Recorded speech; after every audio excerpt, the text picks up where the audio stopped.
Hello, I'll be a minute, guys. Don't worry.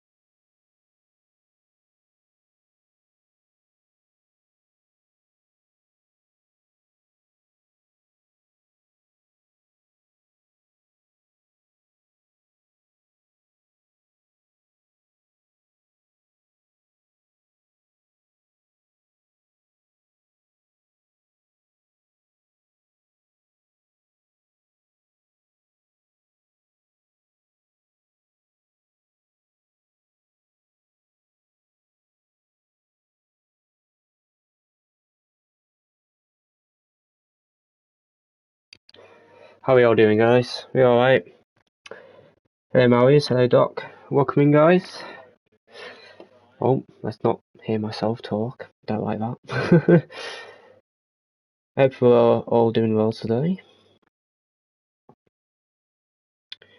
And yeah, as you can see from the title, we will be doing more Powerpack gameplay, and we'll be talking about GTWS final that just happened for manufacturers. So if you haven't watched it, be prepared for spoilers, basically. But yeah, hello everyone. I'll show you quickly. So in case you missed the first stream of what I did here, I did it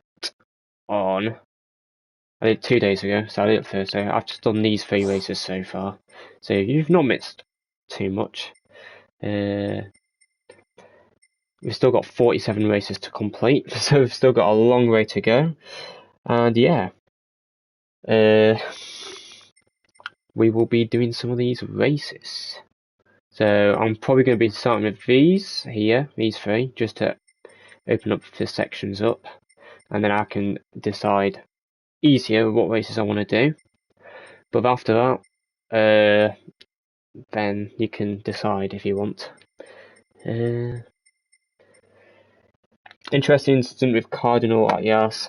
Yeah, interesting for sure. I think the penalty was fair, to be honest, because he definitely broke a bit late, it looked like, and he definitely went towards the Merc, but you know, I totally understand why he went for a move. I mean, it's a world final, it's second last lap, you gotta try go for moves and try win the championship, so totally respect the effort of going for it around the outside, even though you've got a car on the softs on the outside of you. What I would have personally done in that situation though is I would have personally let the Merc go around the outside, hope they got past the Porsche, and then just go all in on the Porsche on the last lap, because if you saw like the whole race, you would have noticed that the Master was quite a bit better on the top end of the straights, so you would have had it. And I would say you would have had an easier time trying to get the past around the Porsche on the last lap, especially since the Master had better tyre wear as well. I would have personally rated, but I totally get why he went for it, and I totally respect the effort made to try and make a move. But I would have personally rated.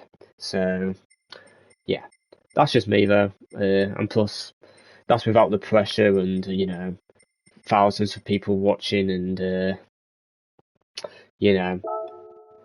He had the championship as well, so can't really blame him, to be honest. So yeah, no love, hate lost or anything. And in case you don't know, while I do these playthrough, I like to try and go from the back of the grid and go to the front in the slowest car available. So in this case, this Civic here. I don't know if it'll be possible here because it's only 3 laps off the track. I don't really know well. I've barely ever driven it, to be honest. I do know how it goes. I have a good rough idea on the rough braking markers and the racing line. But actually doing it on track is another level. We'll see if we can do that well. I'm probably not going to be playing too much of this. I'm probably going to be spending most of the stream talking, to be honest, but while it's quite quiet, I might as well do a bit. So yeah.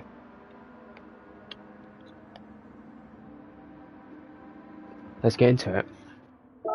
We're going to head into practice first, since I don't really know what I'm doing. What I do know is, in the menu, the peak power said it was at 8k revs, so we'll be breathing it just past the 8k RPM range. And from there, we'll see how we get on. So probably about here is where you want to rev this thing up to.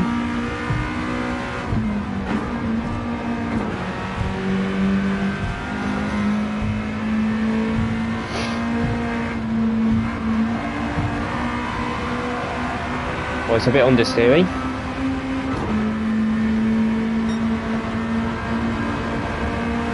But thanks for the 10 of you that have already decided to jump in. It is appreciated. I'll try and learn this combo quickly, but this will probably take me a while to get up to speed on this truck, just because, like I said, I've barely ever driven on it. I do know how to go around it, but putting my theory onto track is not going to be easy to do straight away. I kind of need to be reminded on like how big each straight is between the corners and how long the corners actually are, and I've obviously not driven this car before as well. So throw that all into the mix. I don't really know what I'm doing, so we'll see how we do. Oh, that's a good, decent braking reference for that corner, at least in practice.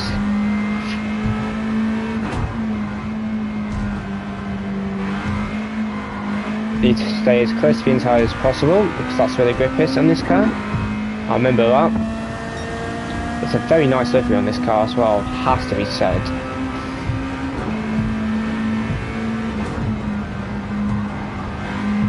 So 90ish, we could probably take about 96 mph in that corner.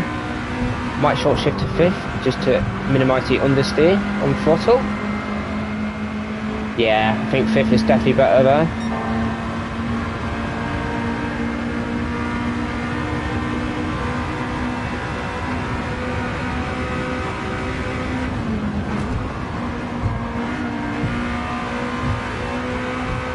Oh, okay, a bit deep there.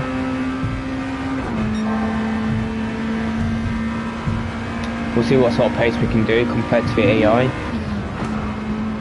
Hopefully decent, so I can try this from the back.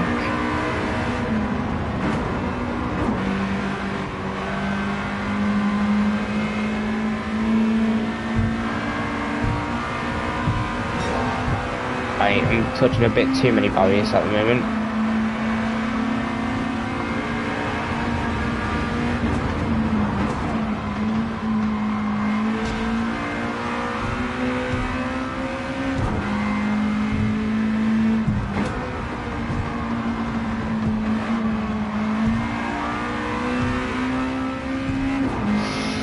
But yeah, in case for the people that are joining in now, I'm going to mainly be talking about the GTWS that happened today. So if you don't know the results of that, be prepared for spoilers, or come back in a bit, I suppose. I don't know.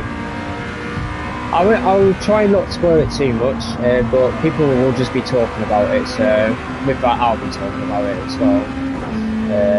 Yeah, this is definitely 5th gear, because it just felt a lot more understeering fluff, so that's definitely a 5th gear corner. Don't know if this is doable from the back though. Maybe with a bit more practice it is, but I'm not good on this track, so it's going to take me a while to pick up pace on this track, I feel.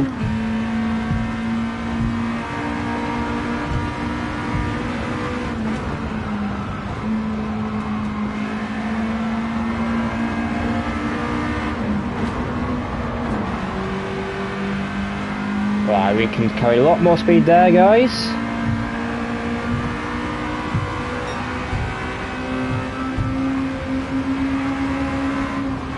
Okay, don't work out that much.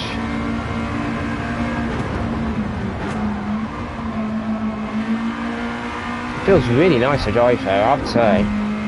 I really like it. Let me try this in fourth. I think it'll be too slow in fourth personally, but it's worth a go. Yeah. I'll try to get down to 127. That'll be nice.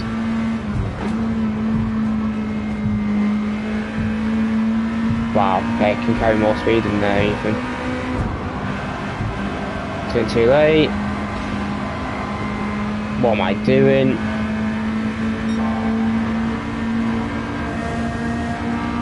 Have I missed anything in chat, by the way? Sorry.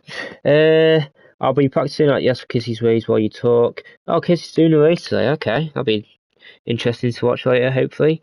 Hello, Exorist. Exorist, I think that's how you pronounce it. How you doing, mate? Hello, Innocent Baker. Good afternoon to you. Good afternoon to you, Woody. I hope you guys are well. I'm probably not going to get as many views here, to be honest, as I would usually, but honestly, I don't really care about that at the moment. I'm just doing this for fun, and in case you guys got nothing to do, then, well, you got this to watch at least.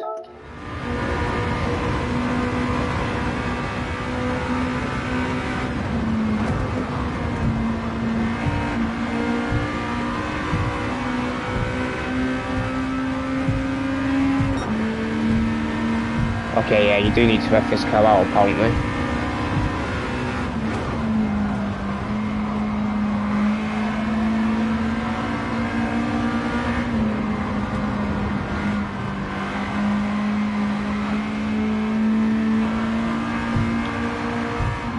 Well, yeah.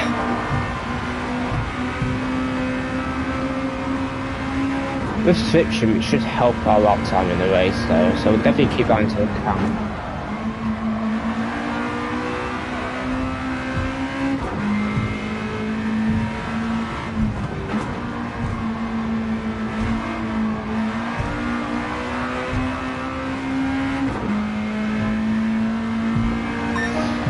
Right, a bit of an improvement. Try and get to 27.4. I feel comfortable doing this from the back.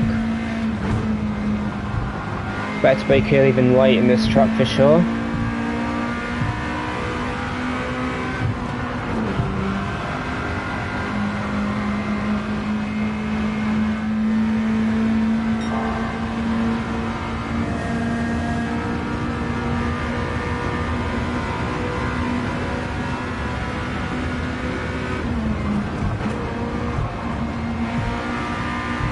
That's much better.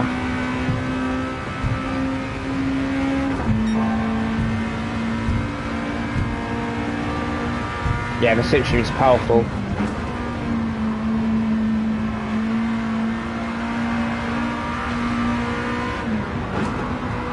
I lost time here on the last lap. Well, I mean, lost a lot of time on entering here, unfortunately, this time, but got a much better accelerators.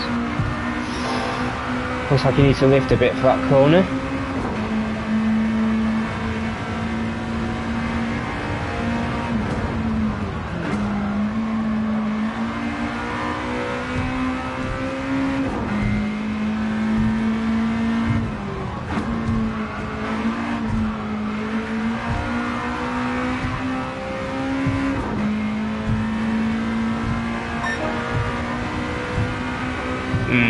I don't know if I can do it from the back, to be honest. We'll give it a go, but I think it's going to be a struggle.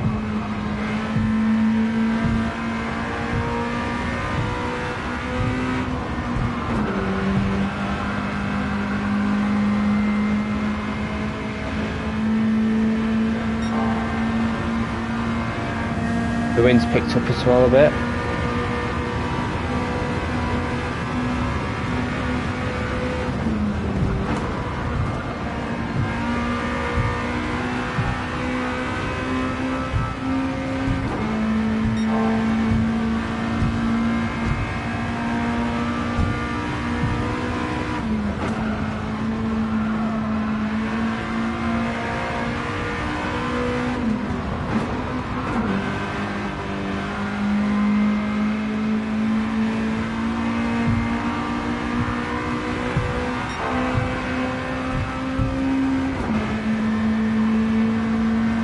There he goes, much better.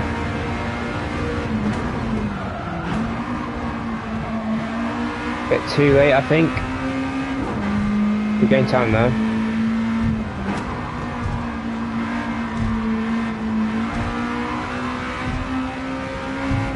There you go, 127. That'll do, won't it, guys? Hello, Rob. Thanks for the membership, mate. It's the first member on my channel.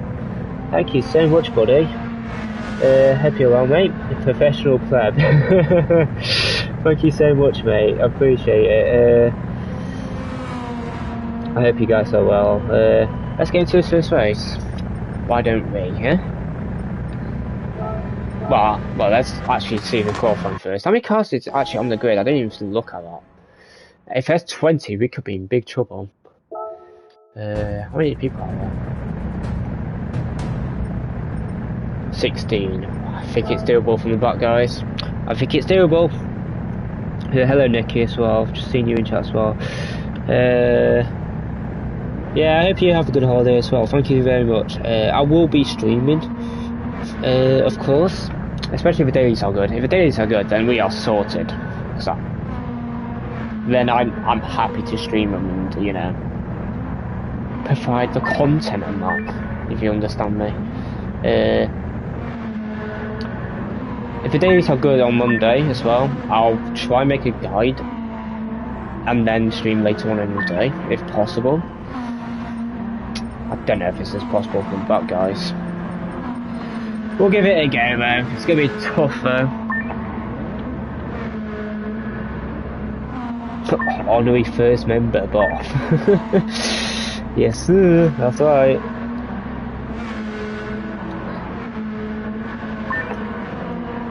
We'll try this from the back, though, guys. 29.5.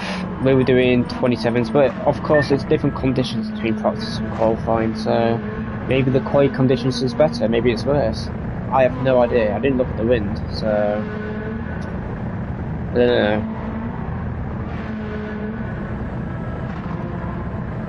We need to get past these people ASAP there. Hopefully the slip stream can help us as well, because I do think the slip stream will help us. Yeah, if you look at the wind, it's completely different to practice. If you remember the wind I practiced with, I believe it was directly south, or like 7 o'clock area.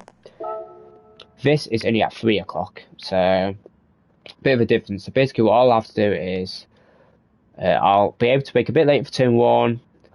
I'm trying to remember. This corner I would have to brake earlier. Same for that corner. Here I should be able to go on a foot a bit earlier because I'll have a headwind as soon as I get out of the corner, which should mean that next bit should be easy flat for me as well, hopefully.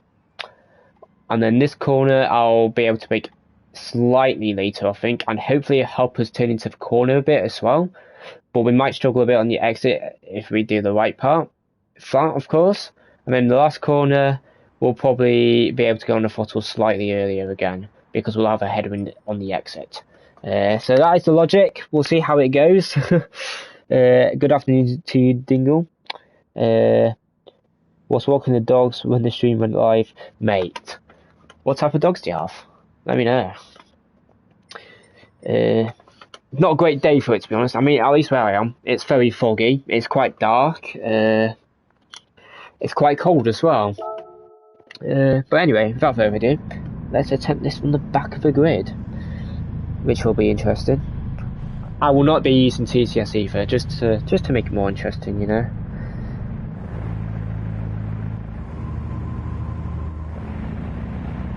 As we wait for the grid. Actually, I wish it would just start straight away, to be honest, but hey, it is what it is at the end of the day.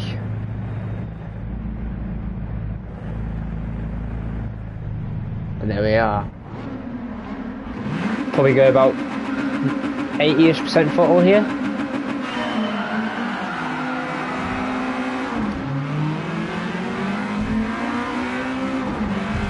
It's quite nippy on the straight. Wow, it's very nippy.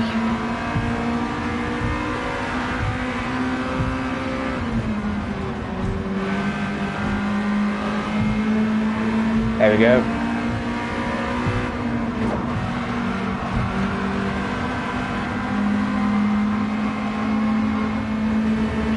Nice. 4 and a bit seconds. It's doable, guys. It is doable. The slipstream will help.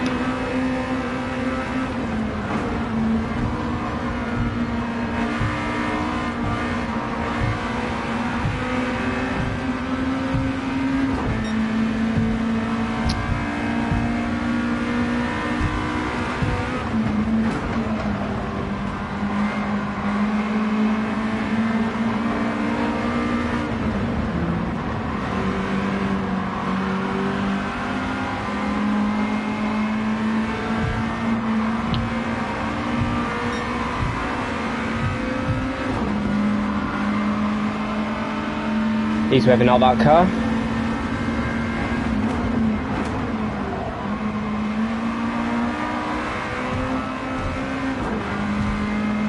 Nicely done.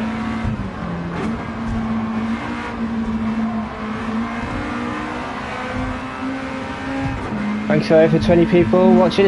It would be appreciated if you were to like it to do it ASAP as well, just to try get it moving a bit, but like I said, I'm not too fussed about viewers at the moment, but it is appreciated either way, of course.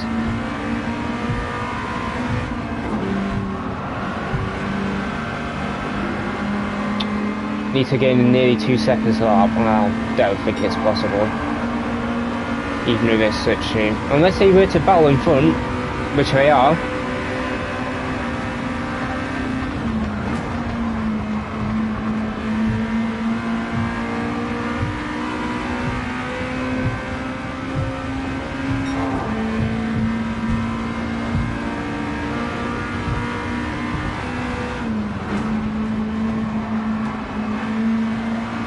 We're going to try win. It'd be really nice if we could. That was nice.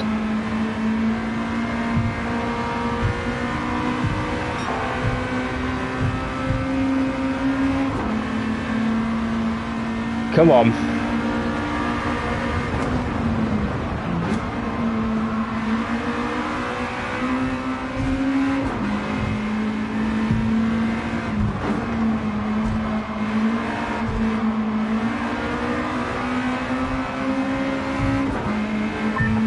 Oh, it's going to be close.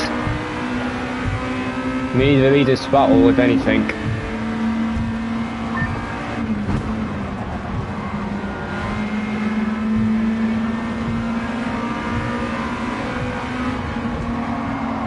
No. That's going to cost us a lot.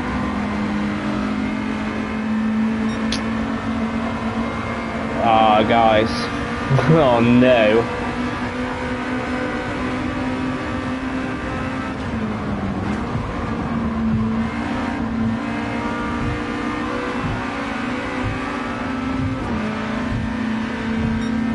Need as much slipstream as possible. We need to be very late here.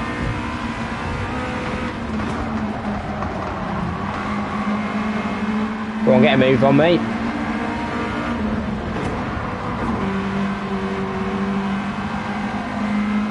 Just grazed the inside barrier, unfortunately.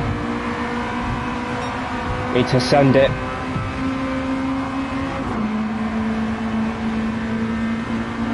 Come on, Flario. Come here, mate. Oh, he's deep. It's scripted.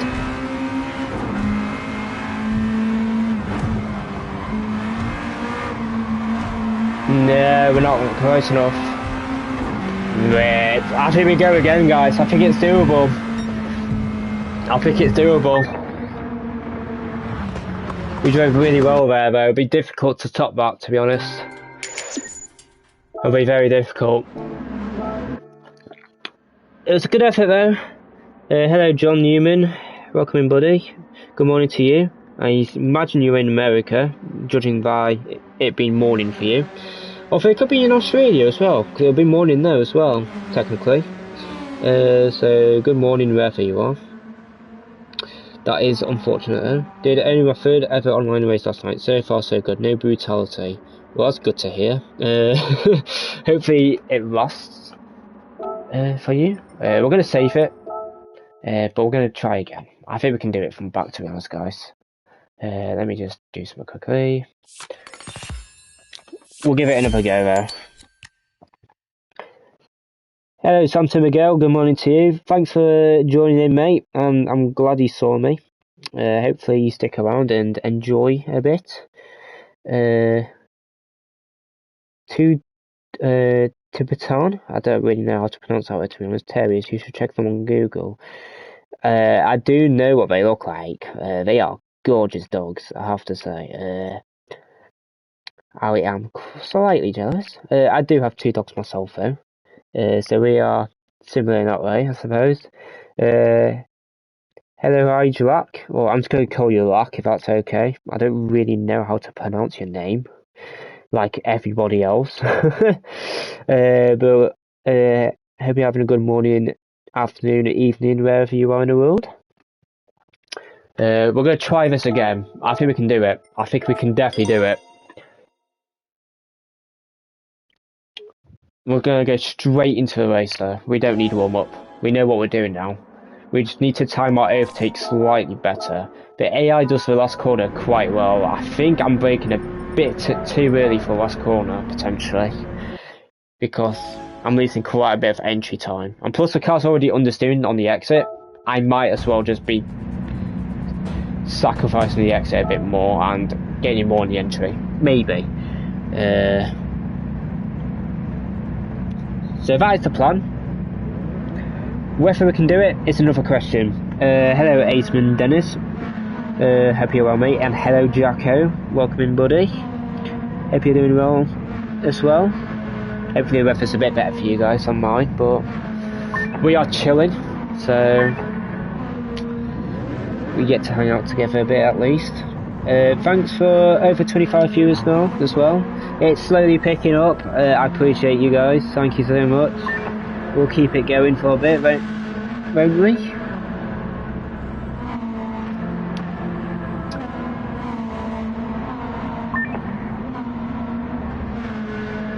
We need Miyasono and Gala to go a bit more side by side in the corners as well. Hello, Clusters. Have a safe journey to work, mate.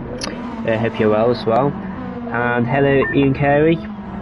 Welcome in, buddy. I hope you're well as well. Hope I'm doing well. Thank you, Jacko. Yeah, I am doing very well, thank you. I'm quite cozy, to be honest. And we're just going to be enjoying doing this. So, what more can you ask for, really? Let's be honest. Not a bad way to spend your Saturday afternoon. Hopefully we can win this from the back this time. If I don't, I'll carry on until I do it, because it's definitely possible, and I want to do it from the back. And I want to make this pack as long as possible anyway. I want to make it a challenge, because if I was just to do it from the front, I'll just run away from everyone, and I don't want to do that. I want to make it interesting. The wind is actually different for the race, which is very interesting. Because if you remember the race last time, we had the wind at 3 o'clock. This race we have it at 7 o'clock. Or 7:30 more specifically. So I'm going to have to change where I'm braking slightly differently. But we'll adjust to it. Hopefully it's better for the race as well. Maybe stronger section with this wind as well. Oh, you're on foot? Okay, well, yeah, I mean, don't trip, I suppose. Walk safely, I guess. Safe travels either way. Listen to Sarah, yeah. Maybe that's what I'm doing wrong, buddy. Maybe if I was to listen, maybe I would easily win. Maybe I should do that for the next race. If I'm not to win this one, I know where I'm going wrong. So I did lose a bit of time at the start as well from memory last time. So I'll put about this much. There we go, that's better.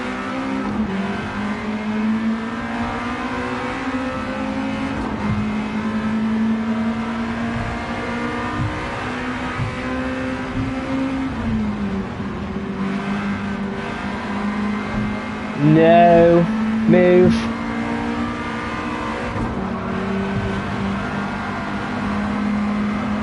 Understeering a bit, but it's flat at least.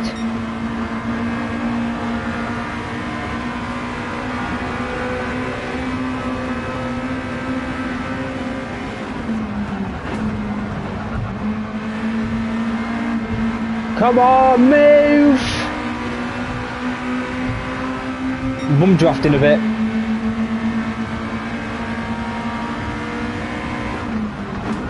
I broke on the wrong marker. carry good speed though. Go for more for an exit speed here. We have to lift a bit. Oh, there's a bit of contact, but I left him a bit of space. I was on the apex technically.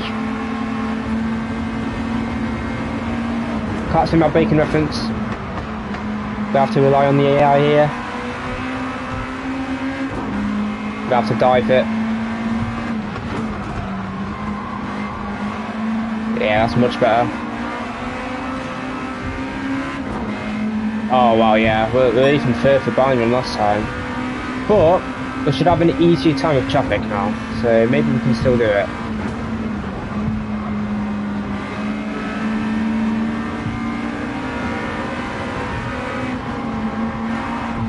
We have to go 4th gear now.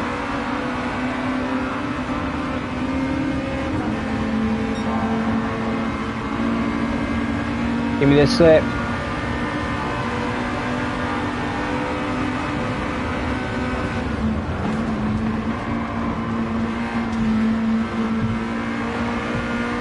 Nah, this is not looking good, boys. Offer me a sooner and cocky bin close to gallows, so it's not over, I don't think.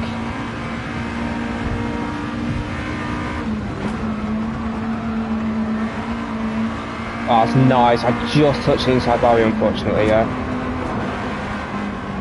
I'm braking too early. Yeah, this is not looking good. I think it's going to be another attempt, unfortunately. Definitely not driven as well on this one, though, to be fair. So, understandable.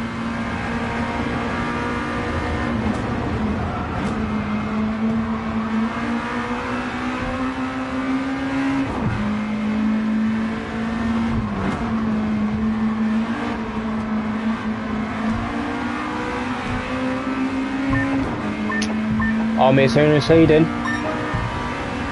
It's not over because I'm battling. Come on!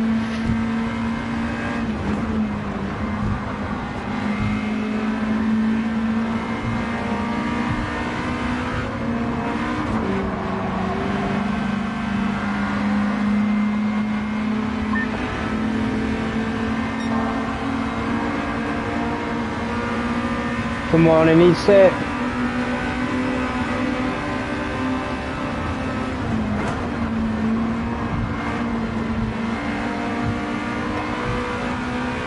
It's a doable, guys. I'm not sure. Maybe.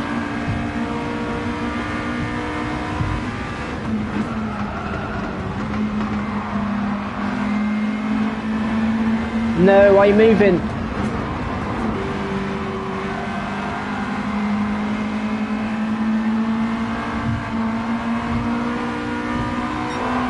No, Gallo leading's not good because he's the fastest car. Well, attempt 3, boys.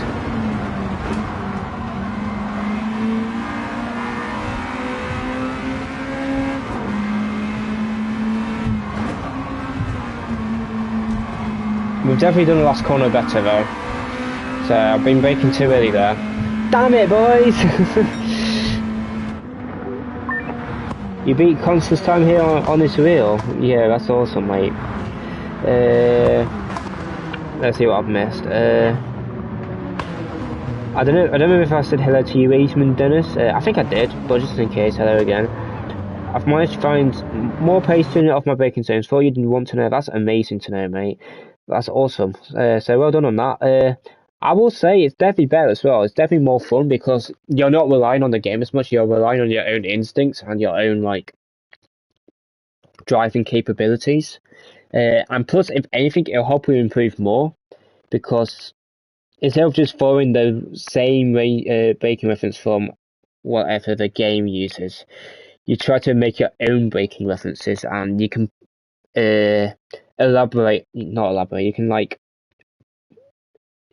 you can work from there in terms of if you're braking too early or too late, etc.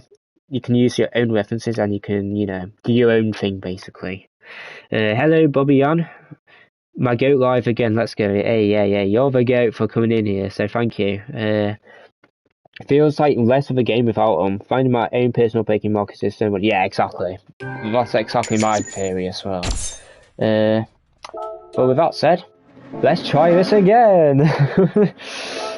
We won't save it this time because we don't need to.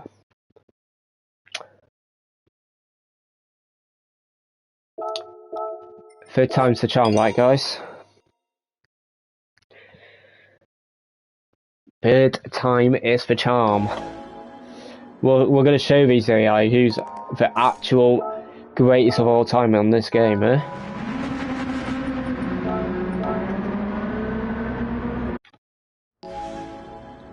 These AI are nothing.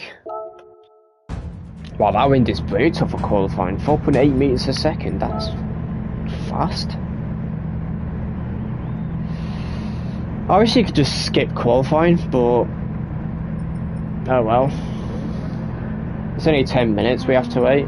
I imagine for Nordschleife we'll have to wait even longer, which would be unfortunate, but I guess the game intentions was to go from the front, but yeah. You do any mod to your controller? No mods. It's completely normal controller. I would recommend adaptive triggers if possible as well, but I know most people that used to be quick on controller never use adaptive triggers. That's more of a personal thing. But except that, I've changed a few button I've changed a few button bindings here and there, but other than that, it's completely stock. I've learned it all by myself as well, no outside assistance or anything, all from my years of experience, I would say, and just enjoyment in general. That's what I do, Jack. It seems to according to what you are used to. I also use the goods at 0.3 and gauge stuff off that. Yeah, that in my lap time challenge videos, I do tend to say if you're within, if you are, my goodness, the stuttering machine over here. If you are to use a ghost from a lap time challenge or a time trial in general, having it start 2 or 3 times ahead tends to be good because you can react to the ghost lines and the braking and the throttle, etc. I personally think it's better to not use a ghost in general and to improve in general though, because say in a daily race you to do time trial following a ghost, when you go to an actual race, you may not be as good in the race because you are relying on the ghost braking and that and the lines in the time trials, but you won't be able to use that in the race. The only thing that might help is from other cars ahead of you / for faster cars.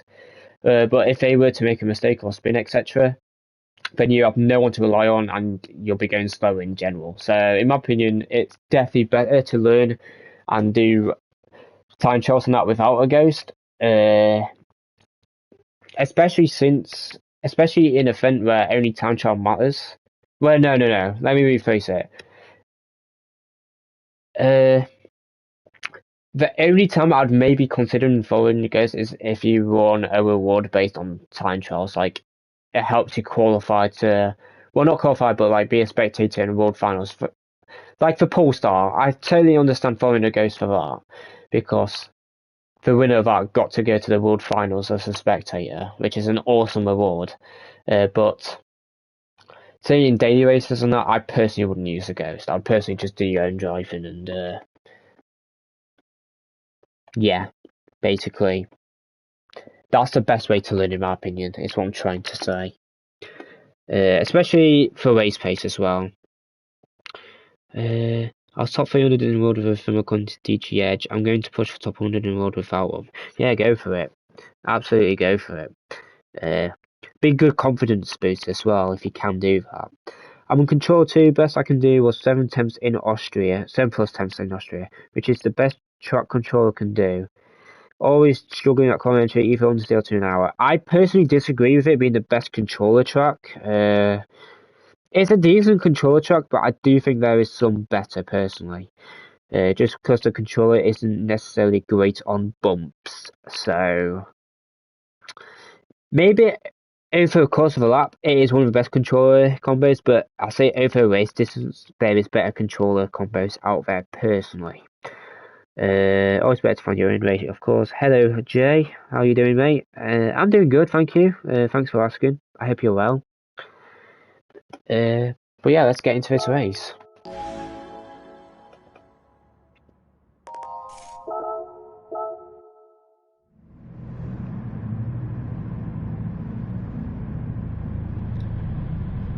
3 times the charm. I might need to put a bit less throttle in, to be honest, at the start.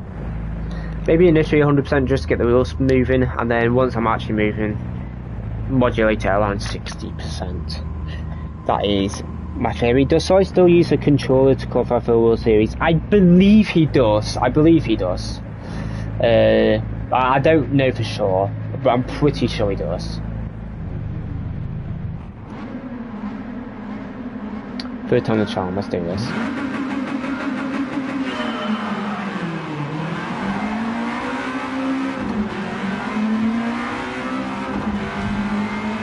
Equal start, I'd say. Give me a slipstream. Yeah, the wind's completely different again.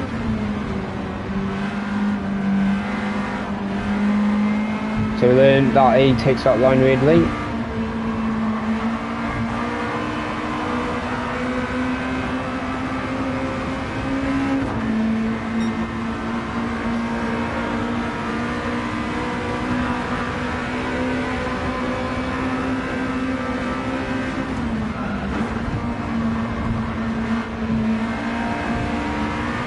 Much better there. We know what the AI tends to do now, so if we can adjust that, we should be able to win.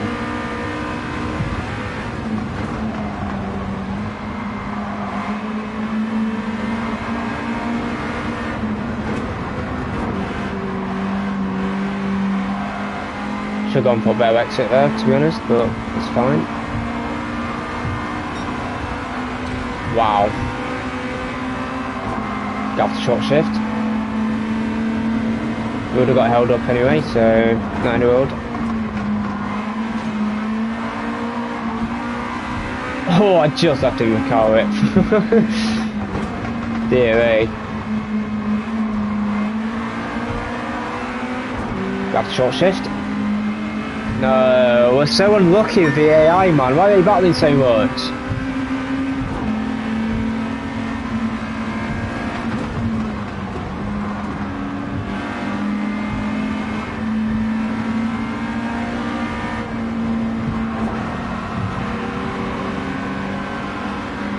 You know what? It'll be quicker to restart it because we're not going to win. We're so unlucky. Hello, Wolfram. Thanks for the $10, mate. Greatly appreciated. And thank you, Jay, for the membership. I appreciate it. In case you don't know, guys, membership I put as £3, £2.99 at the moment. Because I'm not really going to do anything with members. It's just another way of supporting, I suppose. But that's basically all it is at the moment. So thank you for being a member. I guess the only cool thing for membership at the moment is, well, you support me and you get a nice green name, which looks very nice on YouTube in my opinion.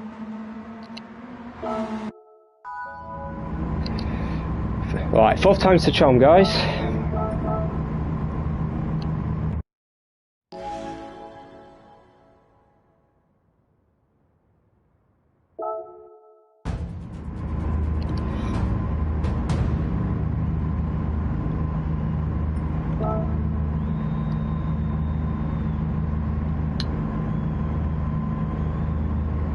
I wonder if they do the same qualifying time all the time. So I know Gallo's done 29.5s, I think it was. So I'll be interested to see if he does another 29.5.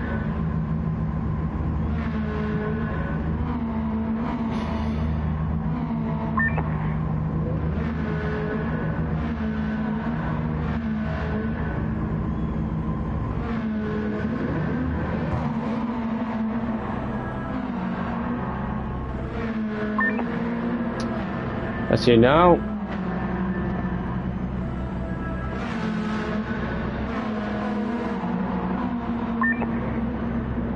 $29.7, yeah, it's different. We'll see if he goes for another lap here. He's going quicker. Whether he's going to complete it. Yeah, he has. Oh no, he pitted. Never mind. Even though he's on an improvement, which was interesting. Will Miyasona beat him? It'd be huge for us.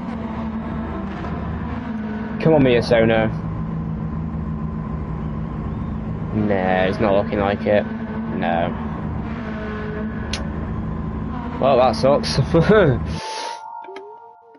Hey Dingle, thank you for membership, mate. Shout out to you, thank you. Thanks for the support as always. Big shout out to you. Does changing your cockpit camera to -5 really change the way cars handle? I've heard it a lot recently, and I honestly don't notice any difference personally, so I wouldn't worry too much about it. I can quickly show you the cockpit cameras once I get the race started, just in case it does do something, but I'm not sure it does. I'm not sure it does.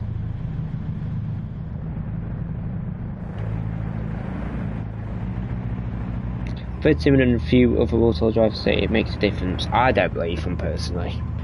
I don't notice any difference. I think it's all placebo. Personally, it's just a personal thing.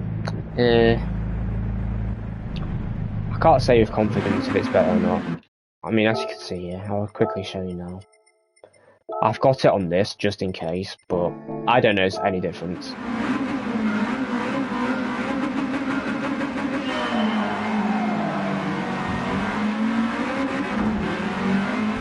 Alright, that's a terrible start, but I think it gives us a better line for turn 1, or first proper corner anyway.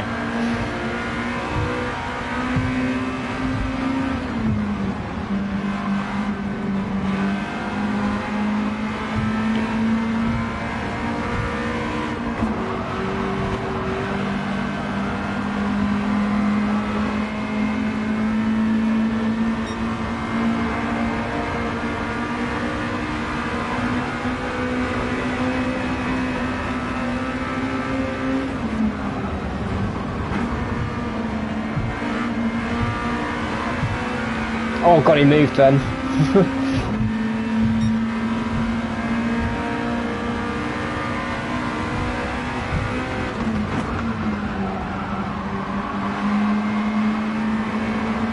I'll try on the outside this time.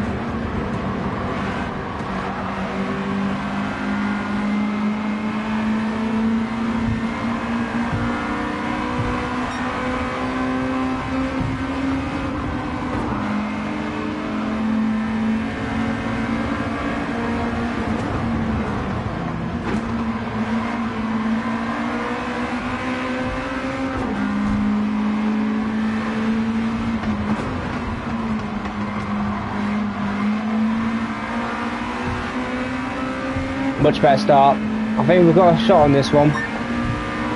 Especially since Minnesota is with Gallo as well.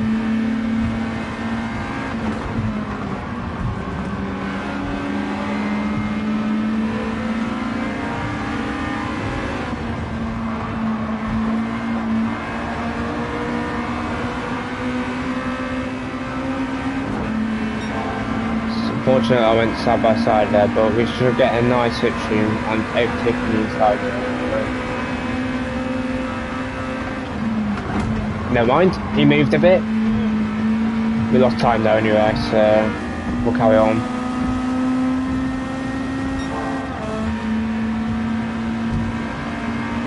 Oh, we just need some luck. I'm not getting it at the moment.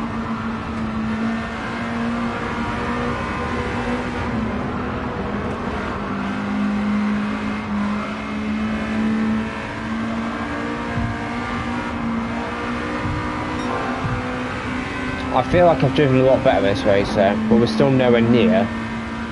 So I don't really know what to do. No, that's not good.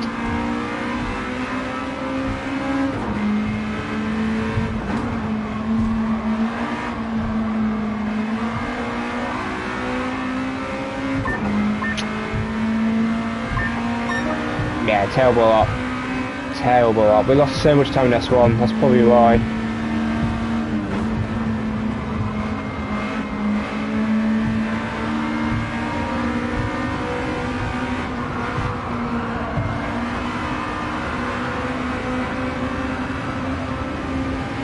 Oh, it's so frustrating because I know I can do it.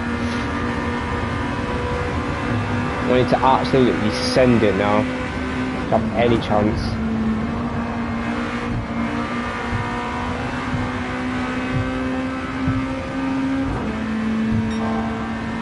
Yeah, look how much time we lost at the start of the lap. It's crazy.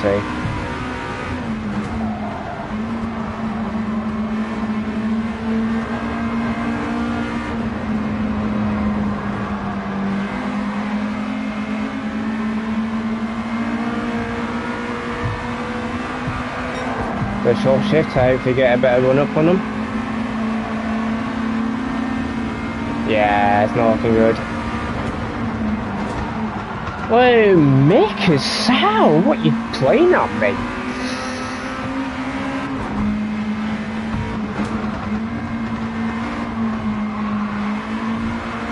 Okay, Mick, it's alright. I see you, mate. I see you. I see you.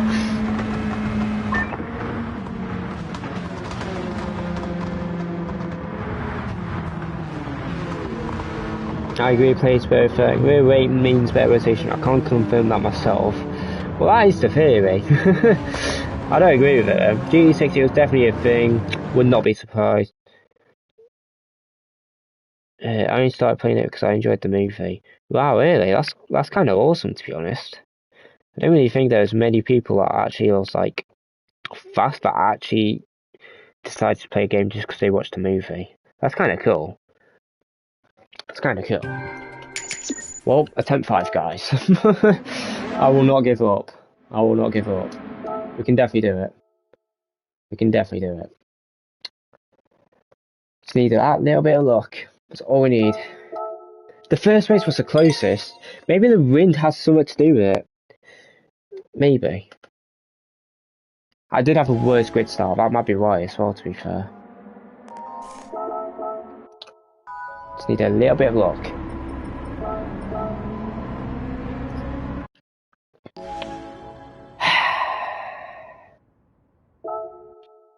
This is a challenge though. I like it that it's a challenge.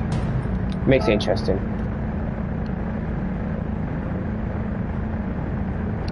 Trying to get elbows out. Well, I could, but thing is, even if I got my elbows out, if it would cost me more time, cause I'm sacrificing more time in the actual corner, diving and that. So you have to basically maximize the slipstream usage and make a move without losing much time in the corner, which is very difficult to do because the AI are quite unpredictable with the way they drive. Like sometimes they just move in the middle of the straight, even though they're not defending, they're not following the racing line, it's just all over the place.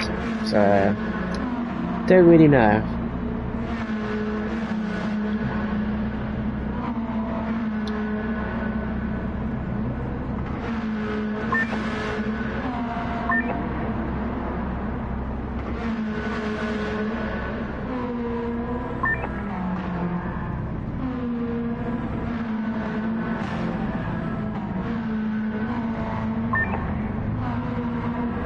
Oh, Miyasono purple S2. Come on, Miyasono. No. Oh my god. It was only half a tenth. No. No.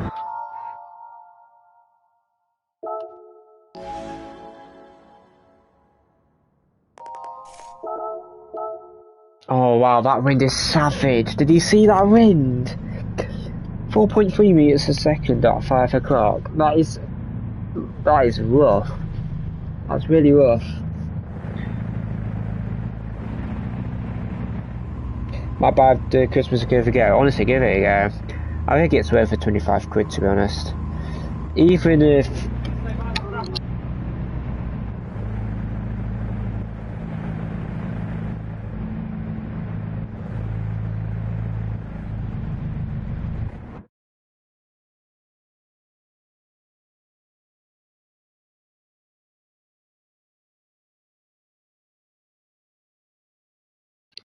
Give me a second, lads.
Right guys, 5th time the charm. Let's do this.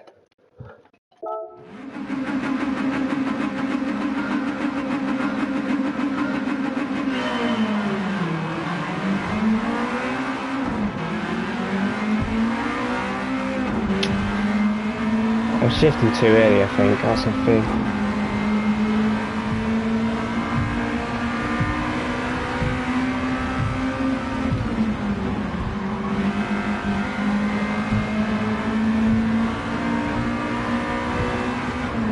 Oh, mate! Get lost. Why are you braking so much?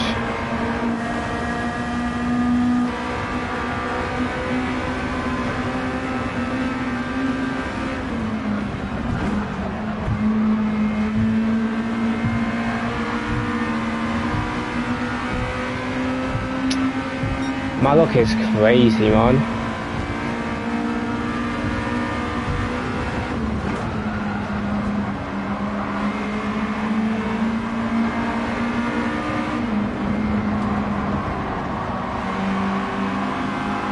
Come on, put that throttle down, mate.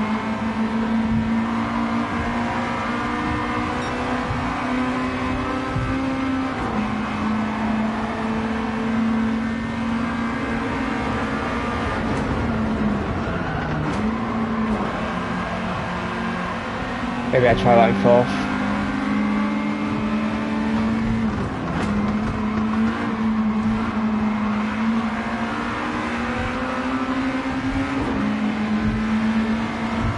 Come on, man. Why are you blocking me?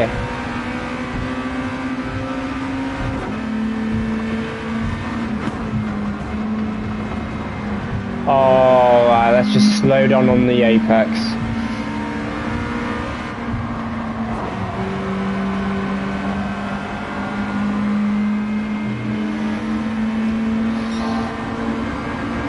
And the leaders ain't getting held up either.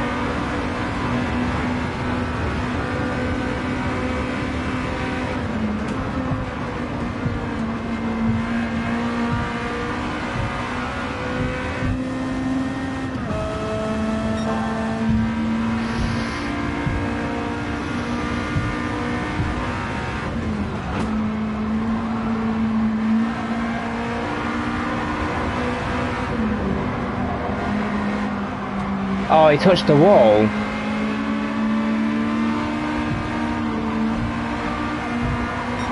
He touched the wall, I saw it. Okay, they're battling, but not for P1. No, the race is over.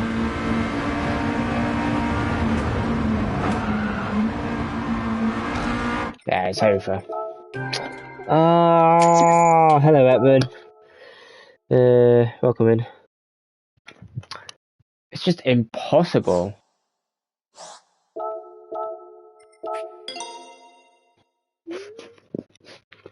Try again. After 10 attempts I might give up, but I think we can do it. I think we can definitely do it. The first attempt was the closest. Like, I can't believe it, boys. I can't believe it. You should have a foot cam. Yeah, it'd be extremely useful for controller. Extremely useful.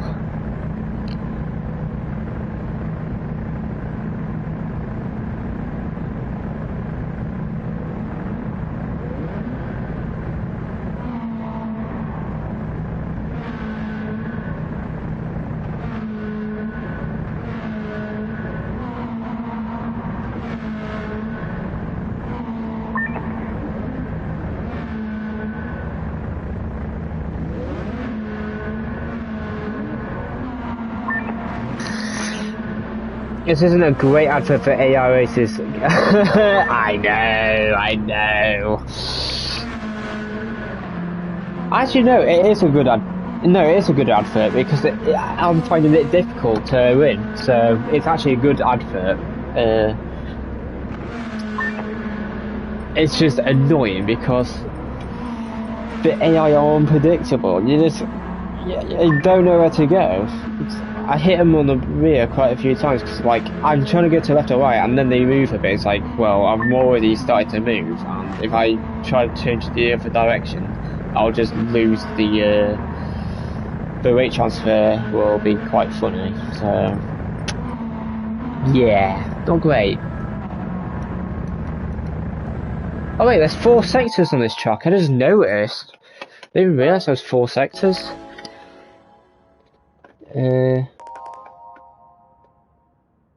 Yeah. Well. Alright, we got this wind. I think this is similar wind to what we had in the first race. I think. I misremember actually now. It's been that long.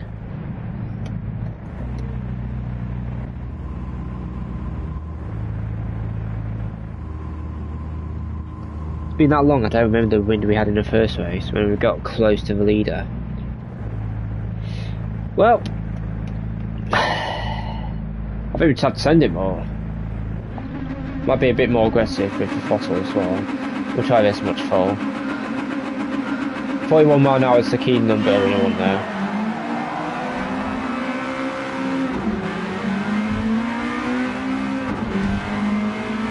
Yeah, I don't know what's happened to the start, so they're not as good as they once were. Oh, I've hit him. It doesn't bother though.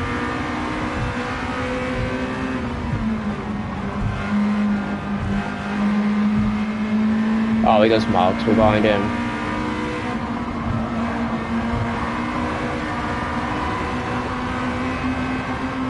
Come on, Mia Sono. We need miracles from you, mate. Get to go ASAP.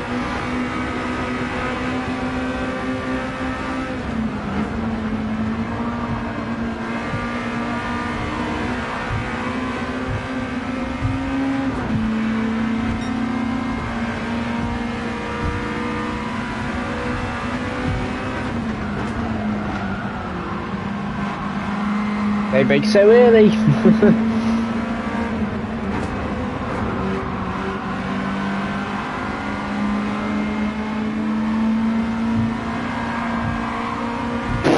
We'll take it, we'll take it. I was there technically.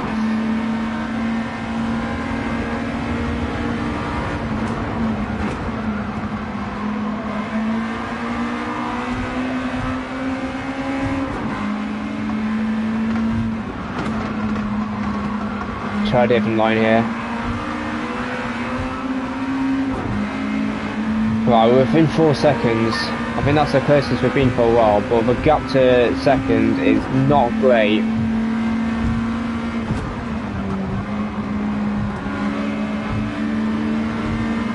They're blocking me off.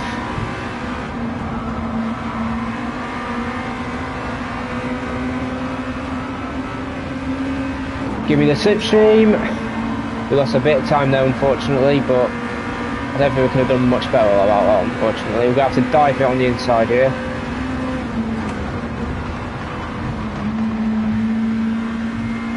Whatever. Whatever. I lost so much time with that. Right, full send then. That's all we can hope for now.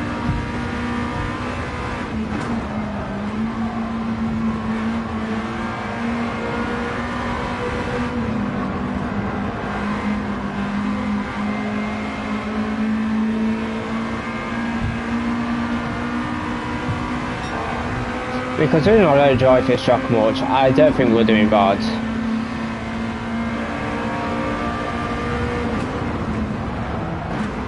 Can't imagine the pad being great on this track either, to be fair. But enough of the excuses.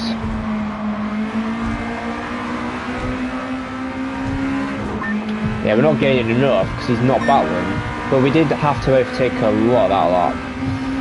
So maybe we'll catch up a bit more.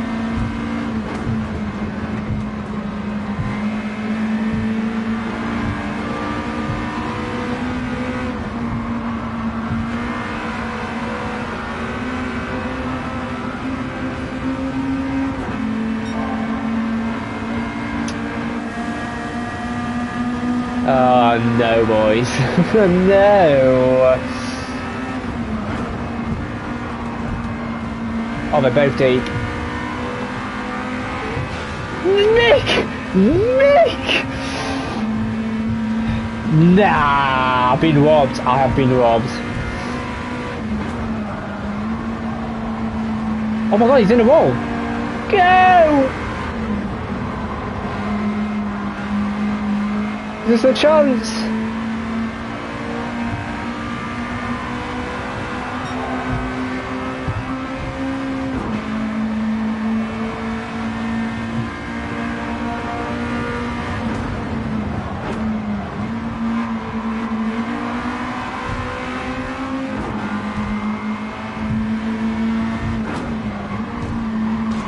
Oh my god, Vicky, that car can brake so late in that corner! No, I can't be bothered, boys! No!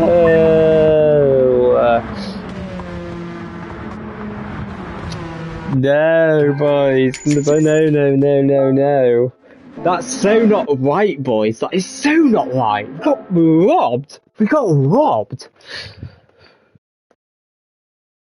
I blame Mikasol. Okay, I'm reporting Mikasol, man. I'm reporting him. He needs reported. Absolute robbery.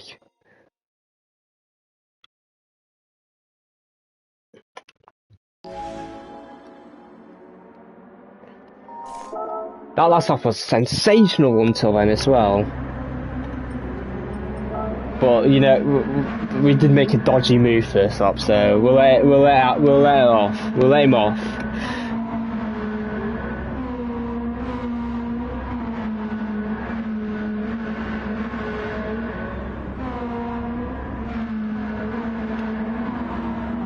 Oh wait, we're in practice. What am I doing? I just wasted time.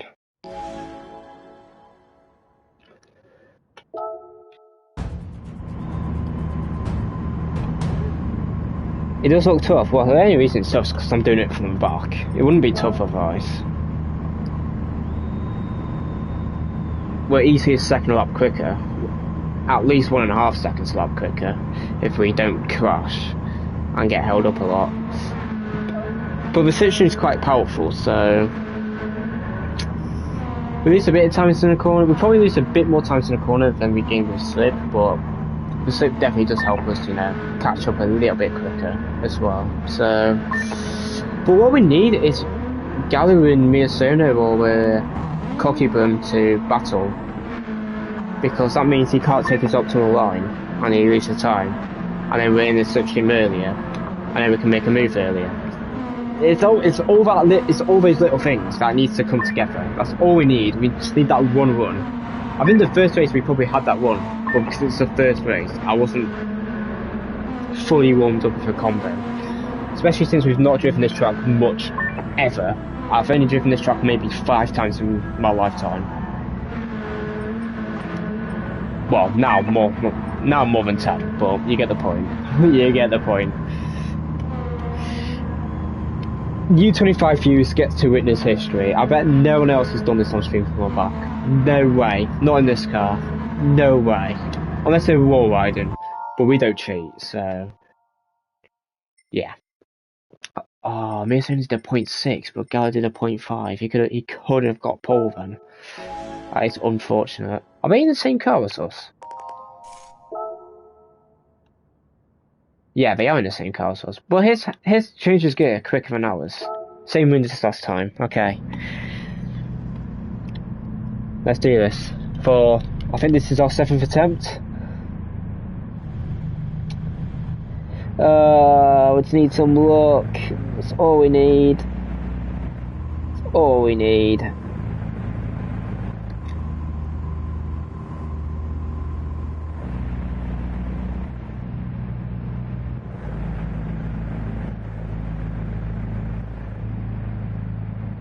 Damn it, boys. I don't know if I can do it.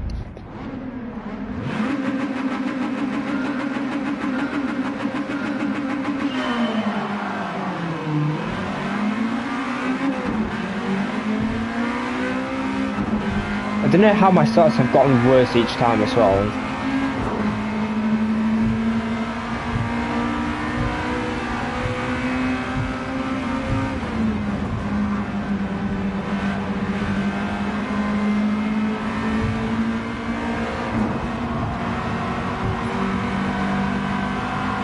Oh, mate! No! Why is he taking such a wide line? It's fine, Mason is close to Gallo at least.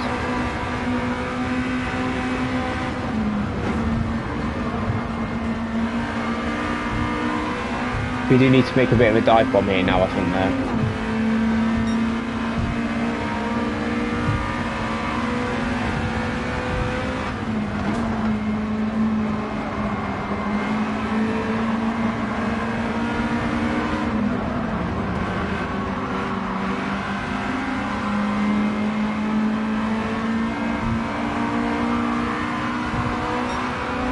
Am I gonna be understeer?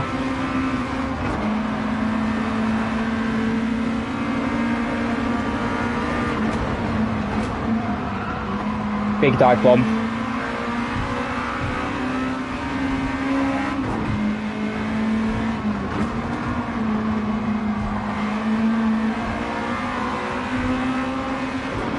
We need as much slip as possible, so we need to go to the left. Go! We'll break a bit early here. Probably a good thing we did that.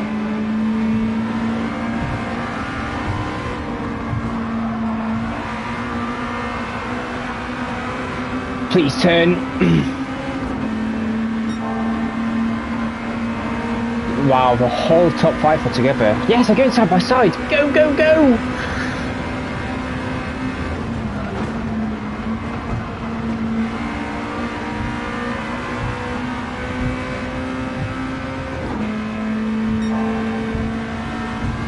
I need to lock in, guys. Gallo's 5th. This is huge. This is huge.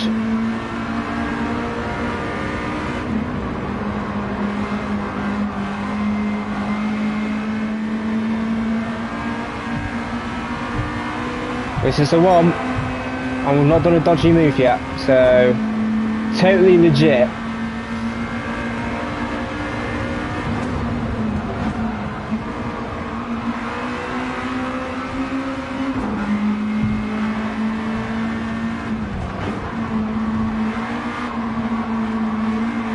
Oh, touched the inside barrier.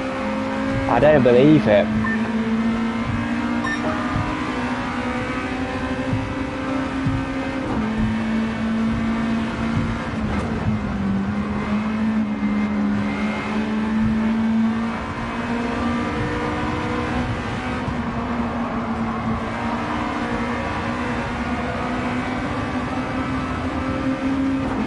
This car's still quick as well though, so we kind of do need Cocky Bun to go side by side here. Go on Cocky Bun, go for it. Go big early, go for the exit.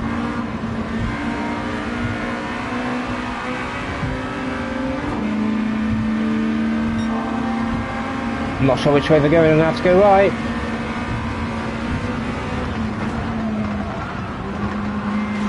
Ah, whip.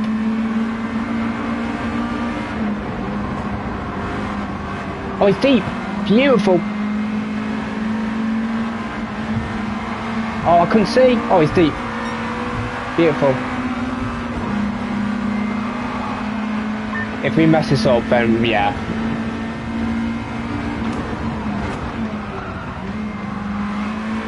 Yes, boys! We've done it! We've done it! Oh, it's not been it now. We've done it! Finally! Come on! We've flipping done it, boys! 8 attempts! Yo, Flash, how you doing, mate? Welcome in, buddy. Hope you're well. We've flipping done it, boys! Finally! That took us way too long. Way too long. But now I'll go over the replay and show you the rough braking references that I was using. So now that I know, the wind does change every time you do this race. So we're going to go to lap... Maybe lap 2 would be a better lap to show, because it doesn't have to overtake us much. I'll show lap 2. So, first corner. The braking reference I use first corner is this lamppost with this arrow sign right next to it here. I brake right there. Some cases you can brake later. In this race, I could have probably brake a bit later because of the wind we had. But I say to be safe, you want to brake at this lamppost here. So as you can see, this lap I probably broke earlier because I had a car ahead of me. But you want to brake on this lamppost right here. As soon as you get to about here, as soon as this track turns red, fully, that's when you want to be on a throttle. Get as close to this inside barrier as possible because it's very, very slightly cambered. Plus, there's more grip on the inside as well. So you want to be as close to the inside wall as possible without touching it like that, of course. This corner, I'll show you on the next lap. In fact, I had to go for a move every lap there. So we're just going to go fast forwarding. We'll go past this corner as well because I had to overtake on this corner as well. But the rest of the lap is with clean air, I believe. So, next corner. So there's these lampposts again with these arrows. You don't brake on the first one, you brake on the second one, maybe slightly past it. In fact, you can brake it just past it here. So I'm going to go frame by frame until my ABS light flicks on any second now. There you go. As you can see, we've just gone past this second lamppost with this arrow here. We use that as our braking reference, and you want to be about 103 miles an hour on the apex of this corner here. Again, get as close to the inside barrier as possible because that is where the grip is. Pick up the throttle as soon as you get around the apex as well. I had to delay a bit because I was a bit wide. This corner, I broke at this point here where the fire hazard thing is. I broke right here.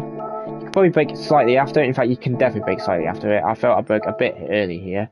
You could probably brake. I'm braking here. You could probably brake about here, realistically. Again, as soon as you brake, you want to turn it in, and you want to aim to be about 93 miles an hour on the right side of the wall here. So about here, as soon as you get to this first O sign bit here, you want to be on the throttle from about that point onwards. So as you can see, as soon as I get to that point, I will be picking up the throttle right now. Stay as close to the inside barrier here as possible, because that helps open up this next part of this double right part, which is actually quite difficult to do flat if you mistime your turning a bit.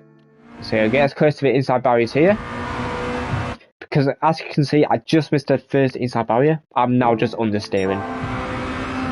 So in that case, I have to upshift to fifth quite early, and I have to maybe even lift a bit as well. Should be flat, nevertheless though. This part, it depends on the wind. You can brake probably the third right part after the first one here. So I like to brake about here. So about the third right bit after the start of the right bits, if you understand what I'm trying to say. These white dashed lines here. Brake in a straight line, turn a bit early. Again, get as close to the inside barrier as possible. Roughly aim to be about 82 miles an hour as well. And for the last corner, I used this bit here as my braking reference. Obviously, I'm braking earlier on this lap because I have cars ahead of me, but you want to use that as a braking reference, maybe even slightly after it, and you want to turn in as soon as you start to brake as well, because it's quite a wide entry, and it's quite a wide corner as well. So get as close to the barrier as well. As soon as you see this O sign a bit again, pick up the throttle. I touched the inside barrier on this lap in particular, but that is a rough lap guide for this track. I will show you. Oh, sorry, wrong button. I'll show you the braking reference for this corner as well. So with slip, without slip, doesn't really make much difference, but I use, you see this up arrow here, I used the first, like, how do I describe it? So there's this arrow under this part of this tunnel here. I brake, usually, at least in qualifying than that, you want to brake at the first one after the up arrow barrier tunnel part here. So without you want to brake about here basically. So in bumper cam, as it shows up, that's where you want to brake. And again, as soon as you brake, you want to turn, because again, the more on the inside you are, the more grip there is on this track. And that's a rough lap guide around this track. So hopefully that helps in case you are planning to do this late at some point. Hello David Francis, welcome in, buddy. Early brake throttle is key here. Yeah, exactly, Woody. Basically, especially on this track, you need to be as close to the inside barrier as possible because it's just so much grip. on this track. But now let's do gardens, which should be a lot easier with the AI, because from memory they do tend to take the last 2 corners very slowly. Also, the chicane, I imagine they're not cutting it. I didn't look at the peak power actually, so let me rewind on my personal stream quickly. 6.1k RPM is the peak power for this car, so I probably want to shift it around 6.5k RPM in this car, I'd imagine. We're going to do a little bit of practice though. Just remember 6.1k RPM is the peak power.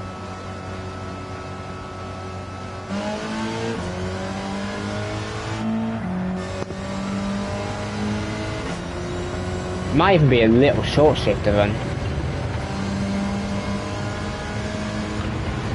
Probably want to shift it about here. Maybe cut this a bit. Yeah. Oh, you can listen to the turbo in this car. It sounds amazing. It's definitely a short shifter. Does it have 7 gears? No, it's got 8 gears. Well, that's good to know. Maybe in Citroen I'll be using 8 then. Probably brake about here. Wow, that's far too early. Maybe a full gear exit? Yeah.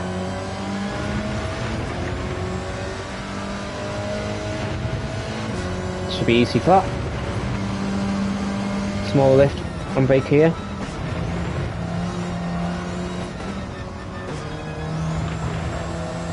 That's nice, lovely jubbly. Probably brake about here. Okay, that's a bit too early.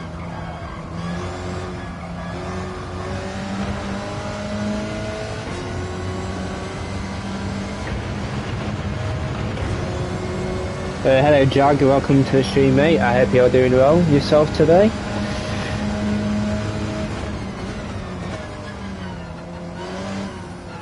Yeah, okay, I need to make later in this car. Right, we've got a nice clean air. Beautiful. There's a car exiting the pits now, unfortunately, though.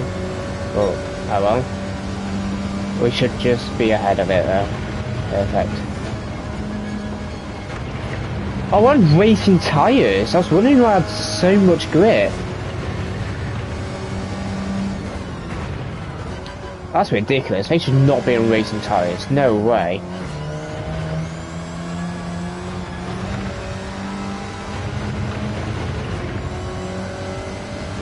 No way they should be on racing tyres. Yeah, definite short shifter.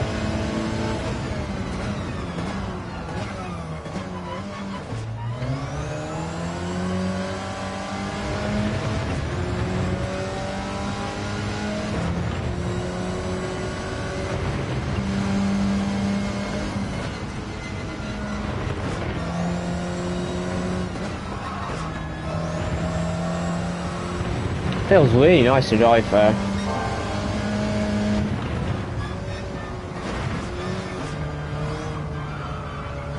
Boy, even in a 6th gear exit here. Yeah, considering I messed up the line, definite 6th gear. 50% shift I think is about optimum in this car. Maybe slightly later. Probably brake about 100 meters here. Yeah, 100 meters is about perfect actually.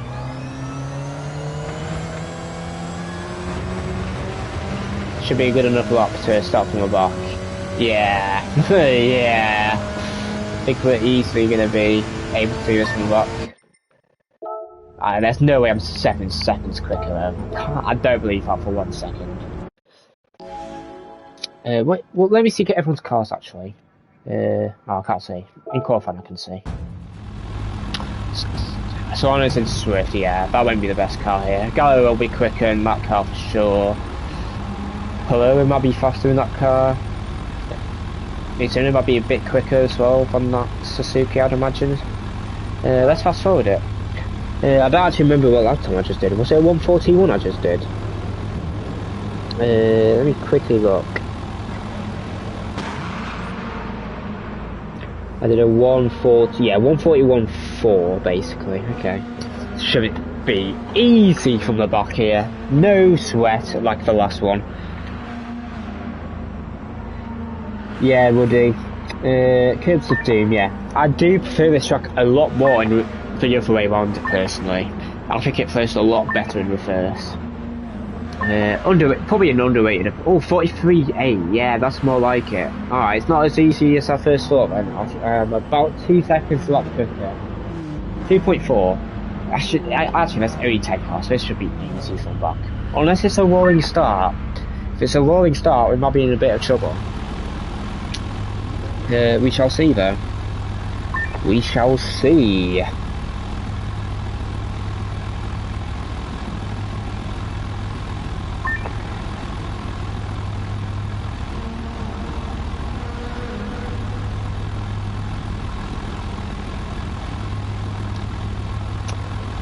.43.8 is pole position. He's in the same car as us though, so we'll see. Does not mean they're the same tune though. It's a definite short shifter. I think it's about 60% RPM. Let's just get into it. It's a good start, okay. Is it a second gear start? It might be a second gear start. I'm gonna go second gear, I think.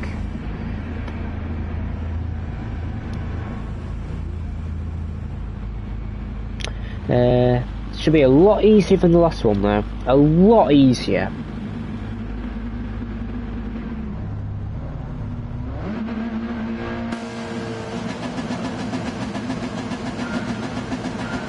Probably go full throttle.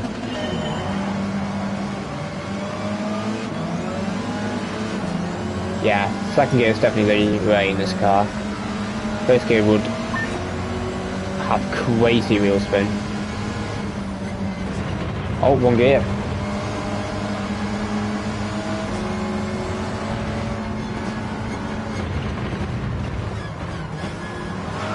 Oh. Yeah, unsurprisingly they take it out quite slowly. But honestly, not as slowly as I thought. 30 viewers, thank you. I think that's the peak we've had so far this stream, so thank you guys. I greatly appreciate it, as always. Wow, this slipstream's crazy strong. Oh wow, okay. Dive bomb from Serrano. Must be braking too early then. Or the Swift has crazy brakes. Probably more of a second option, because the Swift is very light in general.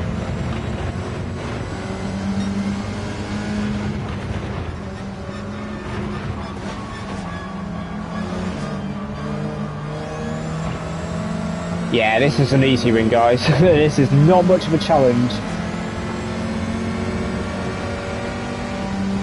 Hopefully we don't jinx it.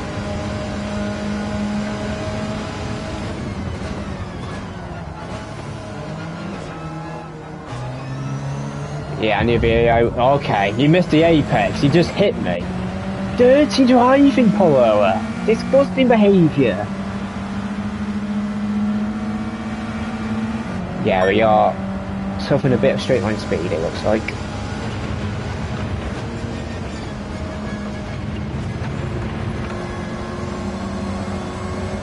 Feels really nice though.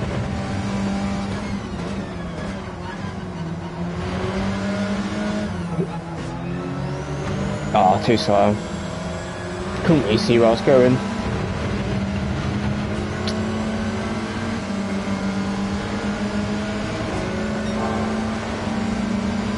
Yeah, okay. That Honda's quite slow, isn't it?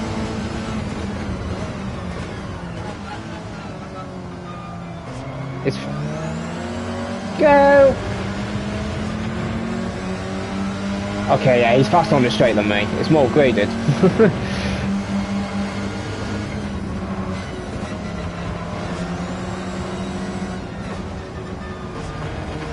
There we go, boys. Halfway through lap 2. That's all it took.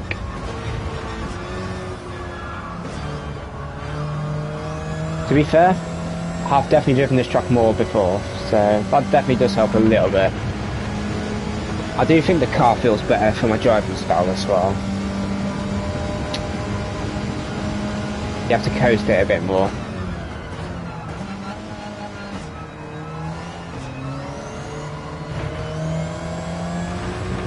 Let's see the last lap in chase cam for the chase cam fans out there.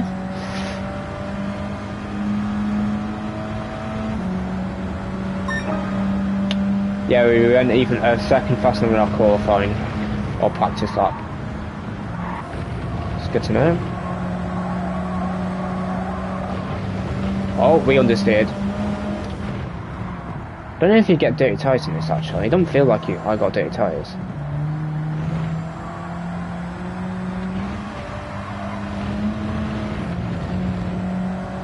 Yeah, I don't think you get dirty tyres in this. We did a lot better chicane though than our second lap. That's why we're purple, even though we went right there.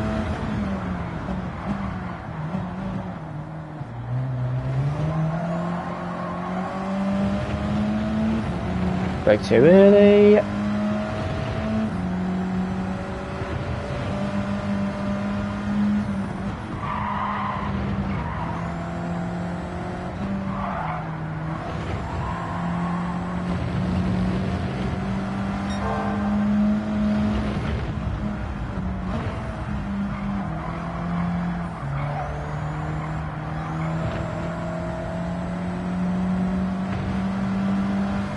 Yeah, the 4 seconds ahead. A bit too easy this one. A little bit too easy.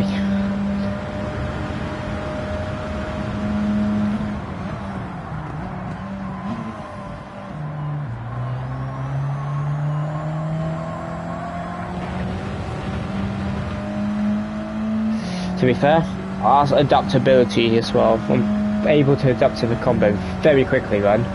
A 40, yeah, there you go. We were nearly 4 seconds a lap quicker. GT4s are a bit slow for AC, but I would love to sponsor a Swift lap if you feel up to it one day. I just can't drive Group 4, mate. I'm gonna be honest. I just find it way too boring. And plus, I'd have to learn the track and the combo and the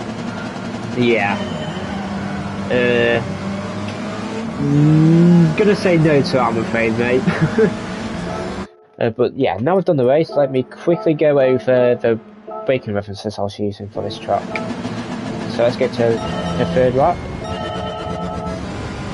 So first corner, I basically broke at this point here, but you could definitely brake a bit later.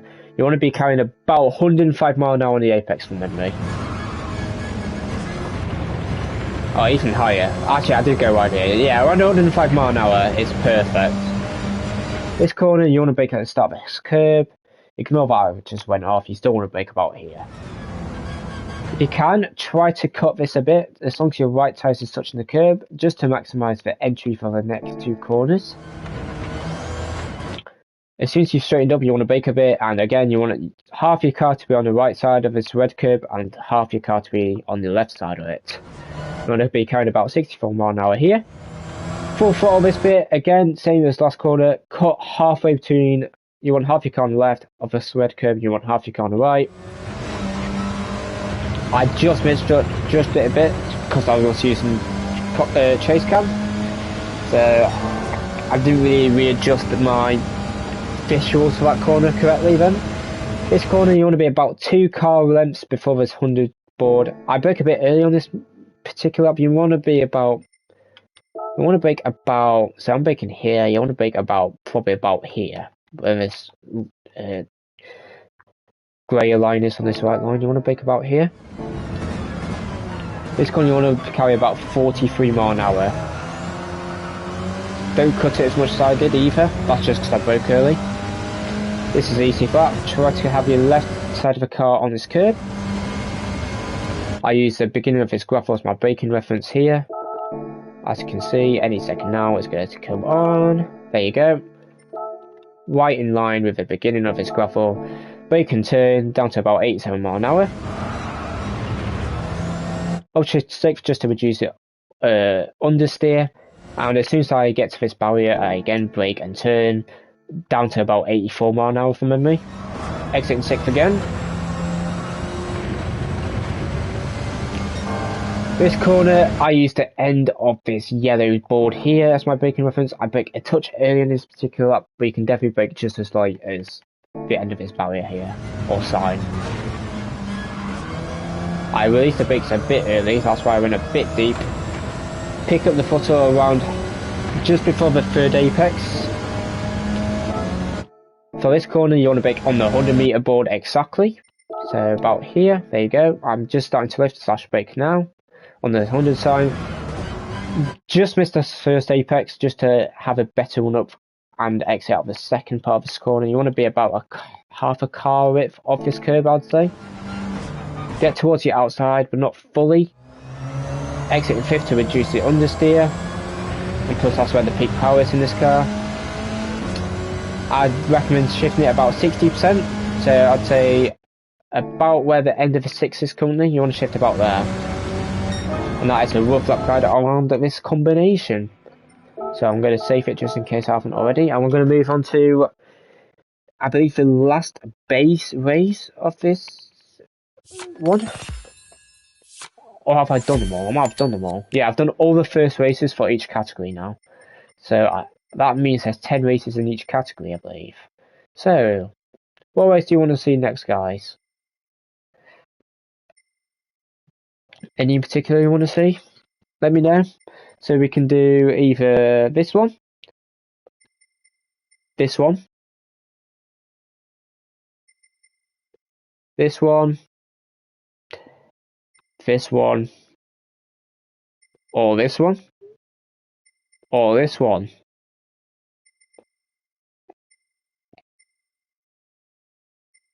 Let me know, guys.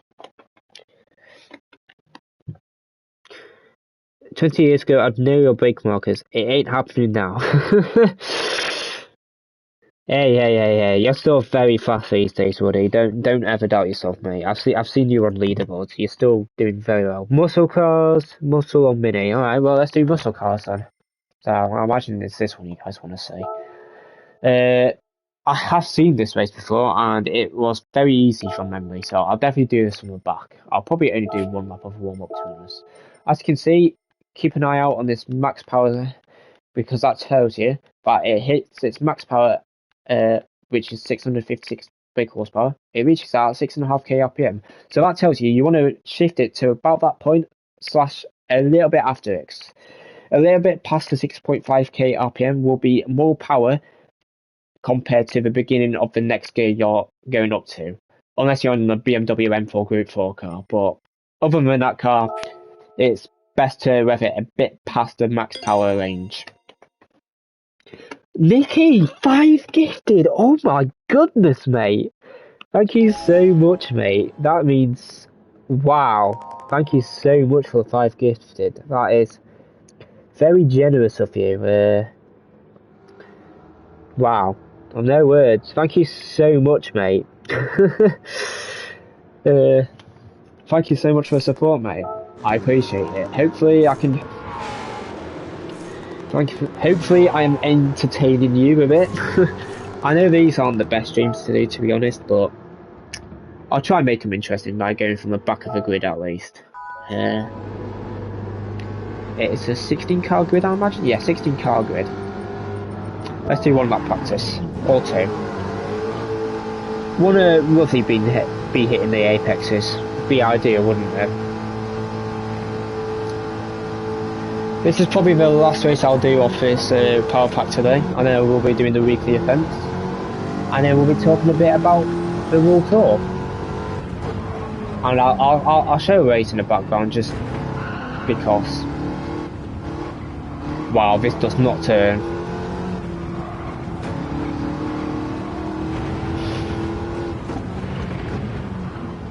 Wow, it does not turn.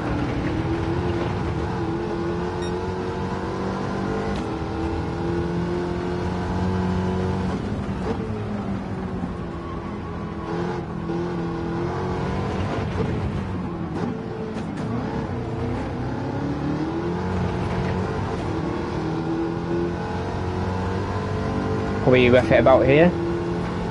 About 7.2k refs. Wow, this thing is a rocket ship on a straight. Please stop. So let Robbie Heck by here.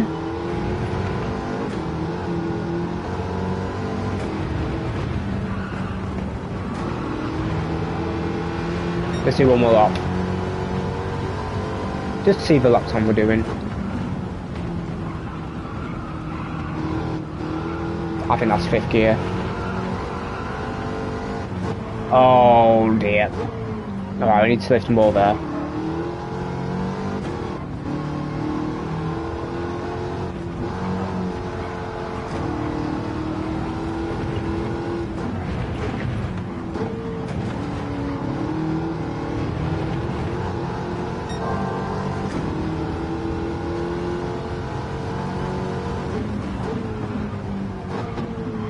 Alright, we need to brake a little bit earlier. Just a little bit. Let's try a 4th gear exit. Okay, never mind. Yeah, it's too slow anyway. I would have lost time on the yeah, I would have lost time, for sure. Even with that exit.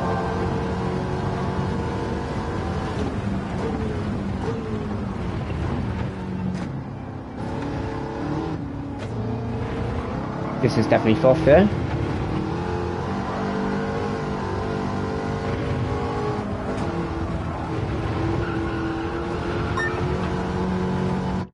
.2. Alright, we did a 21.3. This should be easy to do from the back though, really easy. Let's do this, boys. And girls. We don't discriminate around here.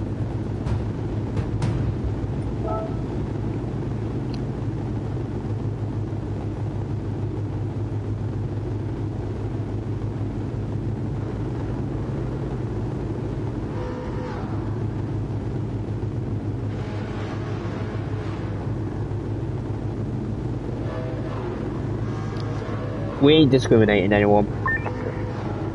What last time's we doing? 23.7, 23.7, 23.3. We should easily be able to beat that from the back still.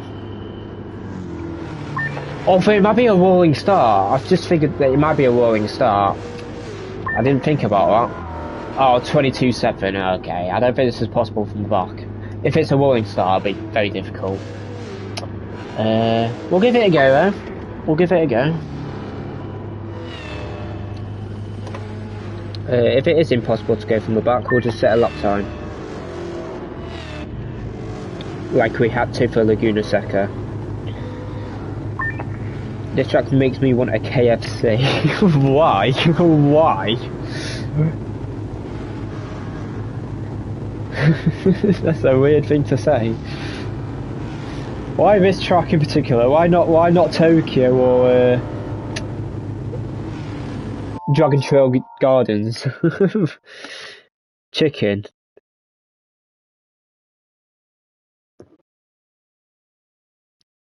Oh, because of the last chicane? I don't know. I'm kind of confused here, to be honest. Anyway, let's try this one back. Hopefully it's a good start. Oh dear. Okay, we're not winning, boys. We're not gonna win.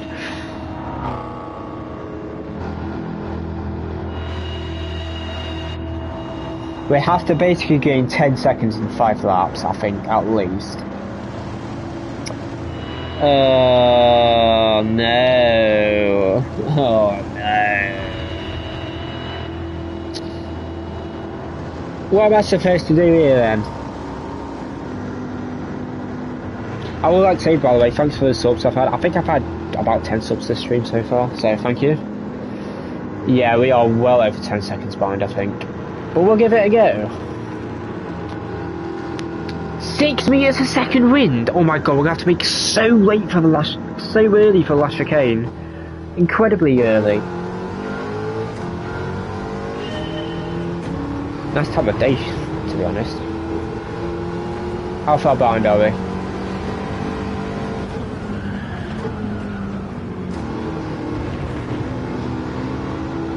Over 11 seconds, okay. It might be doable still, to be honest. We'll give it a go. Especially if we drive better than practice.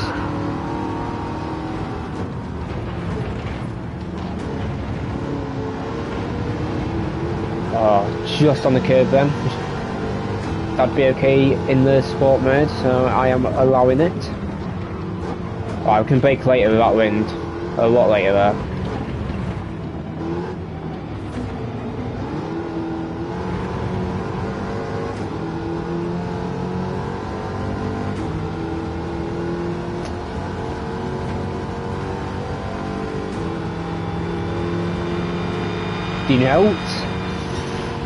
Dino.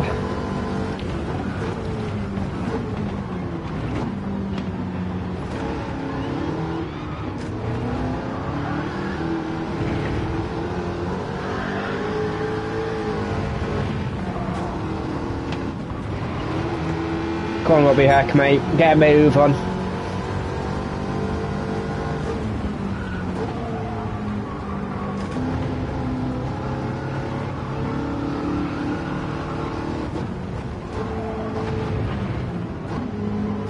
Yeah, we're not going to gain enough time, I don't think. We'll see how close we can get by the end of the race, though.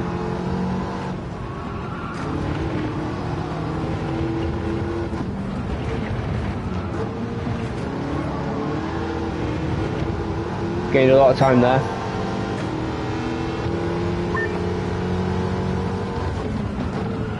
Oh, you can't brake that late. I had a much better exit, I must have.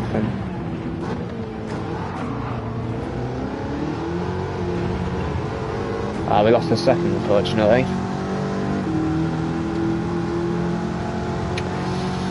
Maybe it is possible from the back. Benelli's leading as well, we're battling a bit.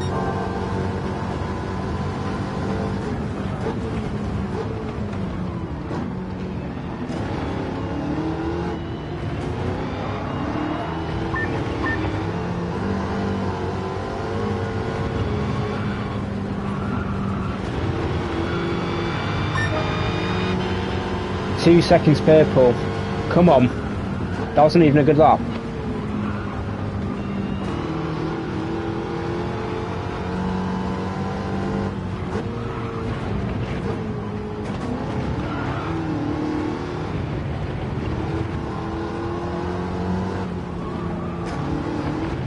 Oh, we got a bit bumped then. Not good.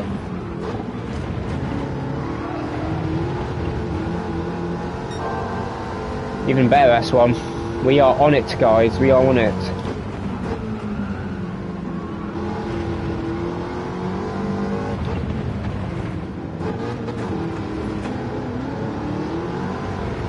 Should be a nice slipstream.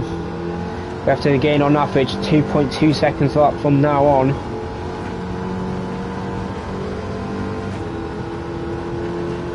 We use every slipstream we can get.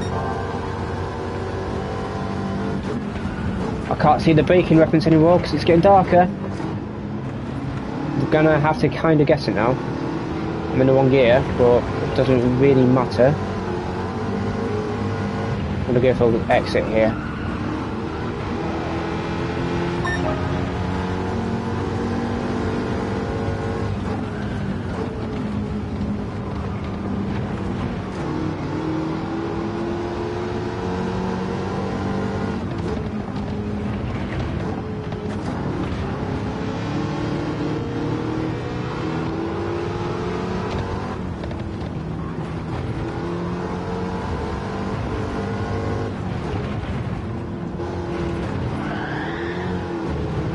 Yeah, we're not going to win. I think it is possible though. I might try it from the back again.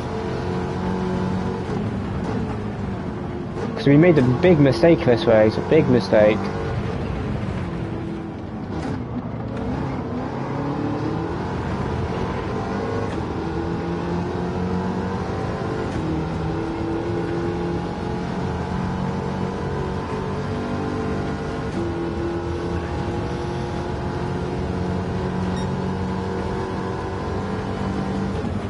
Oh, I see the braking reference actually. I can just see it.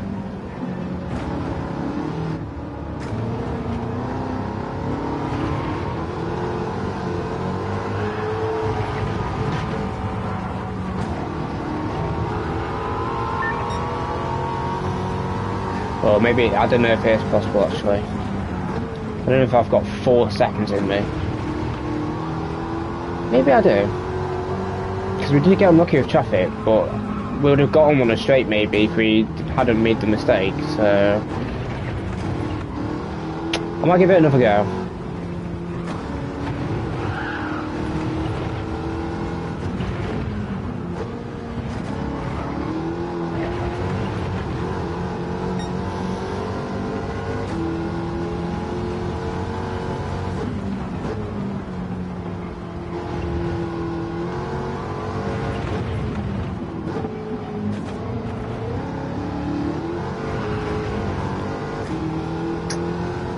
Not quite.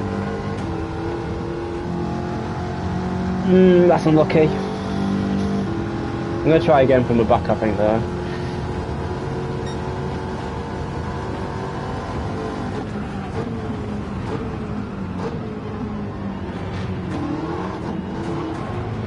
I mean, if I did the last corner like that every lap, I could maybe have a chance.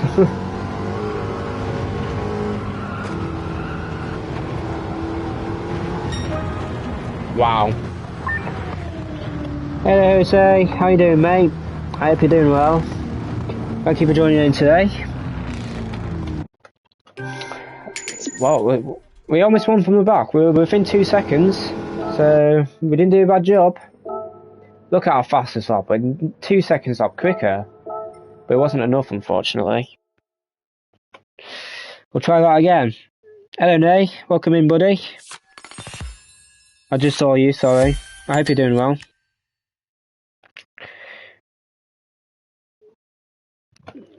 Let's try this again from the back. It's definitely doable. So if I have interest... Yeah, we're in the fastest accelerating car, but... Yeah, look for handling difference. Especially in high-speed corners. Apparently this doesn't... Okay, apparently this has better slow-speed handling than... this car, but in high speed handling it has worse handling, even though it's got a rear ring and a little bit of a front splitter. It is FR, I suppose, and it's also naturally aspirated, so maybe that's got something to do with it. FR would make sense, I suppose. Surely I'd have worse traction as well, though. I don't understand why this car's... It's got more PP points. I don't understand why you get more prize money in this car compared to this car and this car. This car, actually, I understand. This car definitely has better handling. But if you look at the 0 to 25 and on a quarter-mile distance and the 0 to 62 miles, and that's a kilometre, like, this is easily fastest. And in handling-wise, yes, it's a bit slow in slow-speed corners, but which corners are you going 40 mile an hour on this track? The lowest you're going is 50 mile an hour.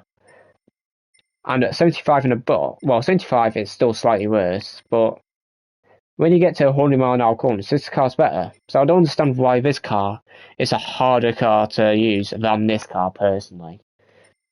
But anyway. Downforce might be, yeah, it definitely is, but the downforce difference wasn't huge. There was only a slight difference, and this car has much better straight line speed. So I think if you compare the lap by lap with these two cars, I think they'd actually be very similar. Maybe tenths, like a couple tenths in it, maybe.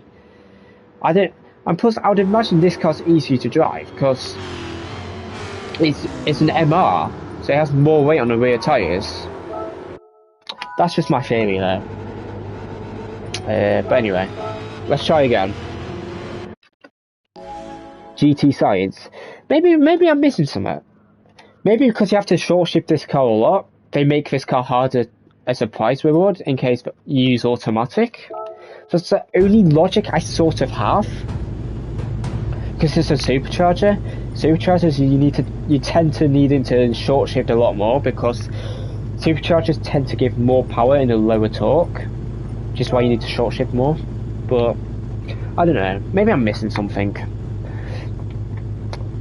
Maybe if we don't win this race, we'll try it out next race. If you guys are interested. But the purpose of this series is to win from the back in any races I can in the worst car. So even if I win with this second best car / worst car, the middle car, I would have to do this race again until I won it from the back in this car, because I know it's possible. So I won't stop until that happens. But maybe for science we can test it out. Maybe once we win this race, I'll do it again with the other car and see how we do. How does that sound? Because I'm actually really interested. I'm really interested. And since we don't really have anything else to do, I might as well do it just for science.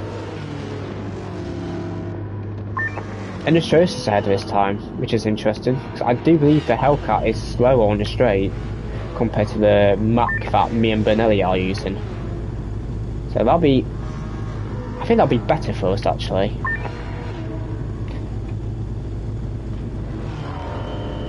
And plus they start after the first corner, but they don't get the advantage of the first corner as much in the Challenger now. So we'll see. Maybe it's better for us.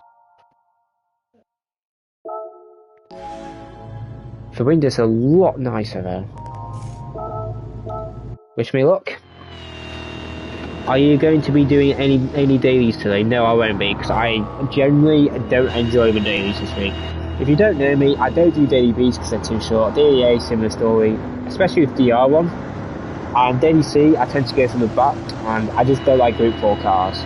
Next week, if it's Group 3, you'll probably see me doing a lot more dailies. So just have a heads up on that. But because of the combos this week, I've not touched a daily once, just because I don't like Group 4. Even though Nordschleife is one of my favourite tracks, I just don't enjoy driving Group 4. That, if you want my honest answer, I just don't enjoy it. I always learn a car on the go. I can't be bothered with actually learning the car beforehand. I mean, yeah, I'm still learning as I'm driving, but it's good to know. Like, the peak power is extremely important to see before you start the race. So you need to know if this car's a short shifter or not. Because I could tell how much the max RPM was for the peak power in this car, I knew this would be a massive short shifter. Otherwise, if you were to shift it fully, it would probably be impossible to win from the back. But because now I know that, I've got a chance of winning from the back.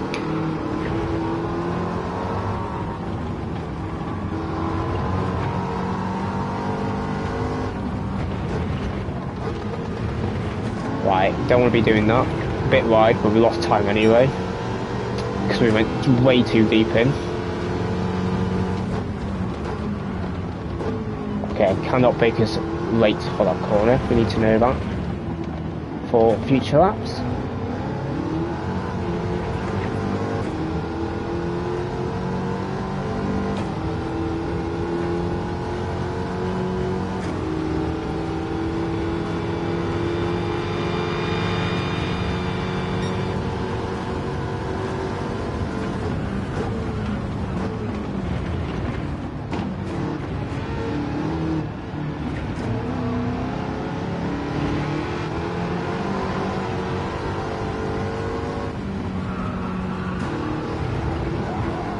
That's very nice. We're further ahead than we were last time.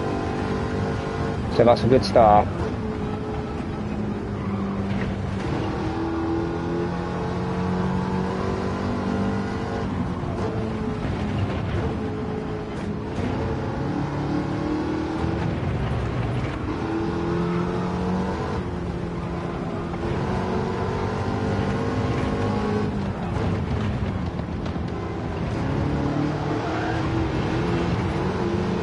Yeah, we're doing really well here.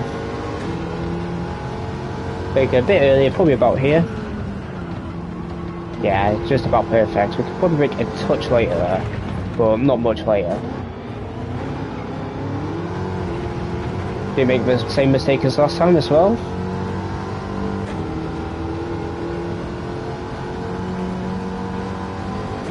If we can get Callan before the last chicane, that'll be perfect.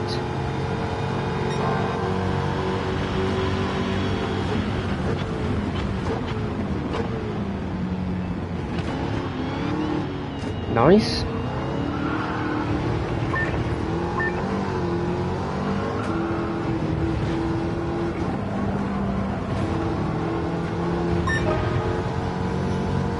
Need to try get into the 19s if possible.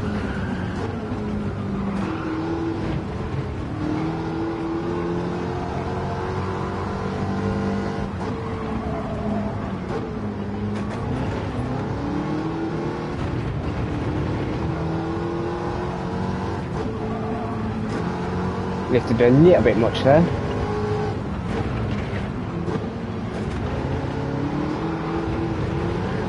Oh, wheel spin. Definitely lost a tenth there.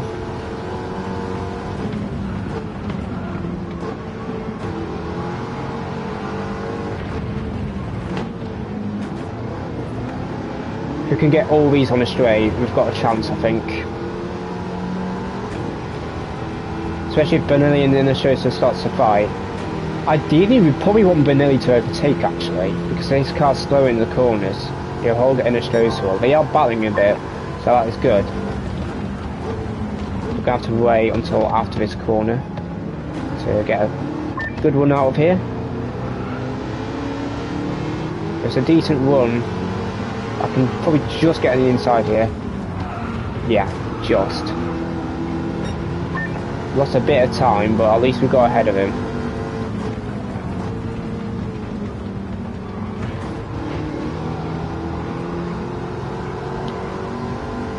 We've got a chance, guys. It's not much of a chance, but we've got a chance. Need a bit of luck with traffic there. Oh! That scared me. I'm not gonna lie.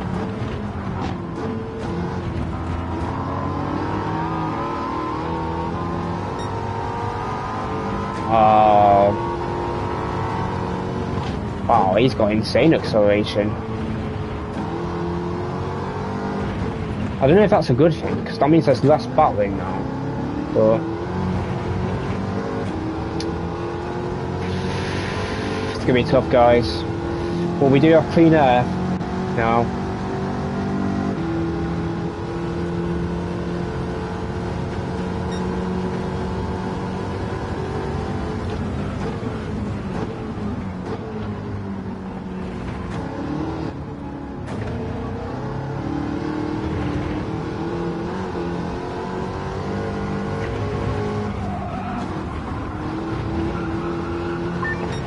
Come on.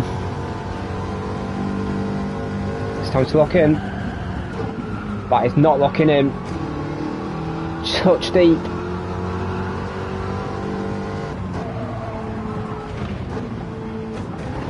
I'm going to risk it a bit more with apex speed now.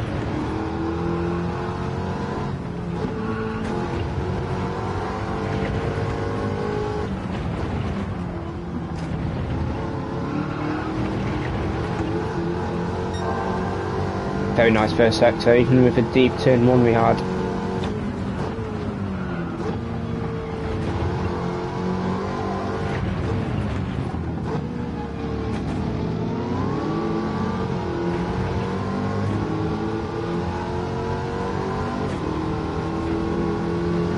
Short shift to 6th, just to maximise the slipstream strength.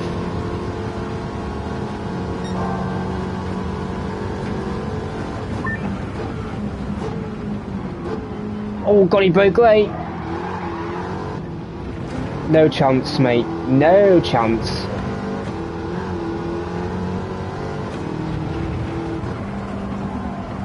And that's a win, boys. GG's. I have no idea how we managed to win that from the back, even after starting 11 seconds behind, but we've done it.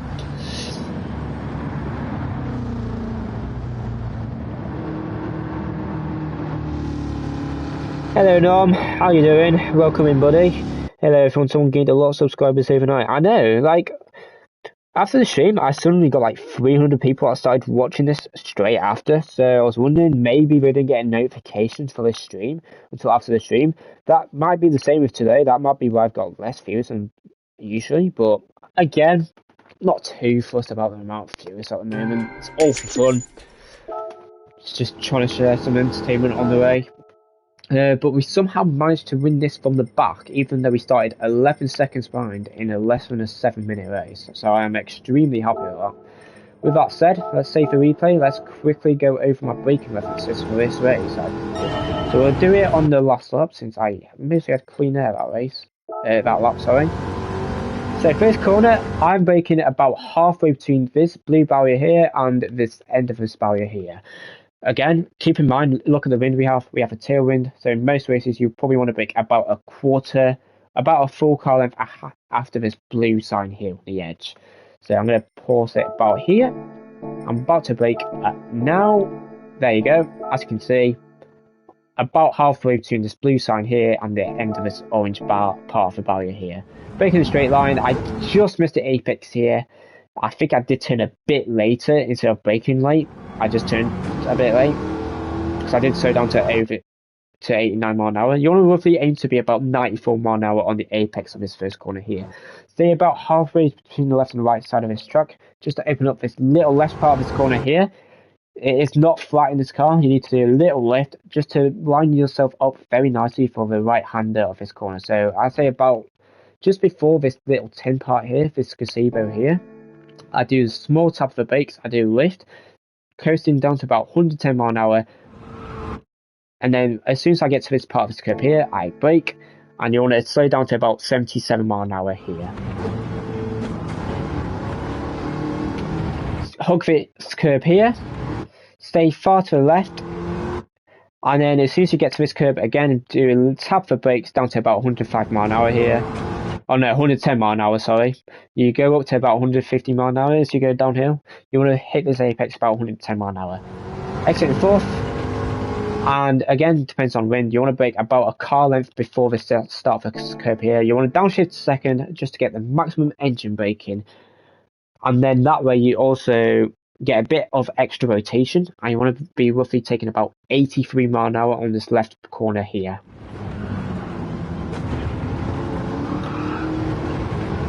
Be a bit careful on the exit here. It does like to oversteer a bit, even in fourth. This corner here, again, it depends on the wind direction. We don't have the best wind for this corner, but you may just miss it. But there's this little, as you go down the hill, you will see this part of the barrier here. I brake at the beginning of this part of the barrier here.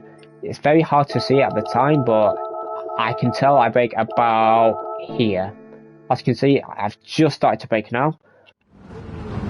Downshift second, maximum engine braking, and you want to be about 81 mile an hour on this apex here. Try to get your right tyres on this curb as well. It is a bit cambered, so it's extremely important to be close to the apex here, at least. Have a little bit of oil application just to, you know, gradually pick up the speed. And as soon as you get to here, as soon as you get to the outside, you see this little line bit here. I brake on the first line here, so about now I brake.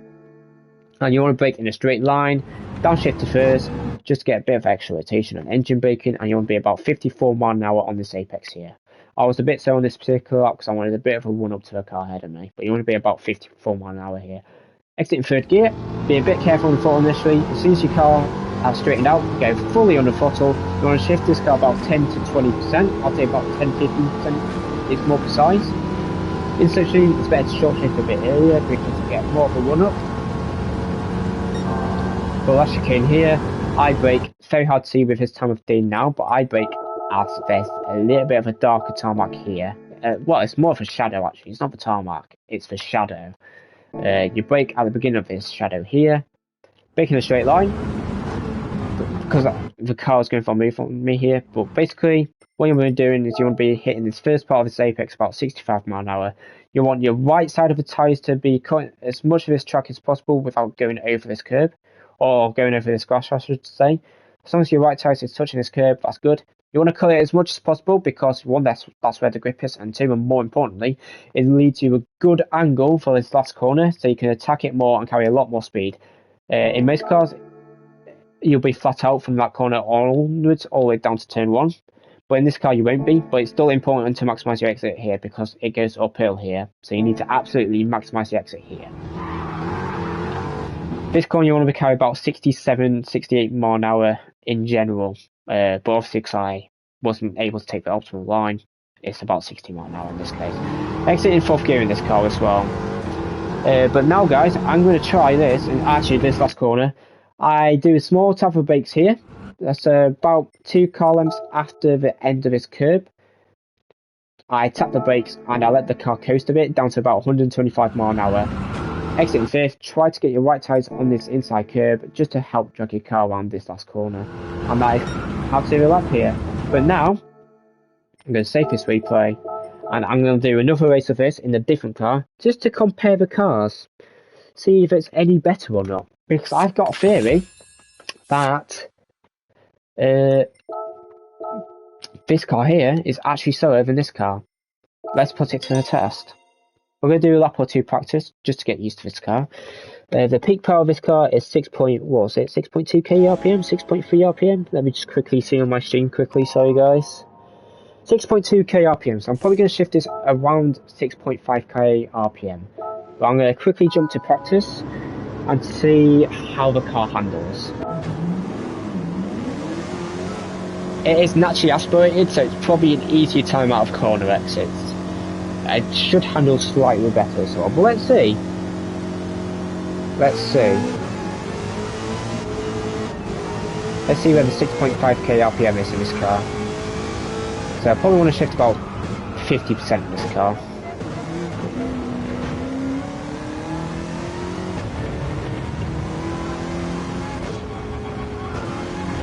Okay, it definitely handles better. Right, so I think my theory is incorrect. Because it definitely handles better. But the statistics says otherwise. The statistics say it shouldn't really be handling much better than the Mach 40 at this point. Maybe this car's much better brakes as well, that must be why it's a mid-challenge car. Yeah, it's got much better brakes. Yeah, that's why it's a medium tier car. So much better on brakes. I imagine it doesn't have anywhere near as good top end though. Does it have 6 gears? No, it's only got 5 gears. Okay. So I'm going to brake about here. Yeah, look at the braking performance. That's why it's middle tier car. You can brake so much better in this car. I'm going to do one more lap just to get used to this car. But yeah, it's a lot quicker. It's a lot quicker.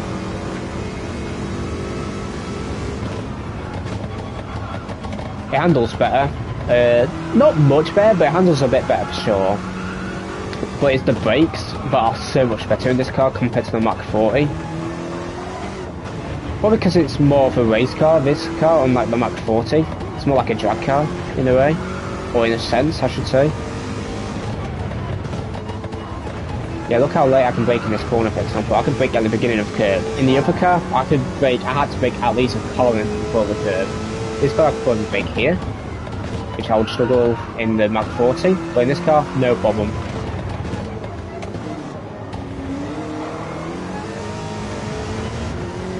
Let's just see the lap time in this car, and then we'll leave it. It's definitely faster. Do you guys want to see me do a race in this car, or do you want me to do the weekly challenges? Let me know.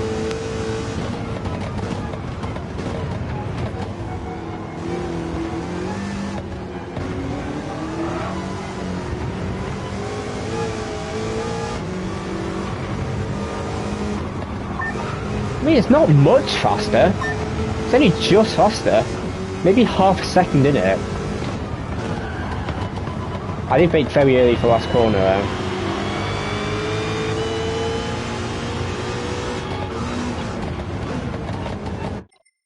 What do you guys want? You want to see me do a race in this car, or yeah, this car? Okay, I'll do a race in this car. That last chicken cost me loads of time in TTs and daily. Yeah, it's definitely one of the hardest corners, especially on controller, because sometimes when you hit the first part of the apex in the last chicane, there's a little bump on it. Sometimes the car just stops steering when you hit the bump on controller, whereas it doesn't do that on the wheel. It sometimes does that on a controller, which is why this track is not the best track for a controller. Yes, the first and second sector is pretty good for controller, other than turn 2 a bit, I'd say. And turn 1 sometimes. In fact, this is far from the best controller track, because some bumps, the car just stops steering. Like, I remember when Group 3, when the Genesis used to be meta, sometimes if I hit the turn 1 apex slightly incorrectly, my car would just stop steering and I'll just understeer off the track. It would not do that on a wheel, it only does that on controller, I believe. I could be wrong about that, to be fair. I don't use a wheel, so I can't say.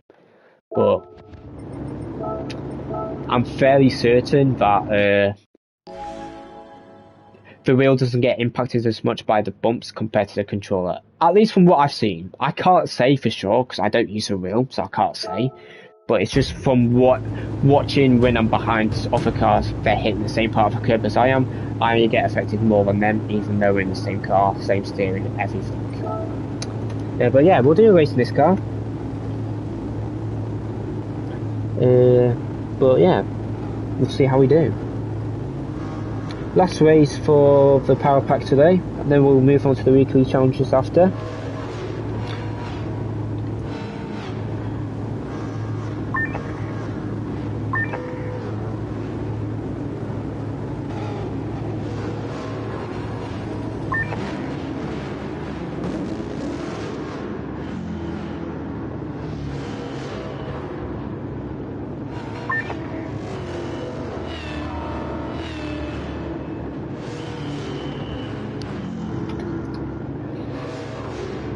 On real, it's like a lucky dip for me.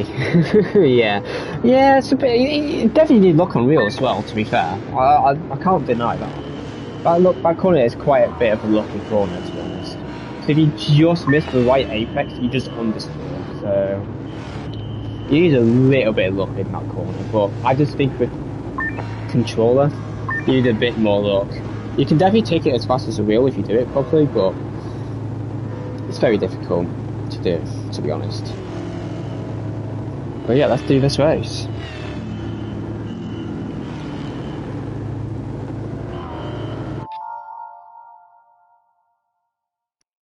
Let's do this. I mean, judging by last times, we should easily be able to win this. But I think it's a bit slow on the straight, so we might have a slightly harder time overtaking. So there's ifs and buts about this. There's definitely ifs and buts. For Laguna Seca, this car will be a lot better than the Mach 40, for example. But on this track with the long straight towards the end of the lap, I think it does advantage for Mach 40 a bit. So we'll see how we do. There's no point testing the Chevrolet because that thing just handles so much better, and it'll have better brakes on the top of that as well. So we'll test this car, then we'll move on to the weekly challenges after. Unless Kitty doesn't open lobby, then maybe we'll join that instead. But I think he's doing dailies at the moment.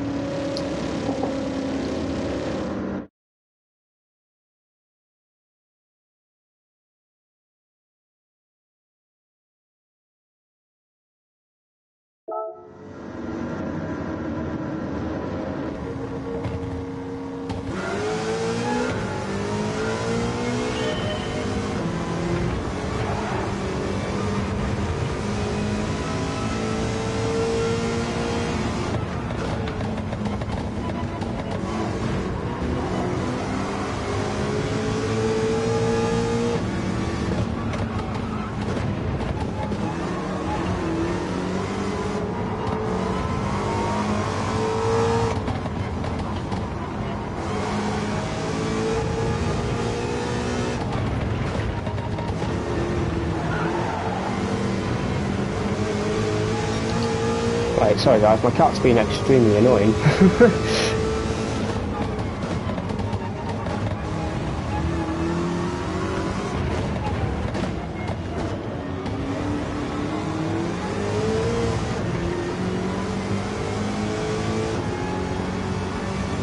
But yeah, as you can see, it's still quick on the straights, but I think it's definitely slower compared to the Mach 40. We're definitely quicker with the Mach 40 on the straight at this point. Thinking too early.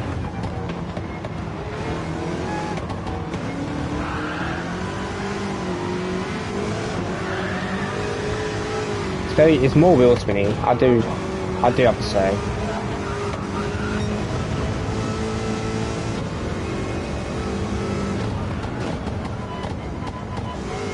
Hold up.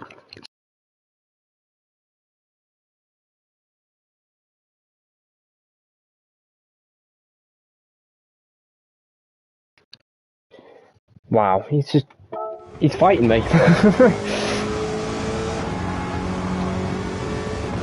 Not ideal while driving. You don't want a cat attacking your legs.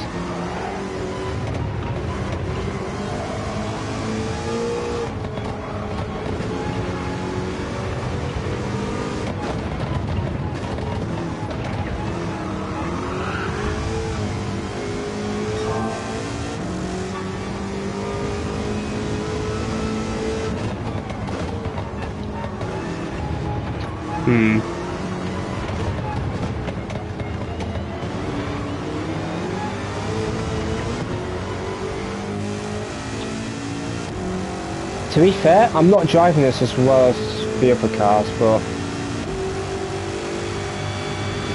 I think it's just as difficult, to be honest. And I do think the Mach 40 is easier to drive, personally. It's less wheel spinny for sure. Like, you get a lot of wheel spin out of that corner, for example.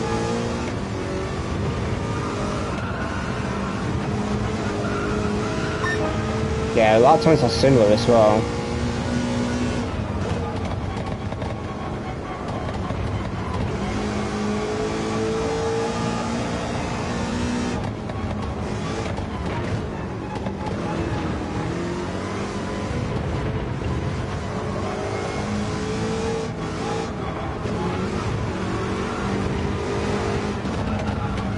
Oh, I did oversteer then. Yeah, that's not good. Still purple.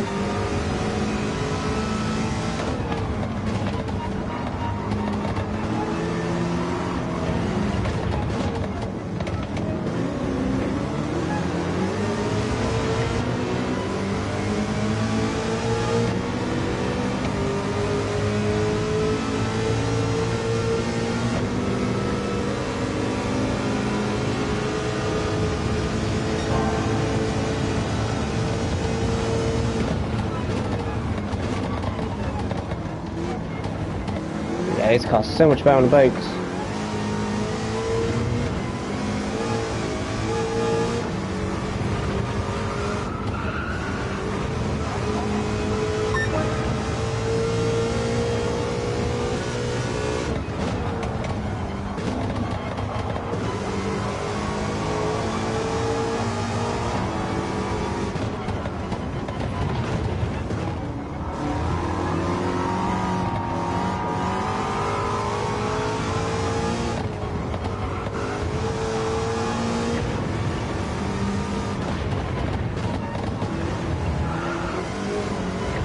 I don't think we're going to win.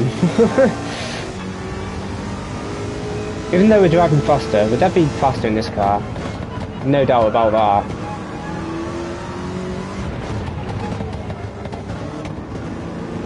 Try third gear here. Yeah, I think it's third gear. Compare the straight line speed to the car ahead of me now, even though it's not shifting it right. Just look at the straight line difference. He has no slipstream either. I think Mach 40 is easier, if I'm honest.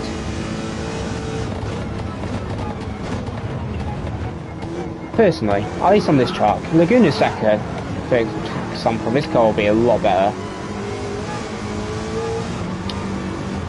Well, I guess it comes down to personal preference. I tend to prefer a car that's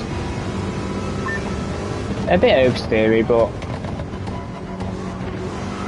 I probably prefer driving this car over the Mach 40, for example, but this car's not that much quicker. Maybe half a second, if I could put a number on it, maybe half a second a lot quicker.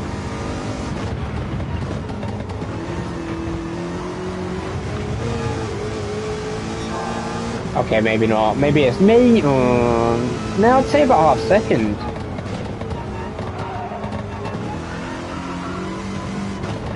But I do think Mach 40 is easier to overtake and easy to drive as well on top of that.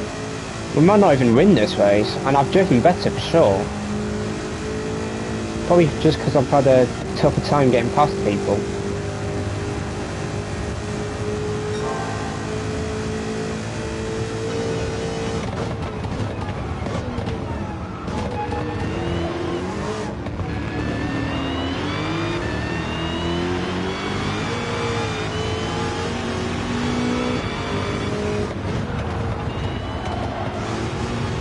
Oh, it's legit, I think that's just legit.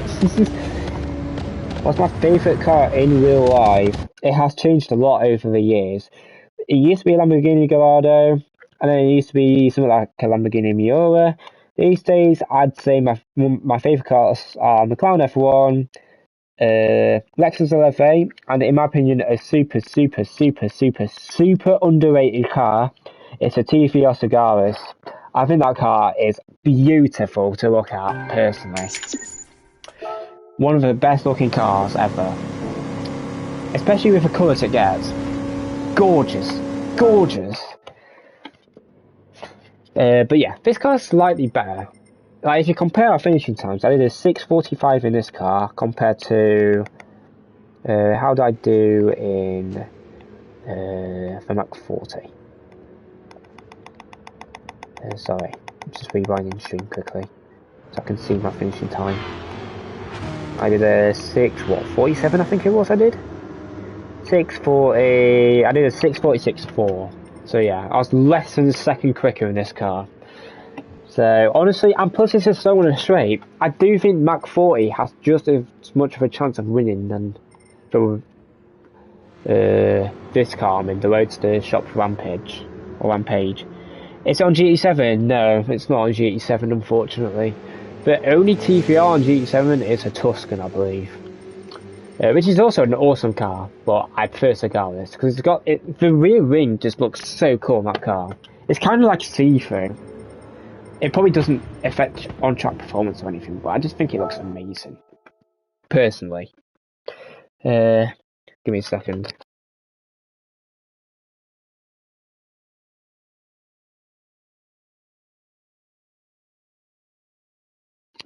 Right, guys. So that is the Roadster. Well, quite fun to drive, in all honesty. It's just...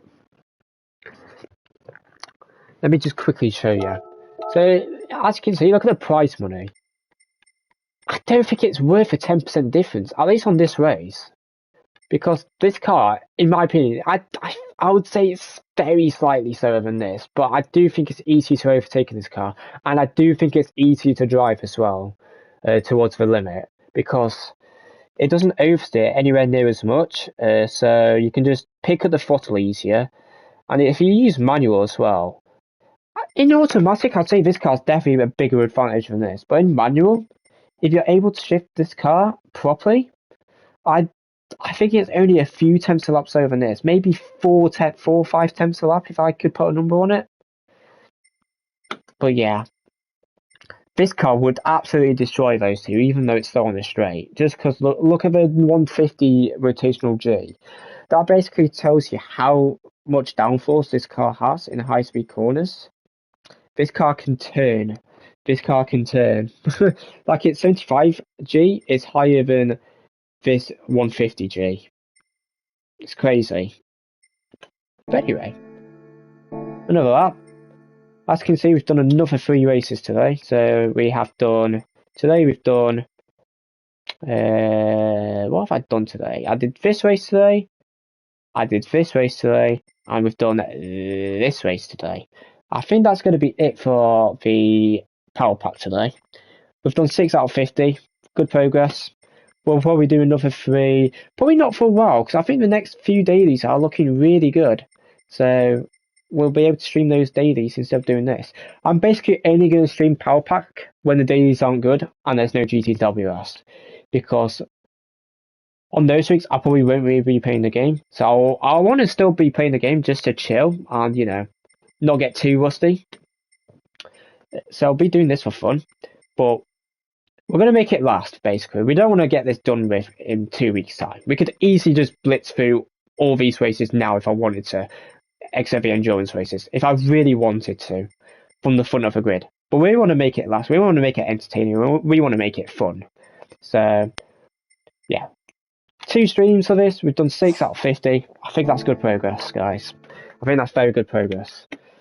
I don't know what you guys think, but yeah.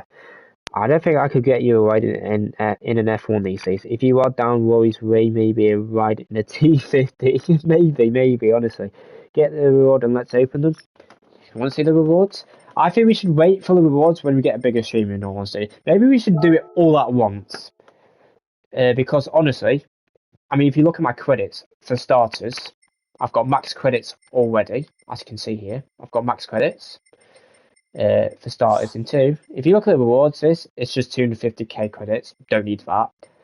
It says 20 stars required. I think you have to do this race to get that. So I'll easily get that, no problem. Is that all the rewards we can accept at the moment? I think that's all we can. That's the only reward we can get at the moment. Because you have to get that, you have to do this race. To get that, you have to do these 2 races, etc. So we don't have access to any rewards on here, unfortunately. Unless you mean my. I mean, I got these, but like again, these are just credits, and I've basically got everything. The only thing I can open here that is sort of interesting is parts and engine swap. There's no point me opening this at the moment. Oh, let's just do it for fun. Actually, we'll save up for another stream. We'll open these 2 for now. 105 million is the max money if you buy the power pack. Without power pack, the max is 100 mil. Oh, nice, we got a high turbo power. That's probably the best thing you can get from this, to be honest. Oh, but for the new car! I love this car as well. That's like the best reward I could have got from this. I'll take that, because I'll probably actually use that. I might actually use that. So we take that. We take that any day of the week. What engine are we getting? Hopefully a new engine that we've not had before. What's this? Chevrolet Corvette C7. Not sure I've got that. Oh. Well, I don't think that's that one though. Is it a different C7? No, it is that C7. We've already got 11 of those, so that is not useful for us. As you can see, we've got all these engines, so it'd be quite hard to get one we don't have. I think there is engines I've not had before. But yeah, this car, I'll definitely be using that, because it's one of my favourite cars in this game. So, an actual good reward for once. Thanks, not much AFK grind anymore. No, I mean, for world circuits, I've almost got 100% as well. If you go to event directory here, I've got 98% here, and as you can see, I'm only missing 1 race from here, 1 from here, 1 from here, 1 from here. Yeah, that's it. I've only got 4 races to do. But with that, let's do the weekly events. So this is a time trial, which we might spend a little bit of time on, just to, just to try and get in the top 10, maybe.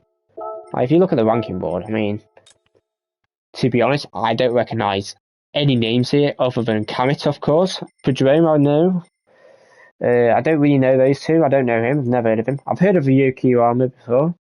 I've heard of Masked Ranger before. I believe he's on my friends list, actually. Oh, no, he's not on my friends list. I'm getting mixed up with someone else. And I've heard of Yukuri before, so maybe we can try get a 43 here. But first, let's do the other 4 before we put time into that. Because why not? We might as well do it. So this is 600 pp. Basically, we've just done this track, unfortunately, but... Anyone want to pick a car that is close to 600 pp on this list, feel free to do so. Pick a car for me if you want. So I'd say as long as it's got at least 570 pp. So between 570 and 600, you can pick any of these cars here. Except the engine swapped ones, because I will dominate in those cars. I would rather not use those cars. But anything other than those cars, with at least 570 pp points, I'm happy to go with. If you want to pick any car on this list, guys. I'll move down a bit just so you can see a part of the 4th bar or 4th row. So not the bottom right cars, they've both got engine swaps. But anything else with at least 570 pp, I'm happy to go with. I'll give it a minute, and if no one answers, then I'll just go in whatever car I want, basically.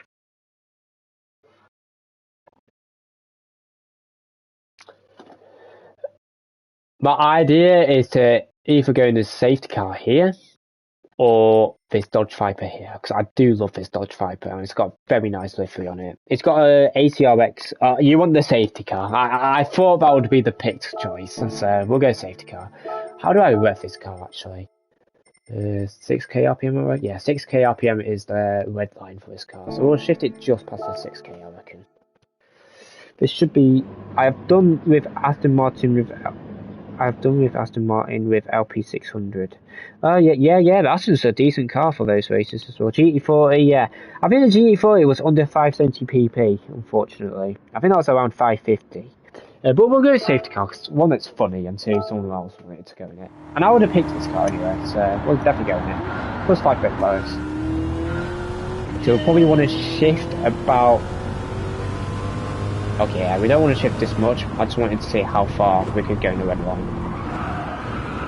Now you're going to see a car that does not turn or brake, for that matter.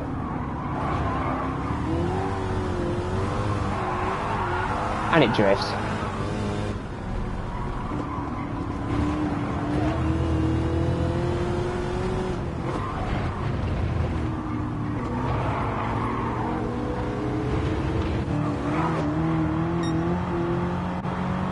It's got nice safety car lights on.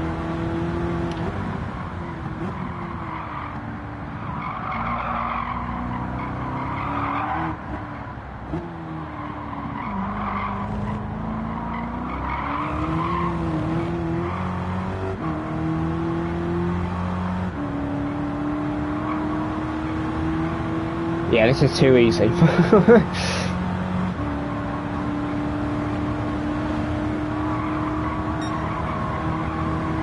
Probably want to brake about here. To be honest, it has better brakes than I thought it would.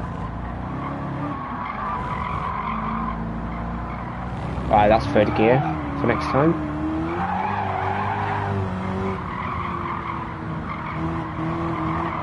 Can't see.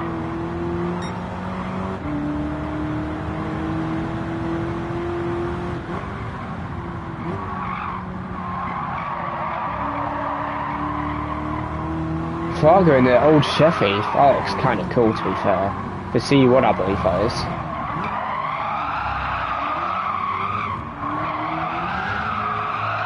We drifted for a bit of fun.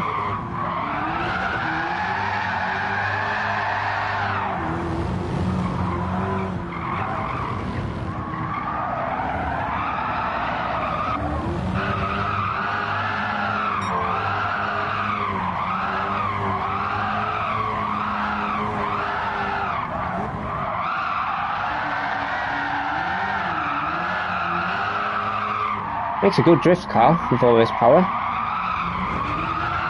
Even though it's a safety car, I should call it a drift car instead of a safety car. But hello Samo, welcome in buddy. Like 51 dropped for a legend, thank you so much mate. Thanks for 50 likes guys. Hope you are well mate.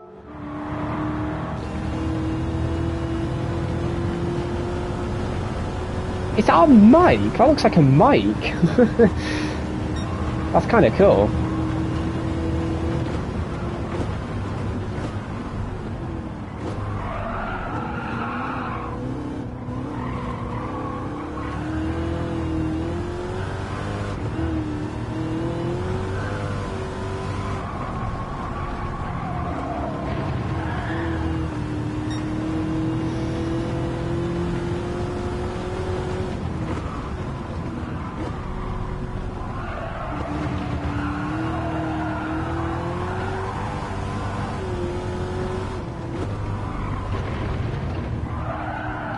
Oh, it didn't let me downshift. Well, that's not good. I was too high in the revs.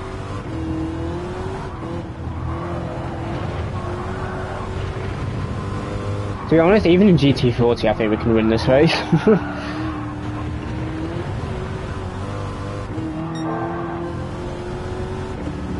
Because I've been messing about, we're going to finish by at least 10 seconds ahead. Oh wow. Does not want to turn.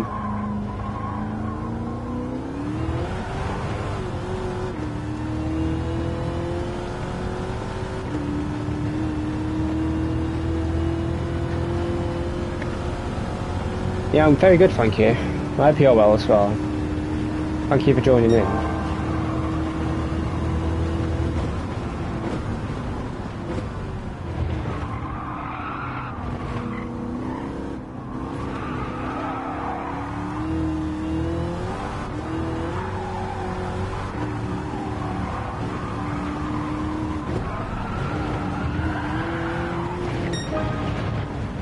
Boom.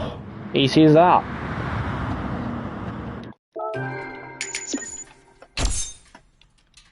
Which do these weekly challenges for fun, to be honest. I don't need to do them. I mean, I've got everything I could ever want. Yeah, 15 seconds. Yeah, they should maybe limit it to 550 pp, to be honest. Because that's far too easy. It's far too easy. If I'm being honest. But anyway. I guess that's for my level, though. Might not be easy for everyone. So, 600 European. So, if you guys want to pick a car between these. I know what car I would particularly like to use, but I'm going to let you guys decide. So, I'd say anything with at least 560 pp, and preferably a car that can turn, because it's Alsace. I kind of need a handling car. I'll say anything from this row here, from these top 3 rows. Even 550, I think 550 we can win, to be honest. As long as the car handles relatively well. So pick your car, guys, with at least 550 pp or above. But it's not the Polestar either. I don't want to use the Polestar after the last lap time challenge. Lambo. Which Lambo? There's 2. Porsche. Miura. Right, well, 2 people have said 560. Okay, we can try the Miura. I'm down to try it. 560 pp might be a bit of a challenge in this car, but we'll give it a go. It's on comfort softs as well. In fact, we don't even have any tyres on this car. Let's buy them. We've got the money to splash. We'll keep it on comfort softs though. There we go. We've got the tyres we need. Oh, Countach. Okay, well, sorry. I picked the Miura now. Oh, wait, no. Yeah, I mean, it's 1 for each anyway. Because you said Lambo, I imagine you wanted a Miura. So, I'm sorry about that, but Miura is similar to Countach anyway. Probably performs similarly as well. So, we want 7.5k RPM-ish in this car. So, probably redlining it, I would imagine. I've done about +5 in this. It's got a bit of front weight, so I think we'll go +5.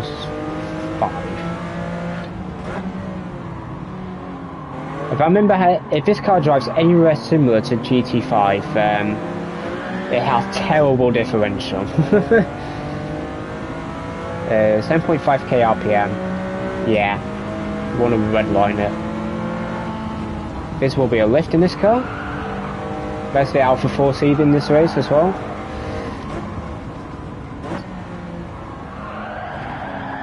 Yeah, this car is sliding. And this differential is terrible. It does not want to turn. Yeah, it's not turning.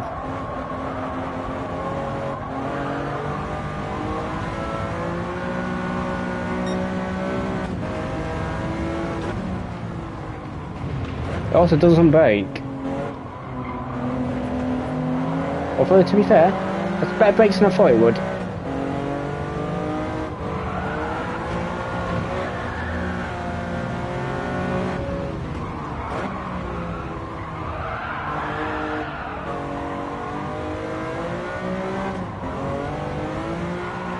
Oh, a bit wide. Not gonna lie, guys, I'm not a massive fan of this track. I don't think the controller's particularly good on this track either, but I don't really like in general whether the controller's good on it or not. Just don't really. I don't mind how it flows, I just don't think it'll be great for racing. I think you need a really good strap on this track to make it. It's kind of like a topless race. It's a bit less handling version of a topless. And you're probably you're probably able to go side by side in some corners at least. The problem is, get into side by side in those corners is quite difficult because the previous corners is kind of single file, so you won't really see much side by side here, I don't think, unfortunately. But when you can go side by side, I think it's actually really good for racing. You just need a good tyre strap, I think, to make it viable as a race. In my opinion, I could be wrong. We don't get it as a daily, so we can't find out, unfortunately. Sedate, I love the Sedate. It looks awesome. They threw it a bit of this rear ring though. in my opinion.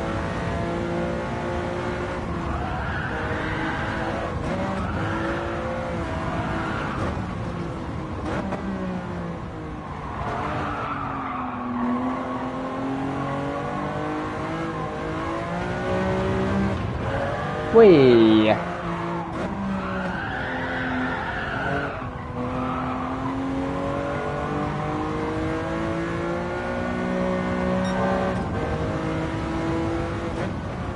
I'm braking too early there.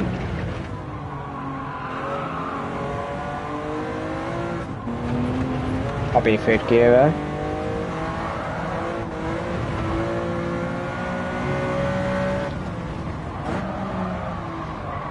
Yeah, I'm not able to brake anywhere near as late as the M3 there. I think it's an F. It is an F3, isn't it? Yeah, it's an F3. Thank goodness. If I got that incorrect, then I'd probably have a whole train going against me. That would not be fun. The whole BMW fan people would be going mad at me. Yeah, does not handle very nicely, to be honest. But at least it accelerates fast. And plus it sounds nice, and plus it looks amazing. So you can't really complain. Can't have it all.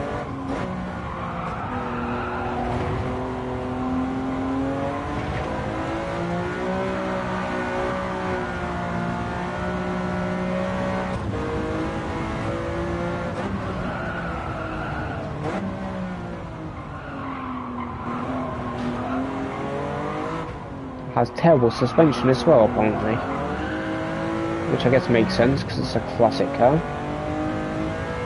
I mean, it's a rocket ship. Wow.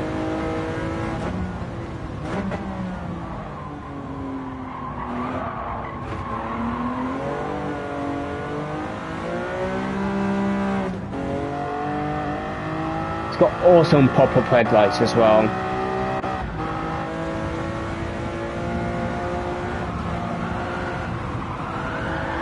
Maybe AI's pulling away now. Don't tell me you sped up because I'm close here. Please no. I need to win. Please.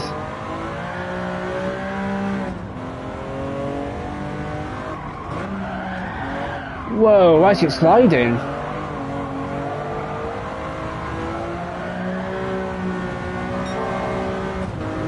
Maybe 100-ish meters? Oh. No, it's a good thing I broke a bit before that.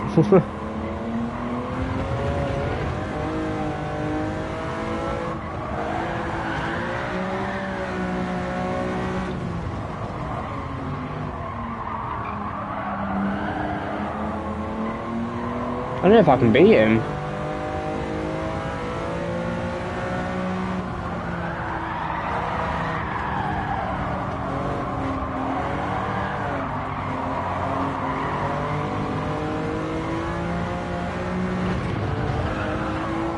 Nice. Good move. Let's not bottle it up.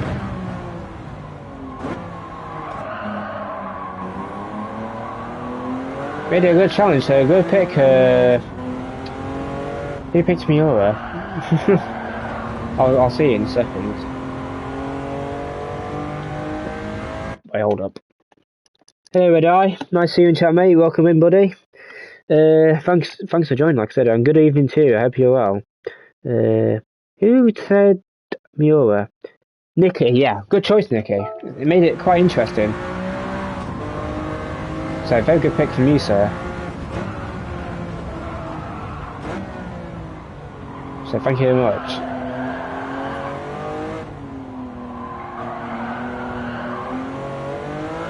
Had to kind of lock in on the last stop. There we go.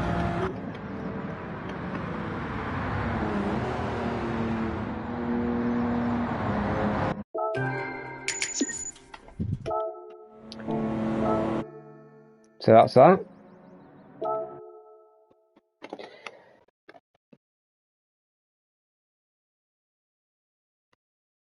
Let's carry on. We're going to skip the time trial one for now, and we're going to go into the next race, which is the GTR Cup at Deep Forest. Say 700 pp. So take your pit car, guys. I think Honestly, the only two cars that I could probably get away with using are these two, because I think the rest is too low PP, except that which has over 1,000 horsepower. Honestly, you want to see me go in that car, then sure, but I will dominate in that car, I'll tell you that right now. So I would prefer if you picked these two cars, I think. So which one between these two? Maybe I could win with one of these GTRs, because I do think the AI is not good on this track. So I'll say between this car, this car, this car, this car, this car, and this car. Take your pick, guys.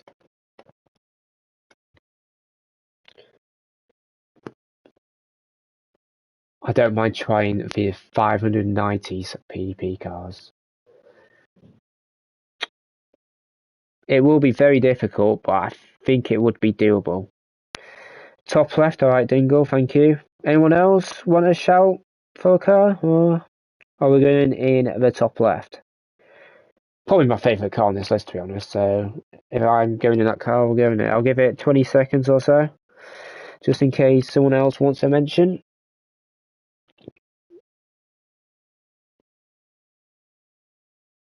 Mine, alright, mines. Okay, we're going mines, guys. I think everyone wants the mines. Alright, thank you, guys.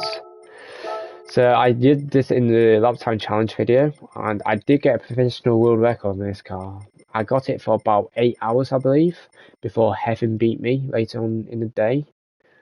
I think Turismo beat me as well. I think Turismo beat me before, and then after it was Heaven that beat me.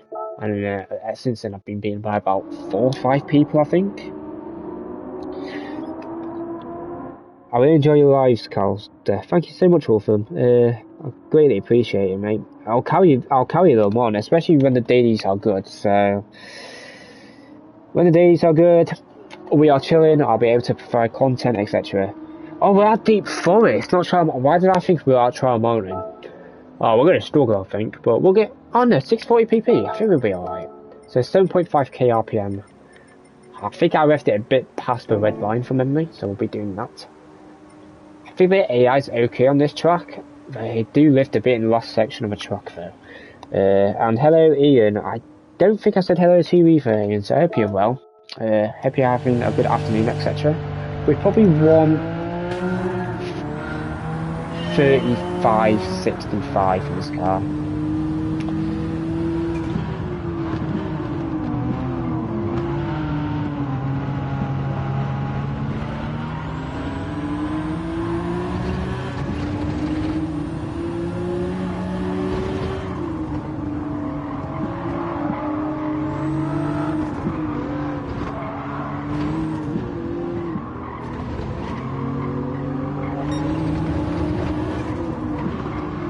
Oh, a bit deep. It's okay though. 30 seconds off the lead? Are you having a laugh? How am I supposed to catch 30 seconds in 5 laps? Surely not. Maybe the leader's on the FOSO car though. Oh my god!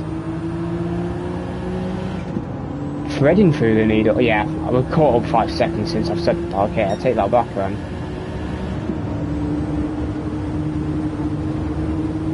Probably want to bake about here. That's a bit late. It does have good brakes, to be fair. It's also a rocket ship on the straight.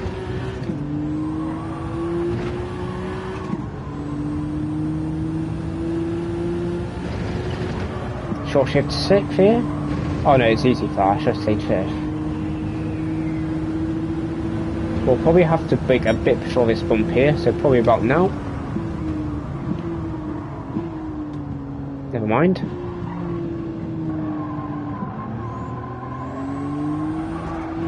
Oh wow.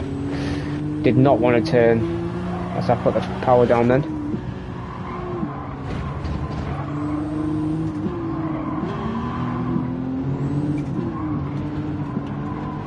Down the inside of Lucas Ordonez.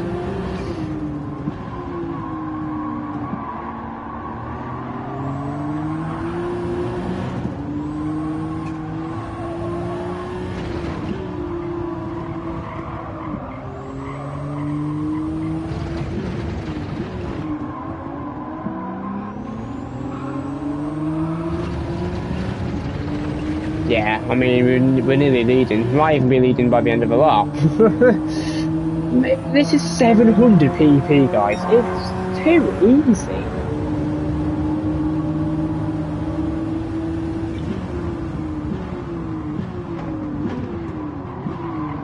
That's better.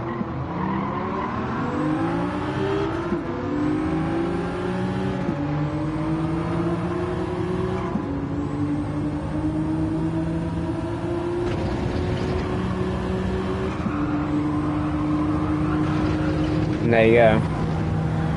Too easy.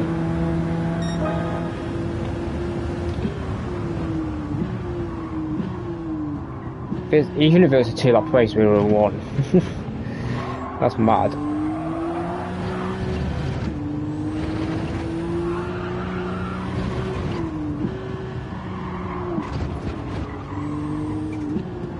That's with a terrible lap 2 as well. I missed a lot of apexes that lap.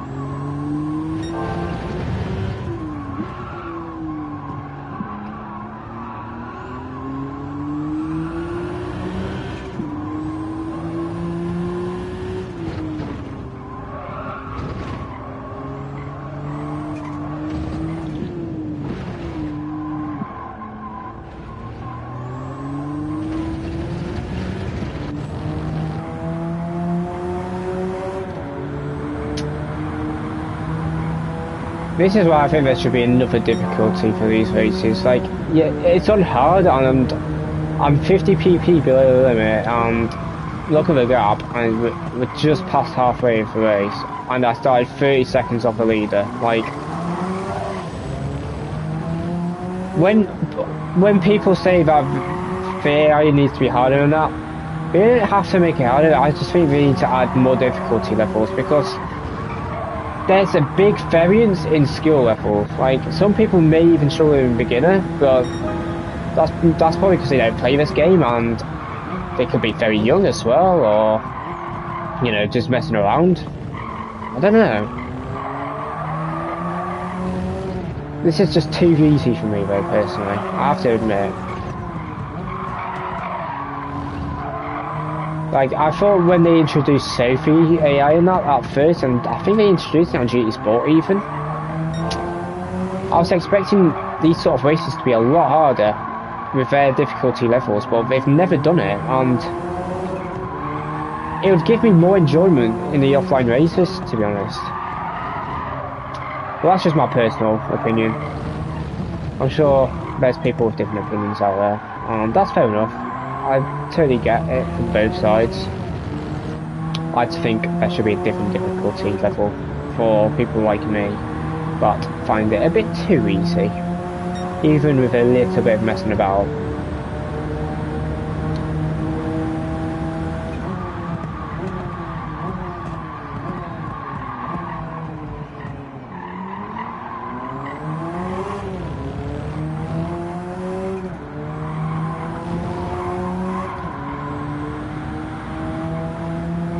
And I'll tell you what, we'll definitely win it in the 600 pp GTRs. There's no way we wouldn't. I don't see it costing us 3 seconds a lot. I don't think.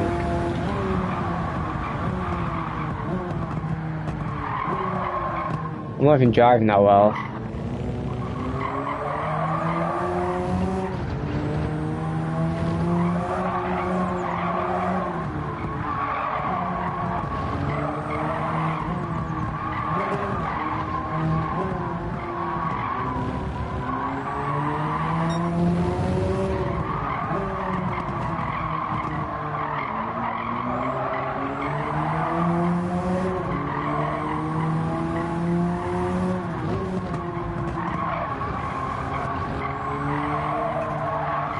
Oh!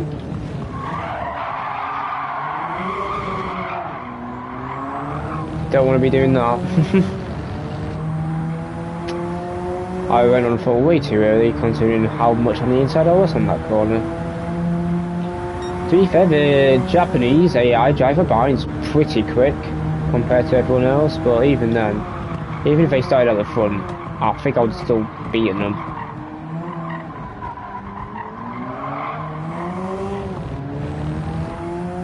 Or maybe not actually, their car's very quick on a straight.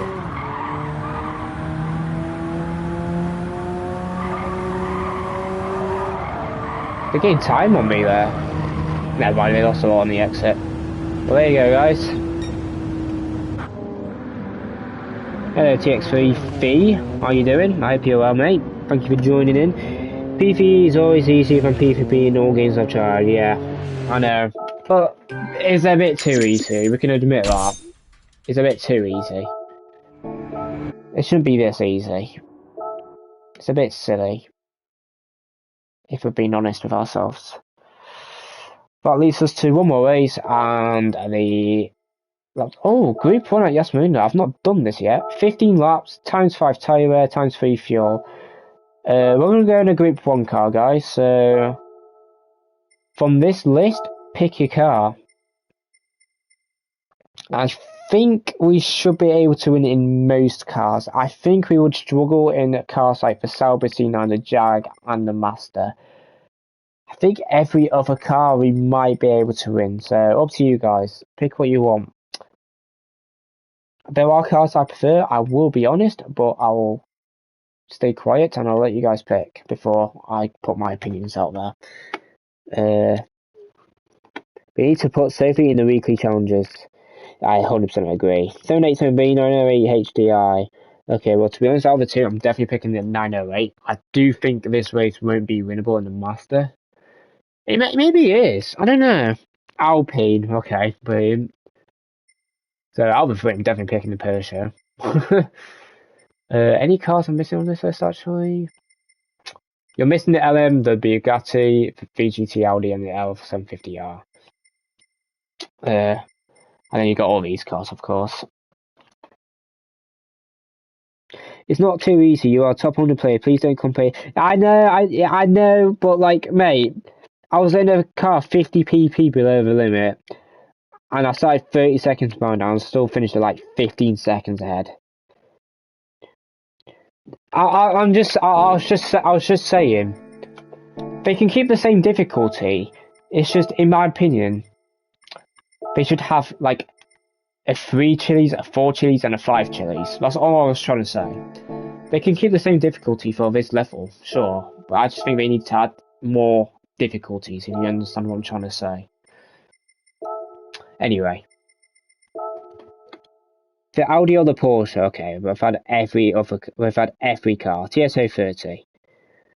Well, make your mind up, guys. We've had one of each. We've had this, we've had this, we've had this, we've had this. We've had this. And we've had this. TSO30 would be quite interesting, to be fair. I wouldn't mind trying that, actually. Don't know if it would be winnable in that car, though. 962, L92. Right, guys.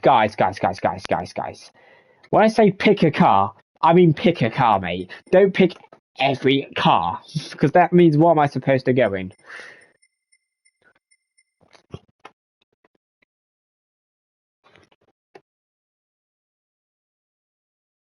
"908, push your boundaries." Right, I'll give it 10 more seconds, guys.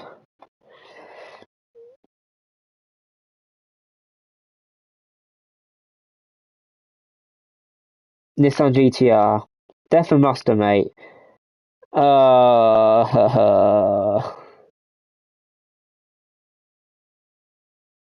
Master. Yeah, we'll try. Fine. Wait, which Master? There's 2 Masters. I just remembered. I imagine you guys want the 787B, yes? You want the 787B or do you want the LM55? I imagine you want 787B, right, guys? And hello TML Ride. I don't think I've seen you in chat, so hello to you. I hope you're doing well. Alright, 787B. We'll get 787B. We'll give it a go. The car's good on fuel, so I think we'll be okay on fuel. It should be okay on tyres as well. We'll go medium tyres, I think. Because I think on soft it'll overheat. We'll go with mediums, yeah. We'll give it a go. I think we're going to struggle though. The best sounding car on the planet, definitely up there. Definitely up there. It's gorgeous.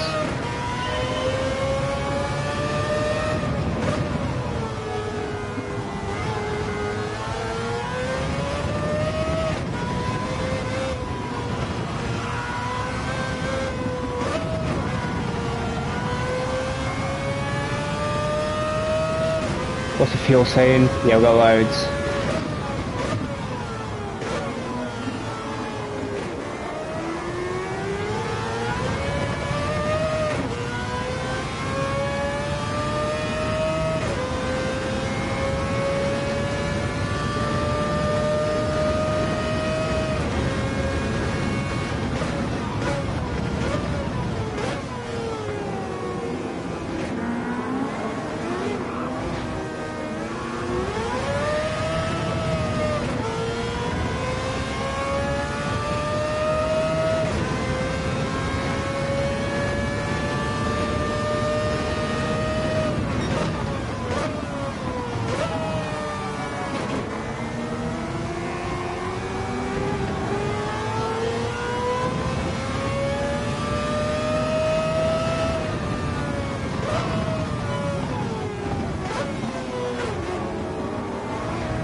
Alright guys, so we're going to try doing no stop.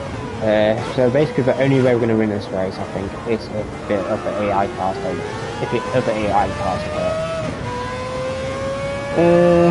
It's going to be a struggle though.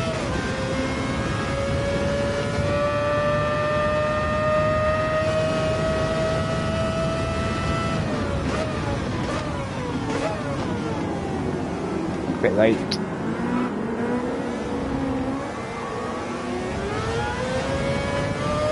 I gained time in that chicane even though I went really deep. Let's see what I can do, guys.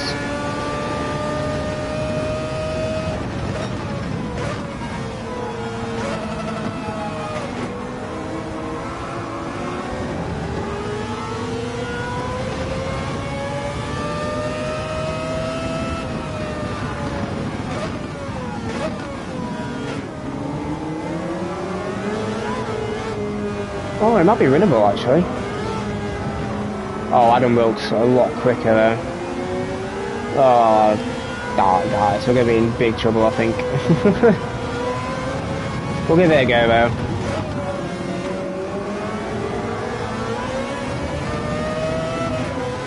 I'm nearly just fastest. Oh dear, why are they braking that early in their car? Like, it has so much more handling. Maybe they're on softs, you never know.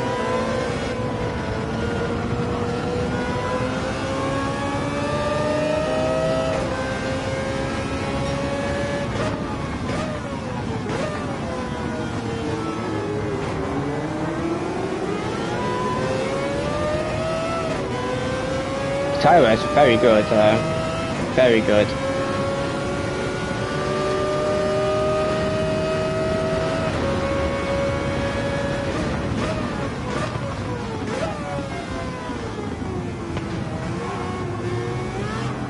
No, mate.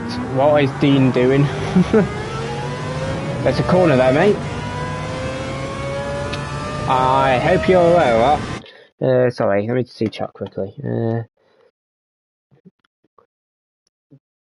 Good luck, thanks for good luck. This car's perfect for long stints. Yeah, it's probably one of the best Group 1 cars for longer stints. Because it's got very good tyre wear, especially front tyre wear. If you wheel spin it too much, of course you're going to hit the rear tyres. But it's got really good fuel as well, really good fuel. I think there's a car better on it than fuel. I think the 908 might be better on fuel. But other than 908, I think this is probably the next best. And those two cars are completely different. One can do straight line speeds, the other can't do straight line speeds. One can handle, one can't handle. One can accelerate, one can't accelerate, etc. So we should gain a bit more time towards later on in the stint, I think. Even though the AI probably won't hurt their tyres because they're taking from us far too slowly. But anyway, we'll give it a go.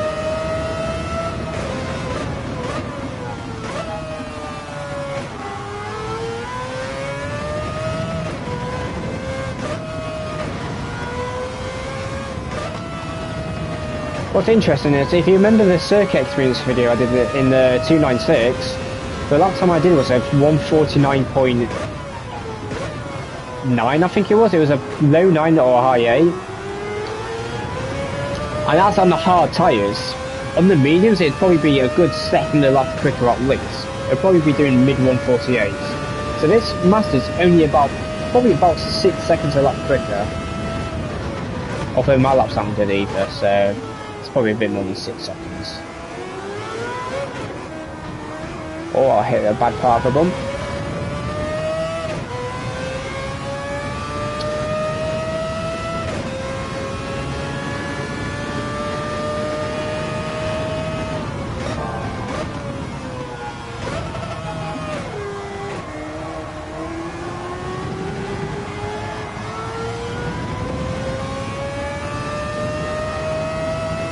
Although that is with a lot more chocker usage, to be fair. Gotta remember that. Oh, what am I doing? There is the other good car on fuel ahead of me.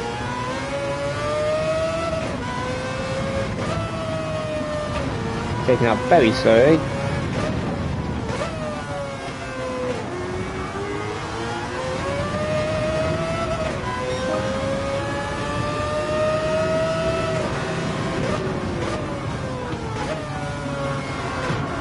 Mate, I am on the inside. Whoa!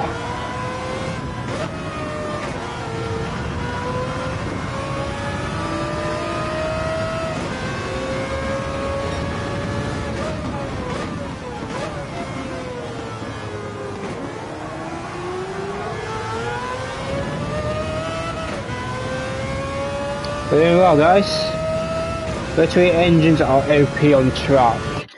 Horrible for daily driving though. Yeah, it's very thirsty on fuel, isn't it, in general? Although for some reason it's really good on fuel in this game, but in real life, actually it was really good on fuel in real life, wasn't it? Now I think about it.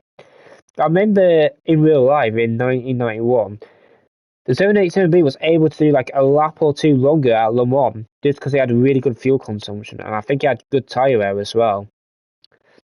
So I guess it is kind of realistic in that sense, but it's quite weird because in real life, in like on the roads, the rotary engines would burn the fuel, and plus they were not reliable either. But the 787B was basically the absolute opposite of that. Somehow, it was really reliable and it was really fuel efficient, which is crazy. I don't know how they managed that. So fair play to the guys that produced the 787B. Yes, Wolfram. I'm not going to say that word just in case I say it. Mispronounce it a bit. But yes, that guy was a legend at making rotary engines. Without him, we would not have rotary engines. So it's all thanks to him. I believe he was German, wasn't he? Was he German or Austrian? He was that area, wasn't he?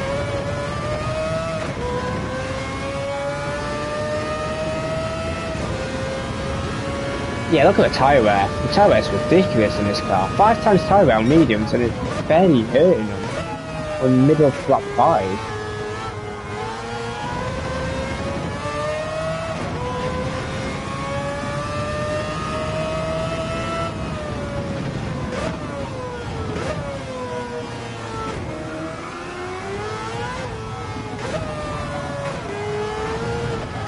Oh, a bit too deep. Oh, Adam works on softs, that's why it was so quick at the start of the race. Oh, maybe they have to pit then. Yeah, we're easy winning.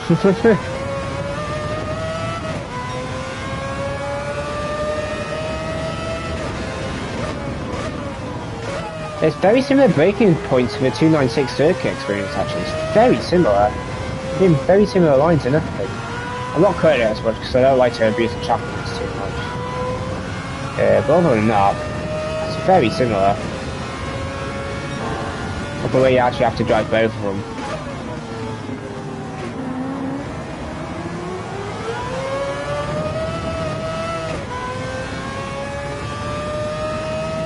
Hello, brother.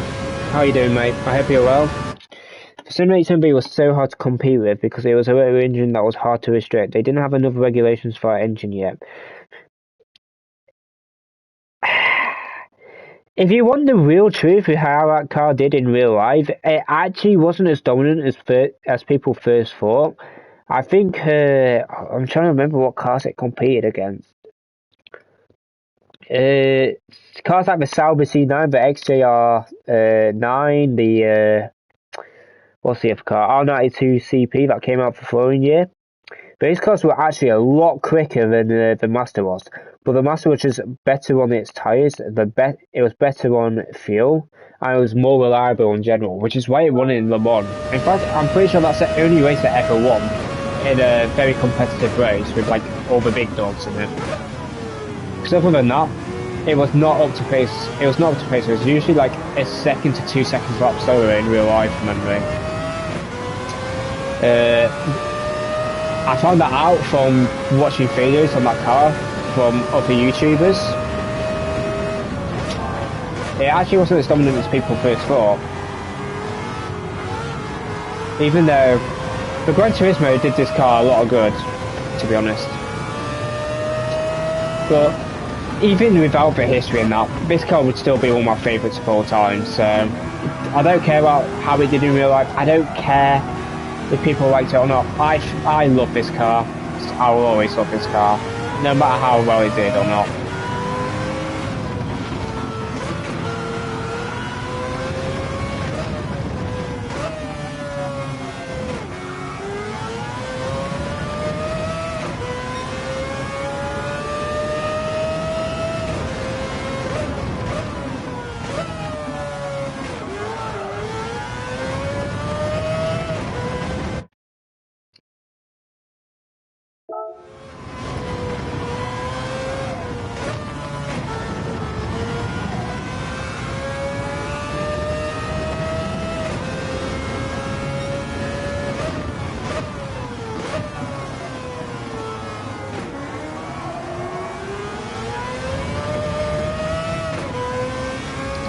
So I didn't realise I was muted. Rotary engines were designed by Felix Rankel. Yeah, it was. Absolute legend of a guy. I'm well, fine. Yeah, that's supposed to say well. Yeah, I'm glad to hear you're well, mate. Yeah, Ganem. Rankel is the person that made rotary engines. Felix Rankel, yeah, that's the one. That guy was a guy who made the rotary engines. I think it was back in the early 1900s, like 1920 area, I think it was. If I'm not mistaken, I think Master 787B won its first outing positions 1 and 2 over Mercedes. No, I don't. I think that's mistaken. Unless that was the Le Mans race, because the Mercedes had reliability issues. They did tend to struggle a bit in compared to the C9s and that. But I still love this car, so I don't care how it did in real life. I just know it wasn't as good as people said it was.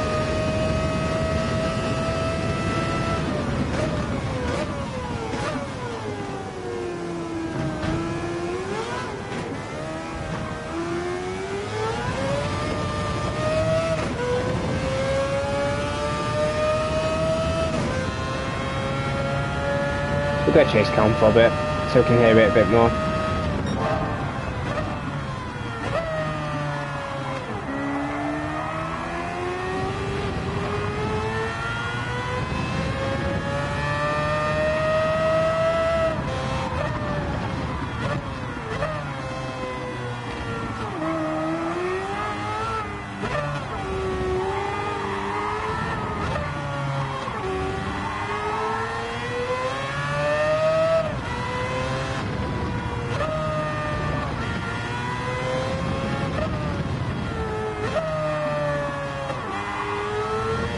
Oh, bit too wide.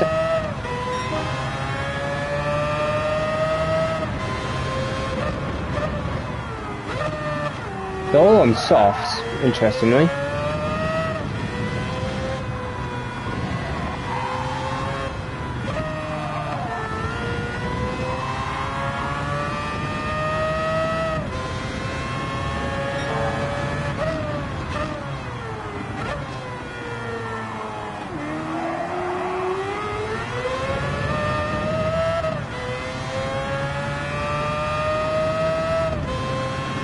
Yeah, look at our fuel, it's crazy.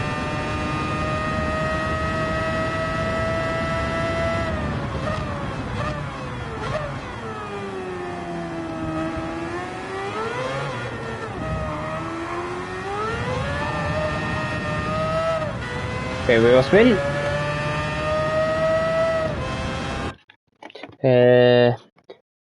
Le Mans, yeah. It would have done really well then, yeah. Very educational stream. It's relatively educational. I kind of know my cars. A racing car, but very hard to drive on a controller. I tried it on the weekly races when we had Le Mans, if you remember. I personally disagree with that. When we had the Group C cars, in my opinion, this was the easiest car to drive on controller because it had really good traction compared to the other cars. And from memory, it didn't suffer as badly from bumps compared to other cars like the 962C, for example. That car struggled on bumps a bit. I find this car much easier to drive than the 962C personally. But the 962 is a better car in general, just because it handles so much better. And that car used to dominate in real life. I'm pretty sure it won like 5 Le Mans in a row at some point. It was crazy how good that car was.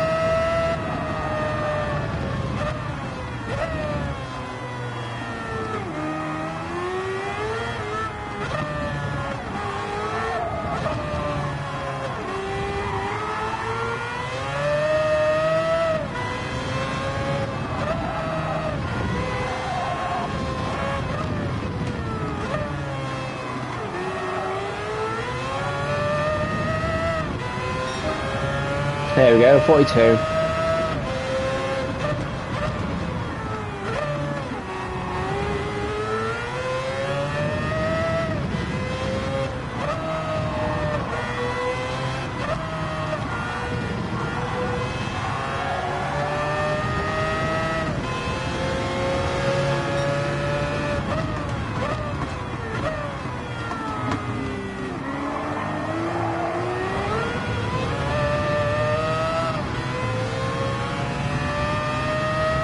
There we go.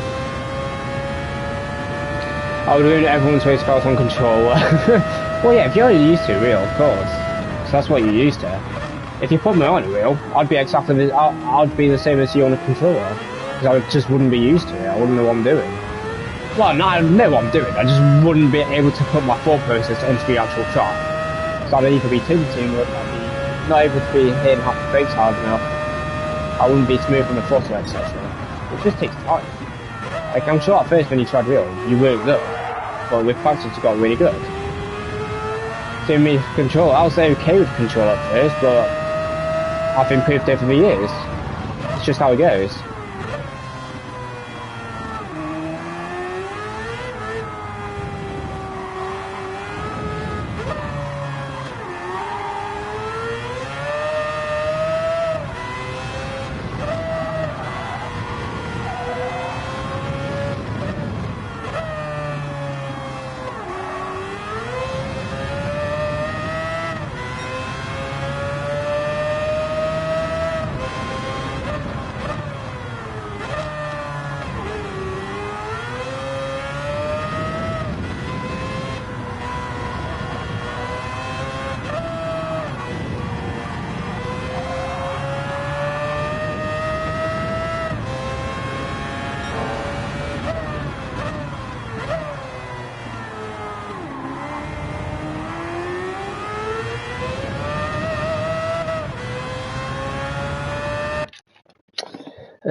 I struggle with the Jag. The back end makes feels like Fist Barrier on weird mode. Yeah, the Jag was definitely the hardest to drive out of the upper Group C cars because I think it just didn't have a good setup. Like, Even under braking at times, and especially under fast direction changes, it just wanted to slide out so badly.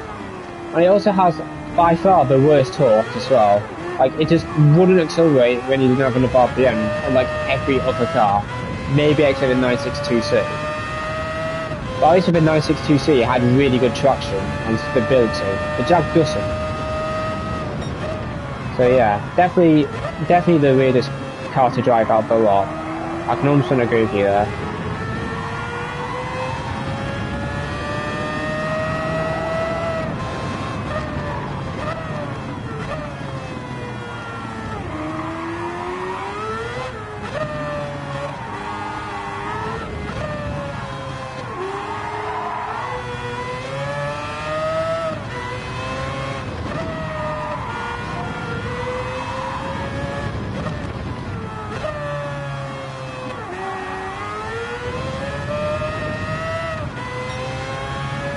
Look how consistent we are, guys. Look at the last 4 laps. Like 2 temps in it every lap. Oh, my TV's turning off. That's not good. It is kind of sad they make Daniel Solis use a wheel for the fence. He would be so much more competitive for a controller. I can agree with that, but honestly, I think they do it because of sponsorship with Thrustmaster or whatever they use. That's probably why you have to use wheel there. Just because of sponsors. So I can understand why. And plus, Daniel Solis practices with wheel, but he will have a wheel to practice with. If you qualify for the GTWS, you get given a wheel to qualify with. So, yeah. I kind of do feel bad for him, but at the same time, you've got the time to learn with the wheel. Because I'm pretty sure they give the wheel to you, like, pretty much as soon as you qualify, like maybe a couple of weeks after you can confirm that you can go to the World Tours. That's you're eligible. So, yeah, I do feel bad as well, but at the same time, you just have to put the time in at the end of the day. If you don't put the time in, the results won't come. So, I do feel bad for him, but at the same time, it's all about putting the time and graft into it. Which I'm aware not everyone will have time to do that. Like, even though I would probably have the time to do that, I would struggle doing that because that's how you can get burned out on this game. So, I can understand from both sides. I totally get it.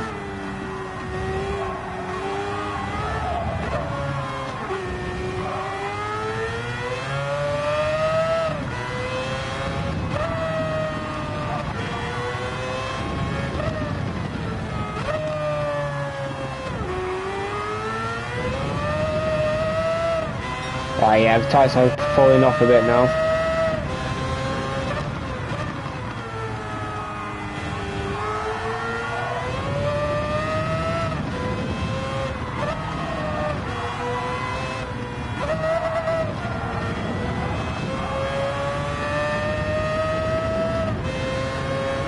We're about to lap someone. I wonder what car it is actually.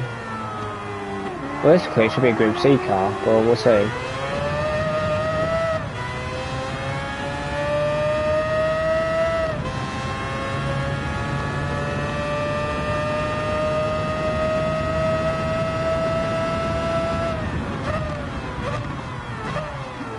Looks like a Sauber C9 to me.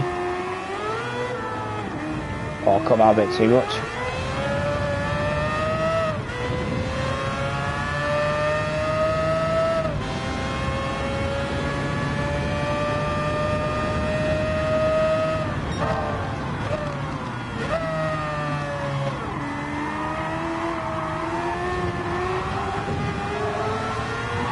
Thanks for the space.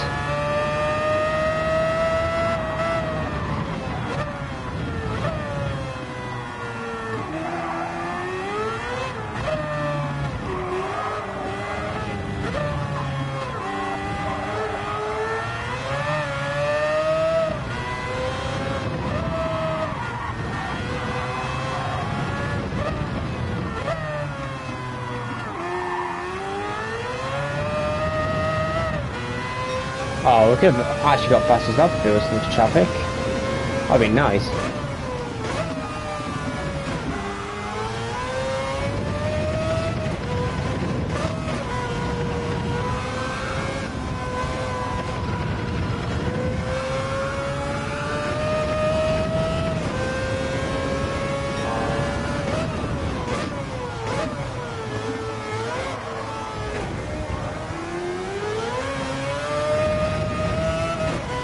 test is starting to fall off a bit, guys. Still doing good laps though.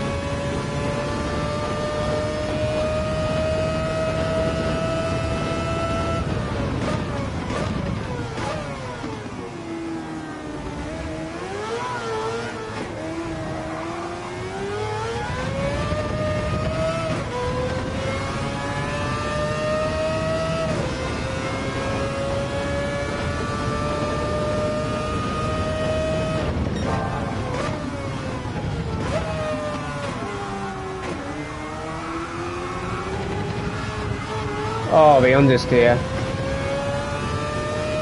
That's annoying.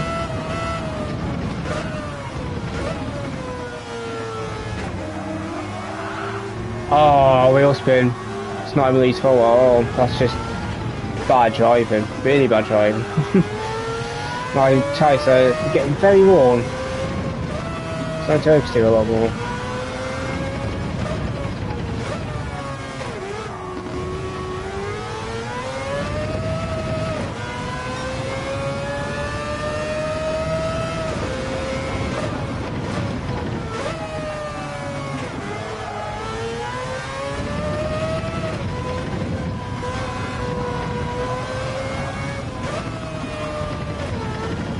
That was terrible.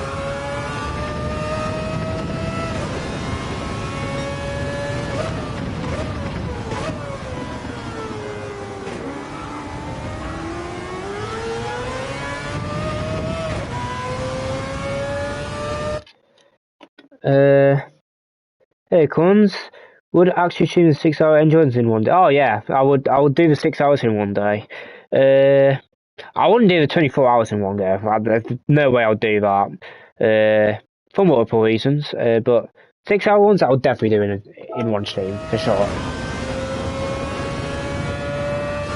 It would be a nice relaxing stream, I think.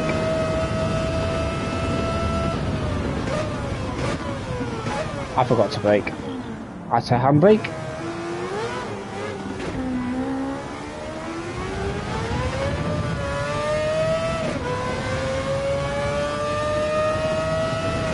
To be honest, I'm surprised Gallows kept 6th pace for so long in an R92 CP. It's a Group C car, should be towards the back.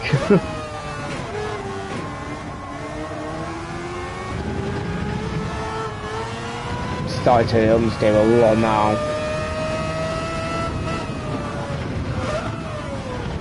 I mean, the fact that R8 in 2016 is this far back. It's not good. Is he on wet tyres or something? Like, what is going on? Should not be at the back. No way. Should be towards the front. If not at the front, that car should be like the best here.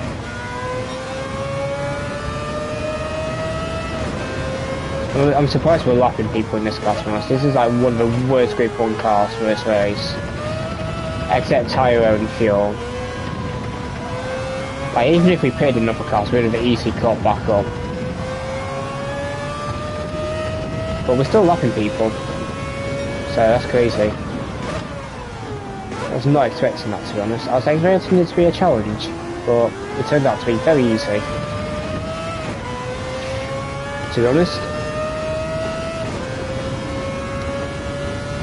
A bit too easy.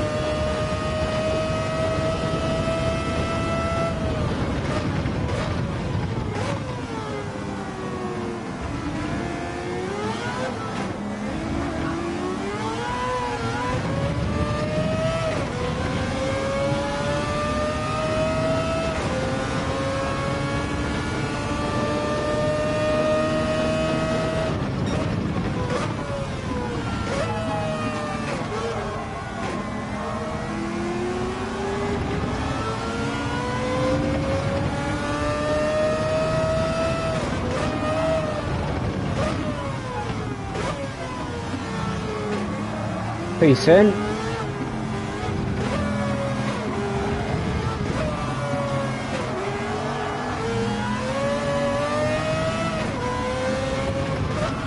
Oh my god. Why is he going so slow in that car? That car has insane downforce.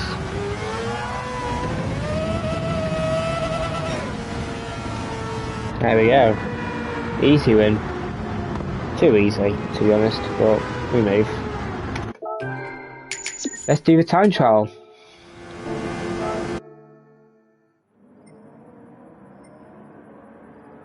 Yeah, look at that, 38 seconds. I mean, look at the cars that are up here as well. You got an Audi VGT, McLaren VGT, GR010, which should be serving these cars, surely. L750R, not too surprised about that, to be honest. Tomahawk, I'm not surprised. R92 should be a lot lower than that as well. Like, the fact an R18 has been lapped. Same with the Bugatti. Like, come on, guys. Can't take AI races seriously. Can't take it seriously. Nice one, mate. 7870s. Yeah, it does. Sorry, yeah, it does. Thank you, Dingle. That was actually really easy, to be honest. But yeah, let's do... Sorry, wrong button. Let's do this and try get first place, why don't we? So, shortcut penalties off. You can just track limit then. I mean, you wouldn't track cut anyway on this particular track anyway, but that's ridiculous. How do you ref this car? Let me find out, because I don't think you'll be able to see the car settings once you go into the thing, because it's stock cars. You can't put a livery on it or anything. So let me just go into the FTO quickly, guys, and find out whereabouts I need to ref this car. So Mitsubishi, there you are. So its peak for refs looks like about 8k RPM. Yeah, we'll just ref it to about 8k RPM. It's got good torque as well, especially for NA. That's really good torque. Oh, that's interesting. Maybe because it's got low power, makes it look better than it actually is. So ref it to about 8k RPM. Thoughts on GTWS 2A, Carl, so if you saw it. I'm going to be completely honest, Flash. I thought it was terrible. If I'm being completely honest. First things first, Daytona Oval is one of the most stupidest tracks I think you could ever use for GTWS. Especially for contact physics and the latency and everything. It is the worst decision I think I've ever seen. To the stewarding, needs to improve. Some instances should have been a penalty when there isn't. Some other instances wasn't harsh enough penalties, etc. I think the driving standards were far from the best, to be honest. Like, I'm not going to mention them because, you know, I don't want to start beef with anyone or anything, but I do think, like, for example, I don't remember the drivers in each races, but at Sardinia, like, when the Lexus just shoved the McLaren off the track, even though it's completely side by side, and them only getting a 1 second penalty for that is just ridiculous. They still finished ahead of the McLaren, by the way, and in fact, the McLaren lost more positions. So, yeah, I'm not happy with how it went, to be honest. I'm far from happy with how it went, to be honest. I think it's one of the worst events ever. And the last race needs to be longer. I think it wasn't good, to be honest. Sorry if you disagree on that, but I just don't like what they did. Anyway, let's try get a 44 or 0 area. Wait, it's on Racing Softs? What? Why is this on Racing Softs? What am I watching? This car on Racing Softs? I can't be bothered. Oh my god, it feels weird as well. I don't know if I want to do this, to be honest, guys. This on Racing Softs is one of the worst things I think I've ever seen. Wait. How are people doing 44 seconds? It can't be the whole lap, can it?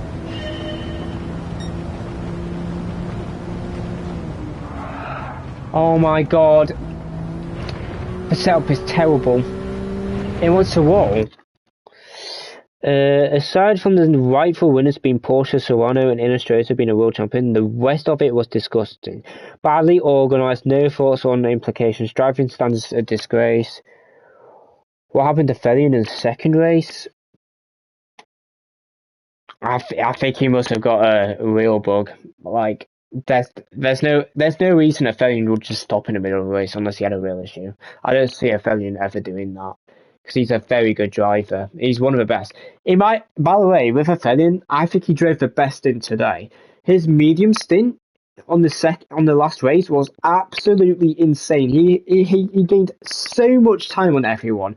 Like I think he even gained time on Subaru on a softer tire. He was so good on that stint.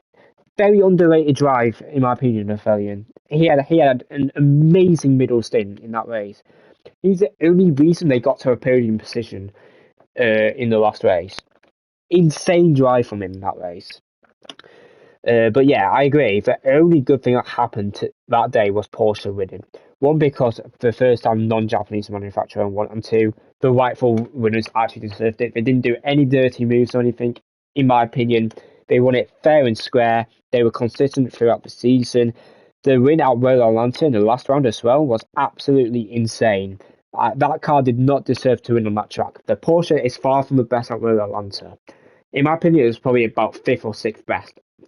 Obviously, that I didn't see the GTWS BOP in that, but judging based on the manufacturer's race I did a month or so ago in that car was a few tenths off the BMW, probably 3 tenths, 4 tenths off a lap compared to BMW. Has similar tire to the M6, and it probably doesn't save tires as well as the M6 as well.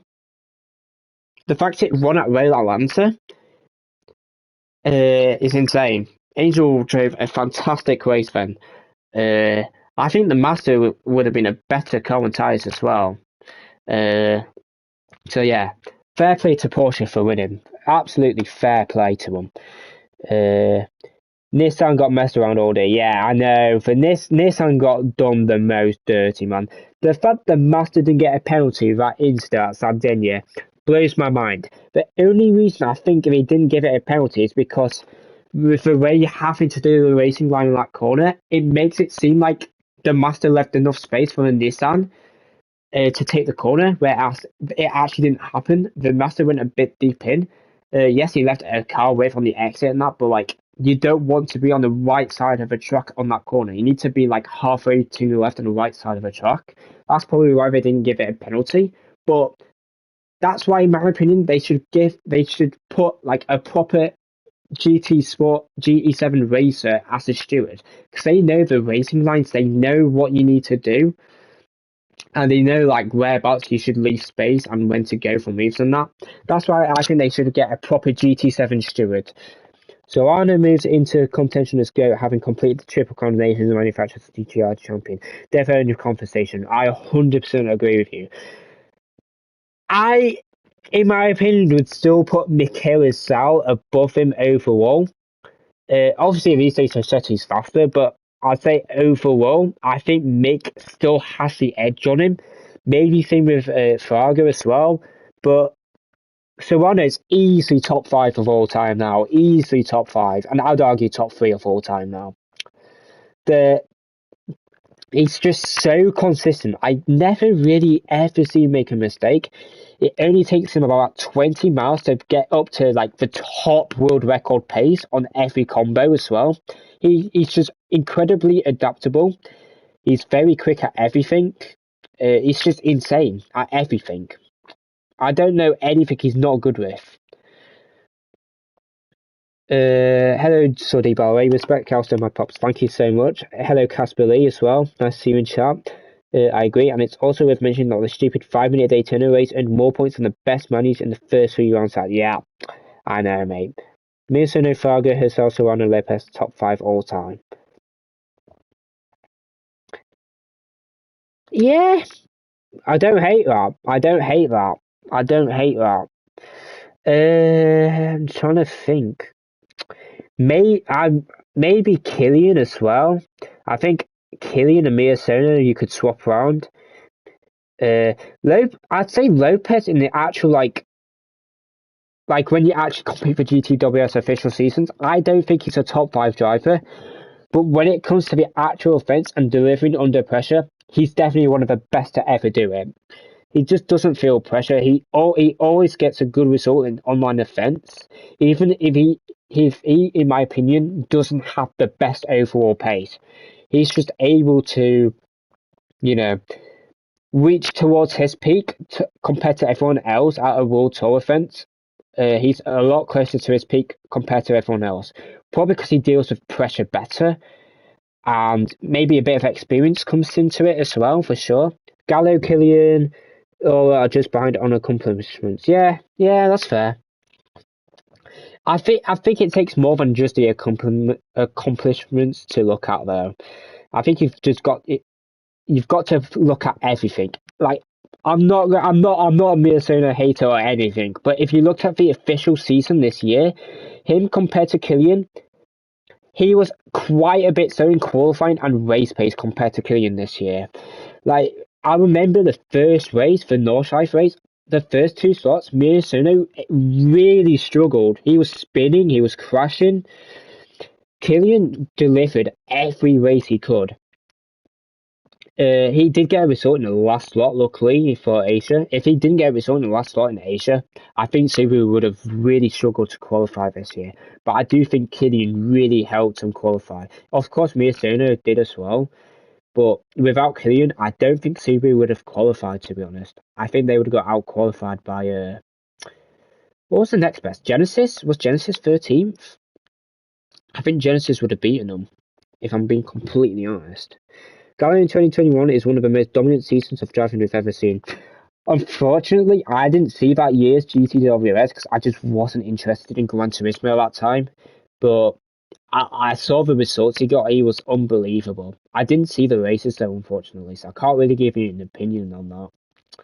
But he was fantastic in that sort of era of GT Sport / early GT7. He was very good. He still is very good. You've got to remember. For the manufacturers, he's in the Honda, in my opinion, the worst car in manufacturers this year. Even worse than Ferrari on tracks like Northside. I still think NSX is worse. I think it was good at Sardinia today, which is why he got set. Like, today he did really well at Sardinia. He made really good moves at the right time, and he was just really sensible, and he was really fast. He probably was the best driver in that race. He was really good. He got, I think, 9th to 2nd in that race in only a 6-lap race, I think it was. Insane. Absolutely insane. Yes, there were some crashes and that happened ahead of him. It doesn't matter, though. It was quite weird that they changed to the 296 just for the last event. Honestly, I didn't even know they were in a 296 because I didn't see him once in the whole races. I skipped through like the intros and that because I couldn't watch it live, so I just skipped to the races. I had no idea if they even used the 296 today. That probably explains why they didn't do well though today. Fair enough. What are your thoughts on GTOS moving to January? I'm quite excited for that. Well, I'm gonna be honest. Before today, I was thinking of actually going for it, but after today in driving standards, I'm questioning myself. I'm probably still gonna, if I am to try, I will try. It depends on a calendar and that though, at the end of the day. Like, if a calendar is not good for controller, I'm not even gonna bother putting the time in because tracks like Maggiore, if that comes up, I'm finished. Like, the control cannot compete on that track. Even if I drive perfectly, I think the max I could get in like split 3 would be like a P8. It just wouldn't be good enough. But if the tracks are like, I'm trying to think of my good tracks. So like Fuji comes up, I'll be happy. Fuji is one of my best tracks. Le Mans, I know they don't use Le Mans, but if Le Mans shows up, even though the control struggles a bit in the last chicanes, I am very good at everywhere else. I think I would be able to keep up even with the last chicane struggles, especially if there's weather in that race. Weather is definitely up there as my advantage. I'm very consistent in general as well. I think I'm more consistent than most people when it comes to actually qualifying towards your TT pace and that. I think I can do that very well. I tend to deliver under. I've not had much pressure though because like I've not been trying, so like it's hard to say compared to if I was to try for the events. Like I could deal with more pressure on that. I don't think I would, but I could if you understand what I'm trying to say. So it's hard to put into perspective how I would do in an official season compared to how I would do in the off season because one, people don't put as much time into the off seasons.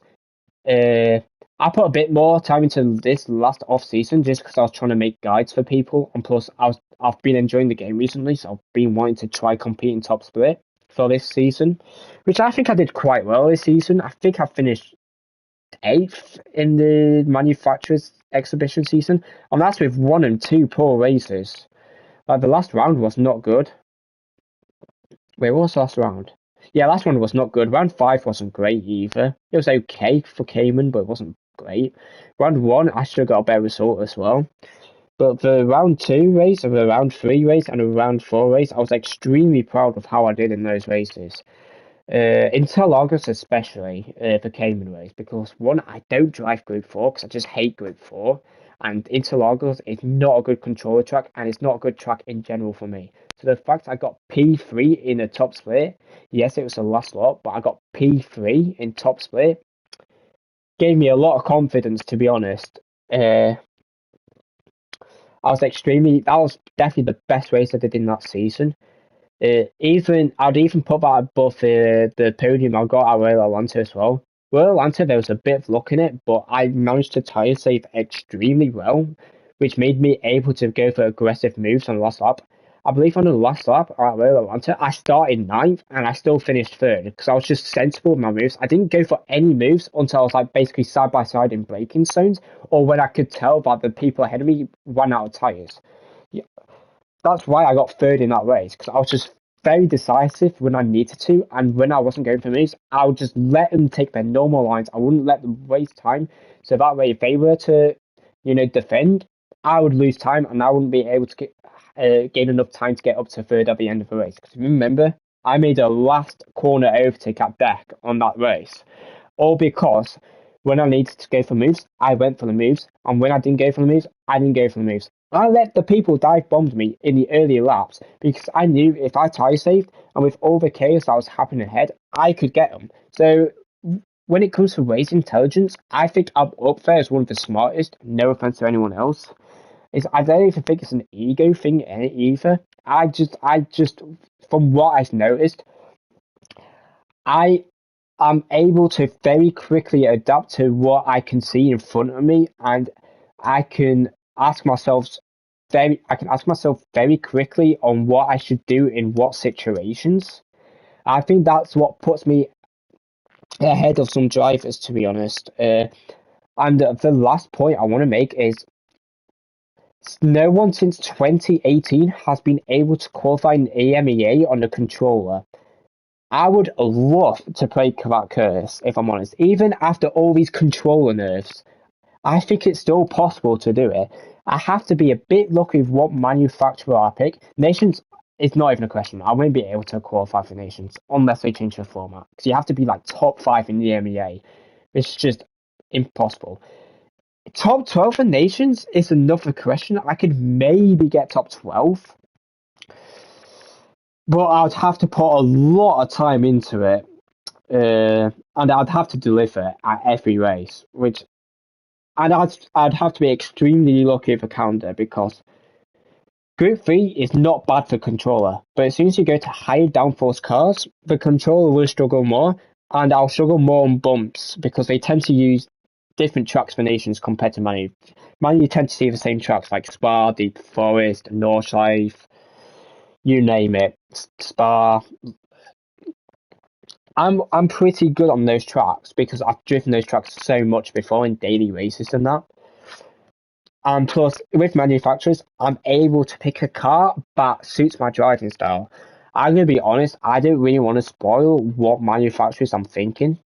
I have quite a few in mind, but there are some cars that I'm definitely better with compared to other cars. So I'm probably going to pick the cars that suit my driving style, because that is probably the best way of me qualifying. Even if I don't think that car can get top 12 in a world manufacturer's calendar or leaderboard, I think I still got more chance of that happening compared to picking some of the better cars and trying to beat people in those manufacturers.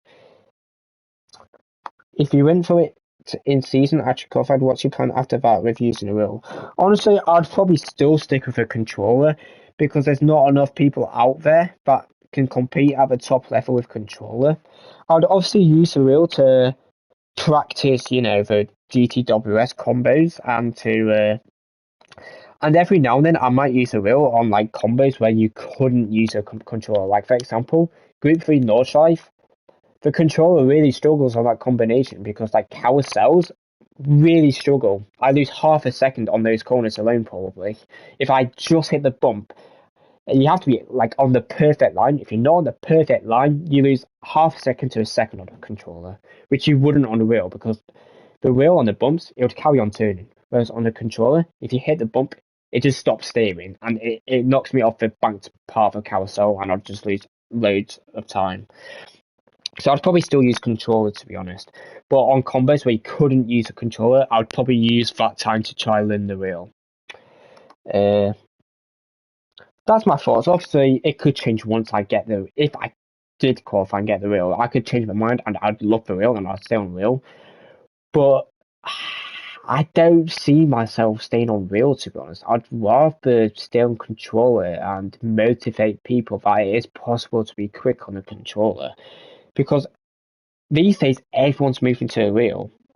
I want to try inspire some people that it doesn't matter what equipment you use. You can be fast with anything you use. It's all about the mindset you put into it and the time you put into the game. That is what matters the most to get up to pace on this game.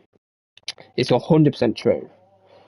Could always do both. Yeah, that's what I was basically saying, Pedro. I'd basically use a controller on tracks where the controller isn't badly disadvantaged, but tracks like the Northside in high downforce cars, I would probably use the wheel because I could compete on the wheel potentially, whereas I wouldn't be able to compete with a controller.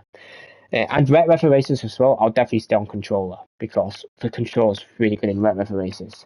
That's why, if you notice, I'm able to very quickly adapt in wet weather races because I'm able to have like good traction out of some corners. I'm able to catch the car's rear end a lot easier. I do think the wheel is still faster in the rain. I think it's just easy to be consistent with the controller. That's why you see like Fento and Rossetti are insane in the rain. I'm maximising my rain pace and I'm still a couple tenths a lap slower than them. Just because I think with the max steering lock you get on controller, it's still not enough compared to what you would do on the wheel. And plus it's harder to be precise with your braking inputs and your throttle inputs and your steering inputs. I think you can get very close to wheel pace in the rain. I just think it's slightly easier to be consistent and yeah, that's my thoughts basically. Any questions you got? I'm interested. Well, I'm not doing this because honestly, I might not even do this because the FTO on racing softs is a joke. I don't know why they would put that as an option. That is ridiculous. It should be on comfort softs, never mind racing softs. But yeah, nice to see you, Pedro. Maybe I'll see you for next week's dailies if you're interested. It might be Tokyo, it might be Grand Valley Reverse. Either way, it should be a good daily combo.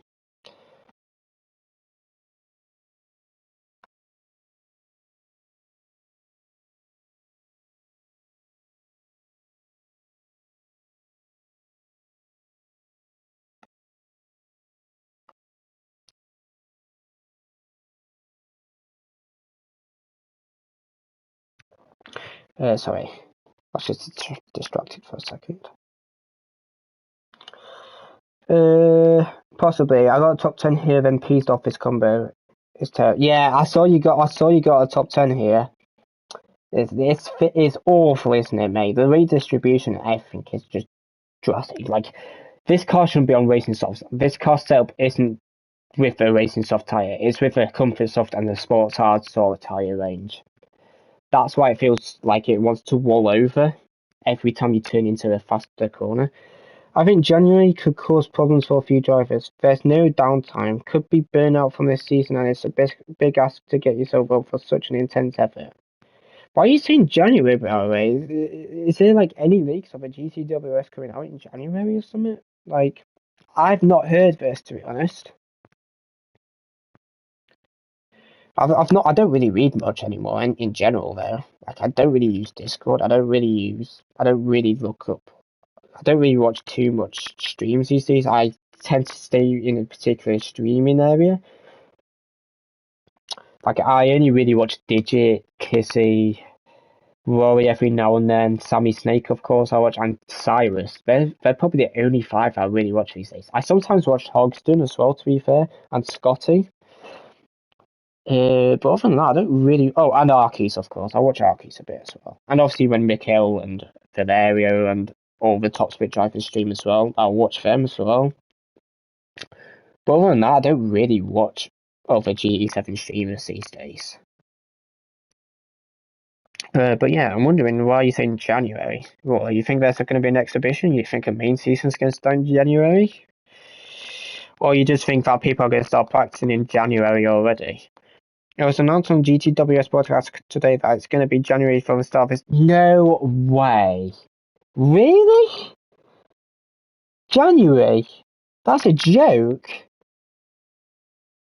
Nah. Nah. That's ridiculous. I'm sorry, but I'm going to be honest. That is ridiculous. That is ridiculous. I didn't even know that. The first live event is Abu Dhabi in March. Wow. That's mad. Oh, that's why you said January. Fair enough. Well, okay, I'll really need to think about it then. That's probably why we've got the daily combos for the next 3 weeks as well, because they're going to be putting their effort into making a GTWS calendar. Fair enough. I hope they sort the latency issues as well by then as well. And the BOP as well. I was not aware of this, but I had no idea. I only watched the races. I didn't watch any like between the races or before or after the races because I couldn't watch it live. So I only skipped to the races. I had no idea. Genuinely no idea. That's the first time I heard that. But thanks for letting me know. I had no idea. At least I know about it now. I might have never found out. So thank you. Honestly. I had no idea.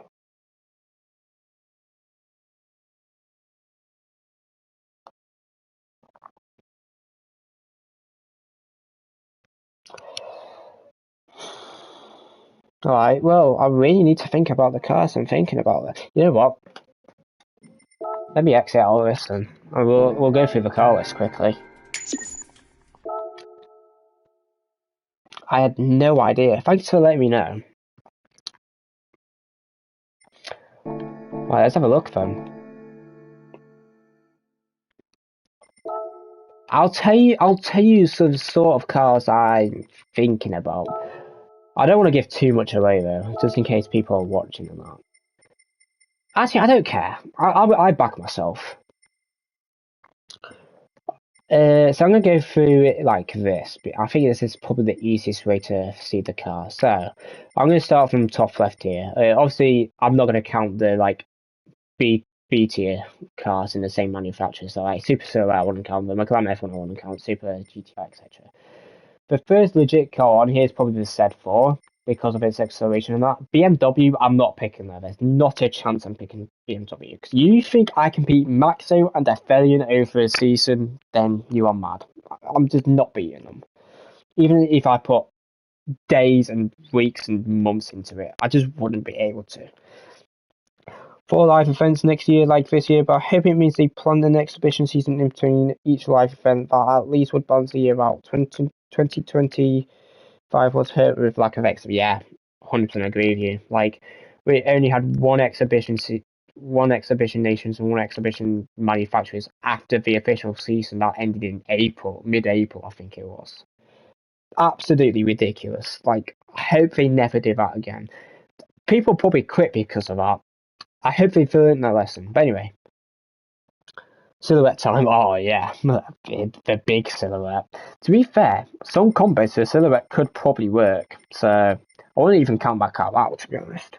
But yeah, said for like I said, BMW never picking. Aston, it's a small possibility, but again, I'm worried about the potential drivers that could pick this car if it was good enough, because I know there are some very quick drivers that like this Aston. So that is debatable.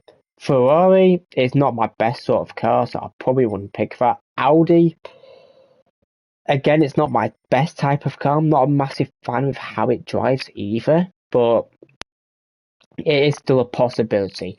Lambo, again, I'm not bad in Lambo, but I know there are some quick drivers that like the Lambo, and I don't see myself beating them over the season. Knife this year, for example, was unbelievable. I'm not beating Knife over a season.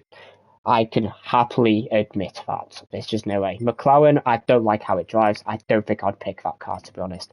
Dodge, I don't mind how it drives, but it would need a very, very, very specific sort of calendar for it to be viable for me.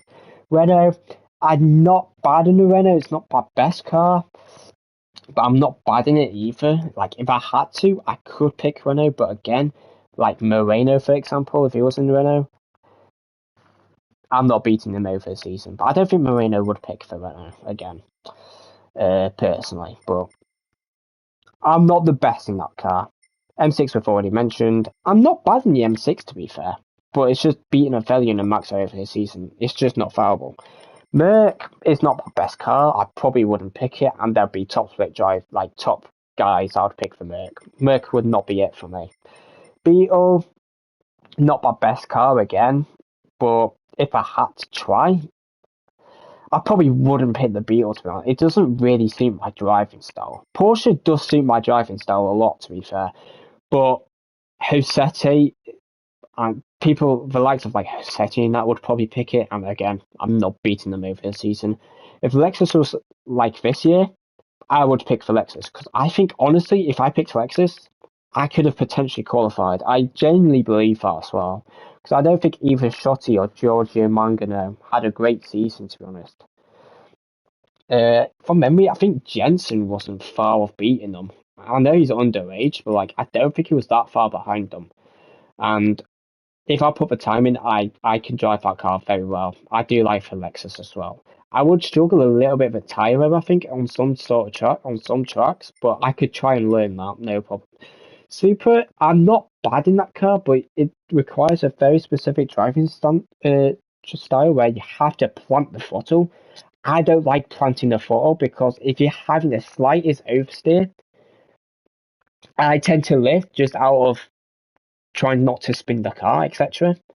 It wouldn't be the best car for me, but I can drive the Supra. It's just not my best car. GT, again, it's not my best car. In my opinion, it's one of my worst cars on here, so I probably wouldn't pick the Ford. GTR, I would potentially pick. R8, again. Your choice is likely to change as they will most likely change to BOP. Yeah, I'm not talking about BOP though, Max. I'm talking about the cars that I kind of like in terms of driving style. Like, for example, let's say the McLaren was by far the best car and no one picked it. I still probably wouldn't pick it, because that car just doesn't suit my driving style. Because you have to be full throttle at exits. I just don't like doing that. I like to be smooth. I like to gradually pick up the throttle, if you understand what I'm trying to say. I'm just going based on cars that I like the driving style of. McLaren, for example, I just wouldn't pick, because it just doesn't agree with my driving style. I wouldn't be able to max out that car. And I would struggle beating other people in that car just because it doesn't suit my driving style. Unless I was to put a lot of time into it. But again, I'd rather drive for a car that I enjoy driving. So that would probably be out of my options list, to be honest. Master would be up there for me, to be honest. I really like how it drives these days. Like Fuji, this was probably one of my best cars I used last week. I did my best race lap in this car, but I did struggle a bit on the Hardstone. But that's probably because it was my first race in that car, and that car again has quite a bit of oversteer, but I could definitely learn it. I do struggle a bit with the brakes in this car though. That is a slight disadvantage I have in this car, but other than that, I really like it. It's a bit iffy on bumps as well, and the suspension isn't the best in this car either. BR said, I really like this car, to be honest, but I'm not the best in this car. For one, and two, Killian will probably pick it, and I'm not beating Killian. I can happily admit that. Hello, Henry. I hope you're well, mate. I'm just going over each Group 3 car and talking about cars I might pick for an official season. Suzuki, not bad car for me, to be honest. Suzuki is definitely fireable. If a BOP was good enough and there was enough drivers that pick it, I would potentially pick it. But that is probably very rare. Mo will be back in Ferrari making a push for sure. Be interesting who retires. From recent tweets, this seems to be Gallo's last year, so Honda might be open. Yeah, we'll talk about Honda in a minute, actually. We've talked about Ferrari, we've talked about Ford. Hyundai, definitely an option for me. Suits my driving style very nicely, because it has a little bit of wheel spin in the slower speed corners, so you have to be very smooth on the throttle. It handles pretty nicely, it agrees with my handling style. I do like this car. Chevy, I really like how the car drives, but for some reason, I just can't find great pace in this car, and I really do struggle with tyres in this car compared to most other cars for some reason. So that probably isn't viable for me, unless there's like no one good that picked it. That's the only reason I would probably pick this car. S-Type, in my opinion, it's my best Group 3 car. So if the BOP was okay in this car and it could maybe get a top 12, that would probably be the car I would pick, to be honest. But it would require a specific calendar because that car does struggle with suspension. Red Bull Ring, for example, even though it would have really good pace, over a race distance, it will just struggle because of the suspension. It's a bit iffy in this car. Evo, it's a decent car for me again. Agrees with my driving style. You have to be smooth with the throttle inputs and the turning inputs, etc. That car agrees with my driving input, and I would be okay in this car. Again, I would probably struggle a little bit with tyres in this car. Same with WRX, but that's part of Subaru. You'd probably pick BRZ over it. Citroen I quite like, but I'm going to be honest, I'm better in FR cars compared to MR these days, in my opinion. Because MR cars, you can just go 100% throttle and stick it. Citroen, I'm probably better in compared to most other MR cars, but I think there are still some cars I'm better with compared to Citroen. Like, Mimi drove an amazing season in Citroen this year. Not this year, this exhibition season that just happened. I wouldn't be able to compete on Mimi's level in that car. I'm not saying Mimi's picking her or anything. I'm just saying, if a driver of his caliber was to pick that car, I'm not beating them over the season. It's just not happening, I don't think. Unless there's a lot of dynamic weather races, which there was one too many of last year, in my opinion. The fact they had 2 dynamic races with random weather last year was a joke. Killian almost didn't qualify because he didn't get a wet race in Spa.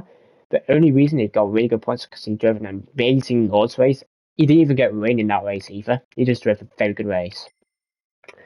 Porsche, again at MR, it does understay a bit on throttle, so it doesn't really agree with my driving standard.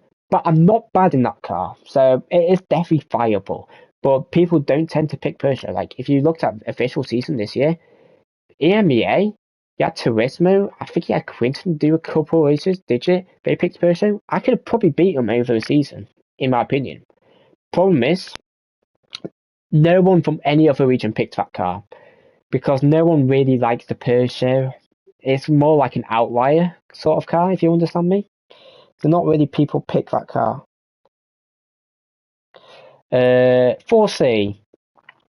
I'm not bad in that car.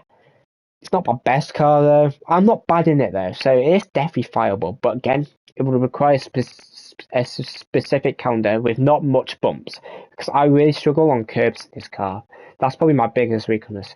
If you remember the Bathurst race as an exhibition, like about 2 years ago, when I picked the 4C with setup, I qualified third at Bathurst, or even second. No, I qualified second in this car at Bathurst, which it was a very heavily FR dominant track. I qualified second in that car in top split, so I can definitely drive it. Even though that car was like 5-6 tenths off the pace, I still managed to qualify second in that car. So I can drive it. It's just over a race distance, I really, really struggled on the bumps and the downhill section. I finished 6th or 7th in that race, and I didn't make any mistakes or anything, except one lap where I got 1 second penalty, I think, which would have cost me maybe 1 position. Now, NSX, I heard you talk about NSX quickly. In case Gallo quit Flash, Even if Gallo stops playing, I still wouldn't pick the NSX. In my opinion, the NSX is probably the bottom 3 Group 3 car for me. It just doesn't agree with my driving style. Again, you have to be full foot on the exits, you have to be really precise, does not agree with me. And I don't like it over bumps. This is a car I can 100% tell you now, I'm not picking, because it just doesn't agree with me. Group 4 was well. If there was Group 4, I probably wouldn't mind the Group 4 NSX. But Group 3 NSX, I just can't drive it. I don't like that car. Which leads to one last car, the Genesis. Genesis is an interesting one because people would still pick it even though the car's not good for some reason. Like this year, you had Win to pick it. Damien did a race or two. I think he just did it because it was good outside Sardinia. That's probably why he picked that car. I mean, I can't tell you because I've not really spoke to Damien about official season or that. But he set like a world record qualifying pace at Sardinia in the qualifying session with the Genesis. So on some tracks, the Genesis is good at. Like Red Bull Ring, for example, I do think the Genesis is decent on. That car I could pick. It is viable for me. I do struggle a little bit of tyre wear in this car, and I do struggle a little bit of braking in slow speed corners in this car as well. Same with Lexus actually. I do struggle slowing down for slow speed corners because I do tend to hold a bit too much brake when I'm trying to trail brake, which hurts my front tyres a little bit, I think. That's probably a similar issue with a Corvette as well, actually, now I think about it. But that's basically it about all these cars. So let me just quickly recap because I did waffle a bit. So let's start with BMW, no, because it's too competitive. Aston, potentially, but I do think that if the car was viable, there are some good drivers I would pick that car because I know there are some people that really like the Aston in general. Ferrari, I could maybe pick, but it's not up there for me. Audi, similar. I'd say I slightly prefer the Audi over the Ferrari because not as many quick drivers, especially in EMEA, pick an Audi compared to a Ferrari. At least in previous seasons, but that could obviously change. Lambo, I like the car, to be honest. It's one of my better MRs for sure, but if people like Knife were to pick the car, I'm not beating them over the season. Nearly impossible. It just wouldn't be the worth the time for me to even try. McLaren, even if the car was good and no one picked it, I probably wouldn't pick it because the car doesn't agree with me. Dodge, if a calendar suited it, I would potentially pick it, but I would have to research on what drivers picked what cars in each region. Of course, I'll be doing that before picking a car. I might even skip the first race just to see what everyone's picked. I might do that genuinely, especially if a track doesn't agree with me as a first race. I might skip the first race just to see what everyone picked and how everyone did in the first race, because that is definitely a viable strat. Yes, it does leave me vulnerable to having to maximise in more races I do, but I'd rather try and maximise in minimal races as possible, knowing I picked the right car for me, if you understand what I'm trying to say. Renault, viable, not bad for an MR car for me, but again, I do prefer FR cars over MR, but I can drive a Renault okay. M6 too competitive, Merc probably too competitive, and I'm not the best in Merc anyway. Beetle, I'm not the best in, and I do think when that car's good, a certain few people will pick it, and I have a good idea on the types of driver that would pick that car. I won't spoil it though, because they might not want me to mention it, and maybe they're not picking it, but I have an idea on the type of people I would pick that car, and I don't think I'd beat them. And plus, I don't really like the car too much anyway, personally. Porsche, I would use. It's probably one of my best MR cars, but it will be too competitive because it's just a good all-round car. It doesn't really do anything wrong other than fuel consumption. But you don't really need fuel consumption in GTWS, at least from previous seasons. That could obviously change though. And plus, everyone from every region picks the Porsche because it's the Porsche. Like, everyone loves Porsche. If you don't love Porsche, you don't love cars. Simple as that, basically. Lexus is potential, of course, but I do think the caliper of Lexus will be tougher this year compared to last year. Supra, not the best car for me, but I can drive it, just not the most consistent. I would really have to learn it. And again, it's probably too competitive anyway, since it's a sponsored car. I think it's still a sponsor. I could be wrong. I'm pretty sure it's still a sponsor car, even though they don't do the TGR Cup anymore. Let me know on that actually. Ford GT, not the best car for me. It's one of my worst MR cars as well. I probably wouldn't pick it even if it was good. GTR, probably too competitive, but I do like the GTR. If no one amazing picked it, I would potentially pick it. R8, I've already mentioned.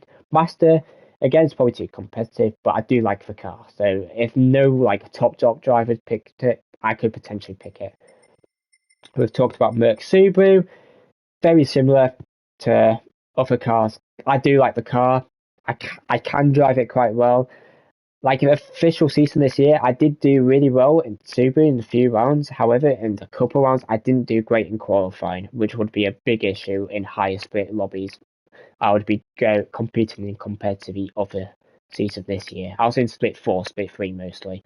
If I was to be in split 3, split 2 in this car, I would probably qualify mid-pack, which is race over basically for the outside. Suzuki, fireable, but very counter dependent, and I don't think people would pick it from other regions.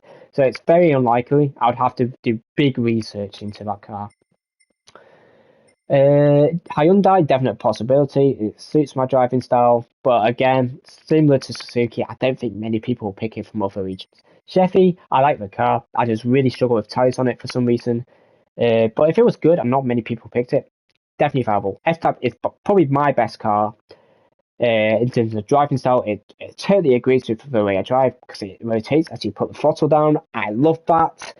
And I love the way that it sounds amazing. I just love the way it looks as well. Everything about that car I love, except the tyre wear and the suspension. Other than those two, can't really go wrong with it. Even fuel, it's not great on fuel, but at least it can short shift quite well. Lancer, bad on tyres, but it agrees with my driving style. I can drive it well. I do like the Lancer, but I do think it'll struggle with other regions again. Talked about Subaru. Citroen, I think if there weren't any Group 4 cars, I think other regions will really not pick this car in general. But other than that, if the drivers from other regions were to pick this car, and there's no one great in EMEA, I would pick this car because I quite like this car. It's not my best car, but I can learn it, and I have been able to drive this car well before. I picked it for my first season in GT7, and I remember Daytona when we had this race. This car was awful on fuel. It had to short shift so much in it, and I still got like a podium in that car. I know it was on OG physics, which was very O-series, which the Citroen probably suited consistency wise. It did drift under braking though, which I was able to adapt to. So I can adapt to this car. I'll probably just have to put a little bit of time into it. Peugeot, not my best MR car, not my worst. It's probably mid-range for me. It doesn't 100% agree with my driving style, and I do think it'll struggle a bit with other regions as well, like this year. But if again other regions picked it and this car was available, I would pick it because I do think I can get results in that car.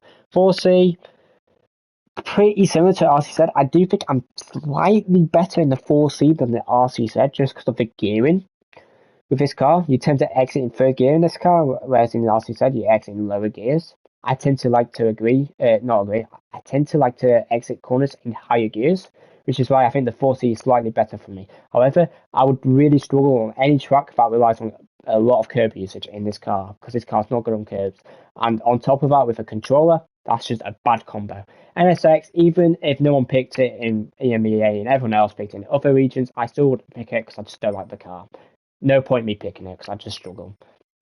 And Genesis, lastly not least, not my best car, especially with tyre wear, but I think I can learn this car for sure. If you remember the Fuji daily last week, I wasn't actually bad in this car. My finishing time wasn't great, but if I could learn this car, I don't think it's bad, to be honest. I don't mind the way you have to drive this car either. I kind of agree with the throttle, the braking. I do struggle a little bit braking for slow speed corners, but if I could adjust and learn that, I think I could do really well in this car. But again, it would depend on other regions as well, of course, just like any other manufacturer.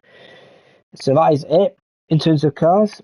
Let me just catch up on chat quickly. Sorry I was waffling for the last 10-15 minutes or so.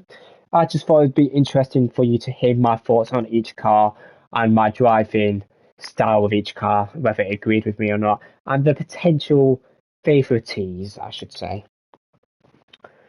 Well, it's highly likely that one of the trucks will be nods. Don't think we have one GTWS season without nods. Yep, that's very true. that would probably be a skip round for me, to be honest, because the control is just not good on that track. Unless it was terrain. In fact, in the official season, I actually won that race in the rain. I was in split 4, yes, I think I was. In split 2, not split 2, slot 2. But I still won that race, and there were still some good drivers in that race. John D, who qualified for this year's Ferrari, was in my race, and we finished 1-2 in that race. In fact, I overtook him on the last straight, even in the BRZ. We had a really good race there. So I am able to compete with World Tour drivers. Whether they're the strongest World Tour drivers or not, doesn't matter. If I can compete even with the likes of the weakest ones, that gives me confidence to, believe in myself that I can do it. It will be extremely difficult to do though. I have to be very lucky with the manufacturers' picks, and I'd also have to be very lucky with the track combinations and the car combinations in case they do include Group 4. Group 4 is a big weakness for me. If they do include Group 4, I'll really, really, really have to research it, and I might not even try, to be honest, because I just don't like Group 4. But we'll see. My opinion can change every hour there. That qualifying lap was absolute filth. I imagine that's on about Damien at Sardinia. That was one of the best qualifying laps I've seen in an official season, at least in a very long time. I'd consider Audi because I like the TT for Group 4. Fair enough. Howdy, howdy chat. Hello, Howdy. I hope you're well, mate.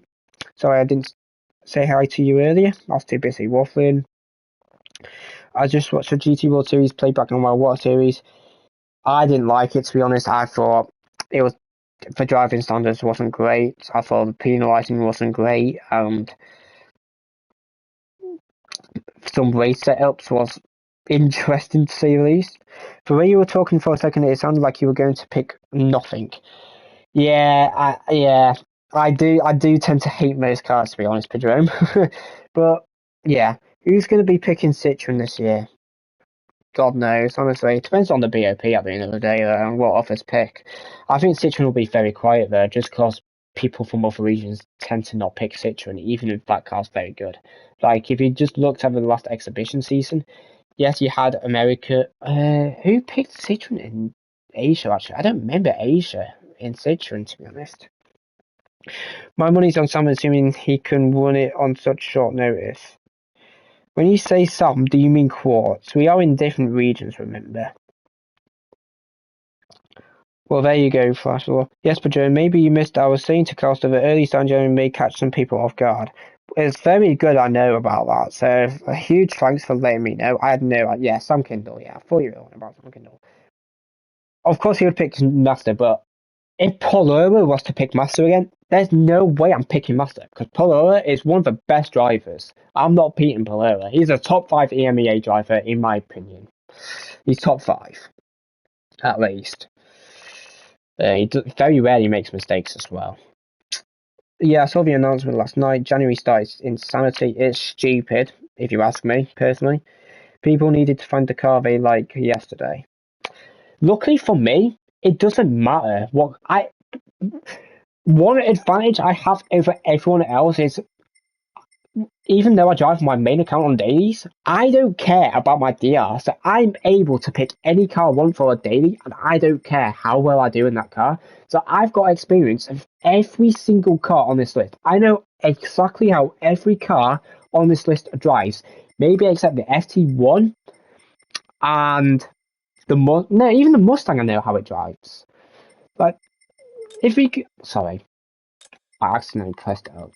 But if we quickly go over each of these cars, I can tell you if I know how to drive these cars or not. So Silhouette, I know how to drive. Does not agree with me though, because you have to do lift shift, and I do think it has a disadvantage with lift shift, because when you go 100% throttle, it doesn't immediately go up to 100% throttle. So I'd probably lose time in that car. F1 doesn't agree with me, but 650S would be better anyway, and I don't like the 650S, so I'd never pick it anyway. Supra, I don't mind how that drives. Same with GTR. I actually quite like how the GTR drives, but again, don't see them being viable. Maybe except Deep Forest. That's like the only track I can see that being good compared to the GTR 18. SX GT500, I like the car. DBR9, I don't mind it. Not the best for me, but it's not the worst. SLS, I quite like. Z4, I like. M3, I like. Vantage, I like. Like, The only car on this list I probably wouldn't like is a Silhouette, the F1.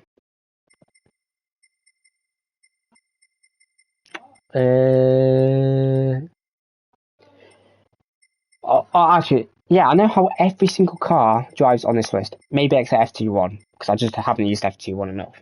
But I have an idea on how the FT1 drives still. I've used it before. I've used it a bit over a year ago, I remember that.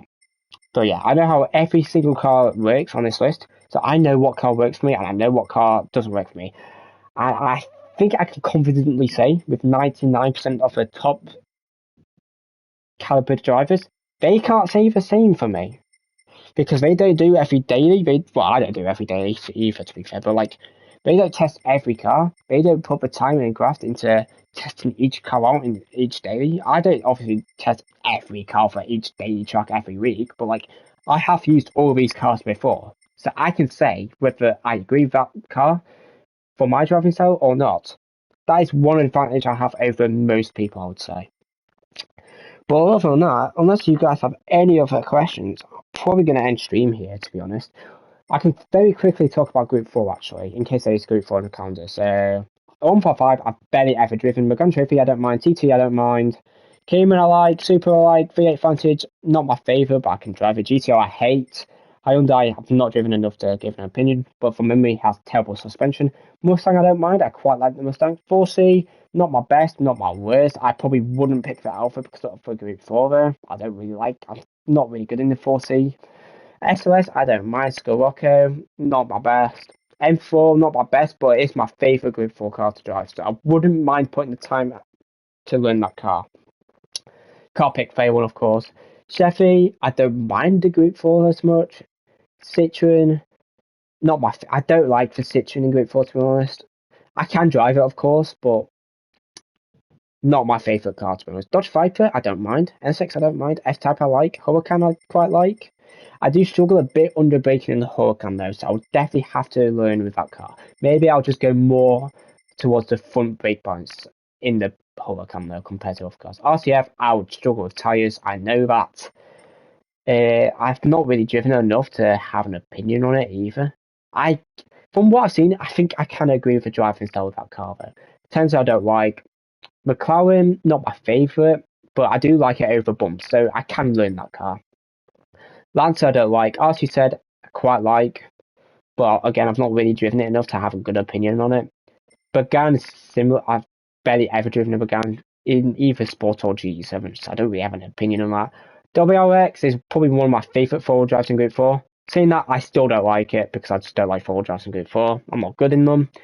86, why would you pick the 86 over Super? I don't really see when you would pick the 86. Even then, I don't mind how the 86 drives. It's not my favourite though. I do prefer the Super over it. Ferrari, I like in Group 4. I can say that confidently. Sylvia, I'm not a fan of, to be honest. So if I was Group 4 rounds, I probably wouldn't pick a Nissan. That's fair to say. Suzuki, I actually quite like for Group 4. Probably one of my favourite FFs, actually.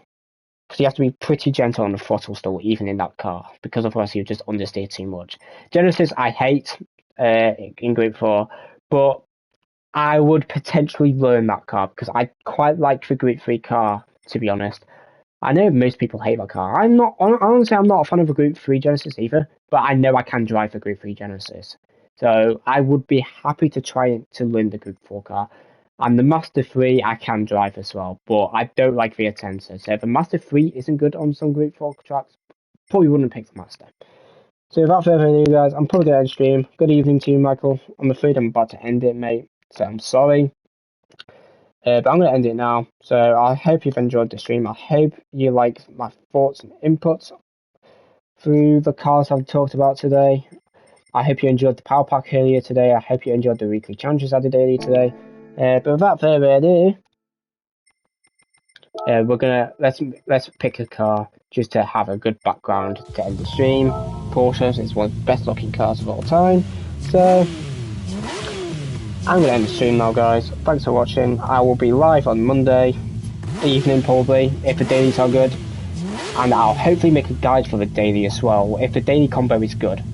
If the daily combo isn't good, then you'll see me do Powerpack, maybe. Or I might still try the daily. We'll see how it goes. Change your oil. Don't need to change oil. It doesn't take effect on BOP races, so there's no point changing your oil or anything. So without further ado, thanks for watching, guys. Have a good night, have a good evening, have a good afternoon, have a good morning, whatever. And I'll see you hopefully on Monday if the dailies are good. Have a good rest of the weekend, guys, and Merry Christmas in case I don't see you guys. See you later, and goodbye.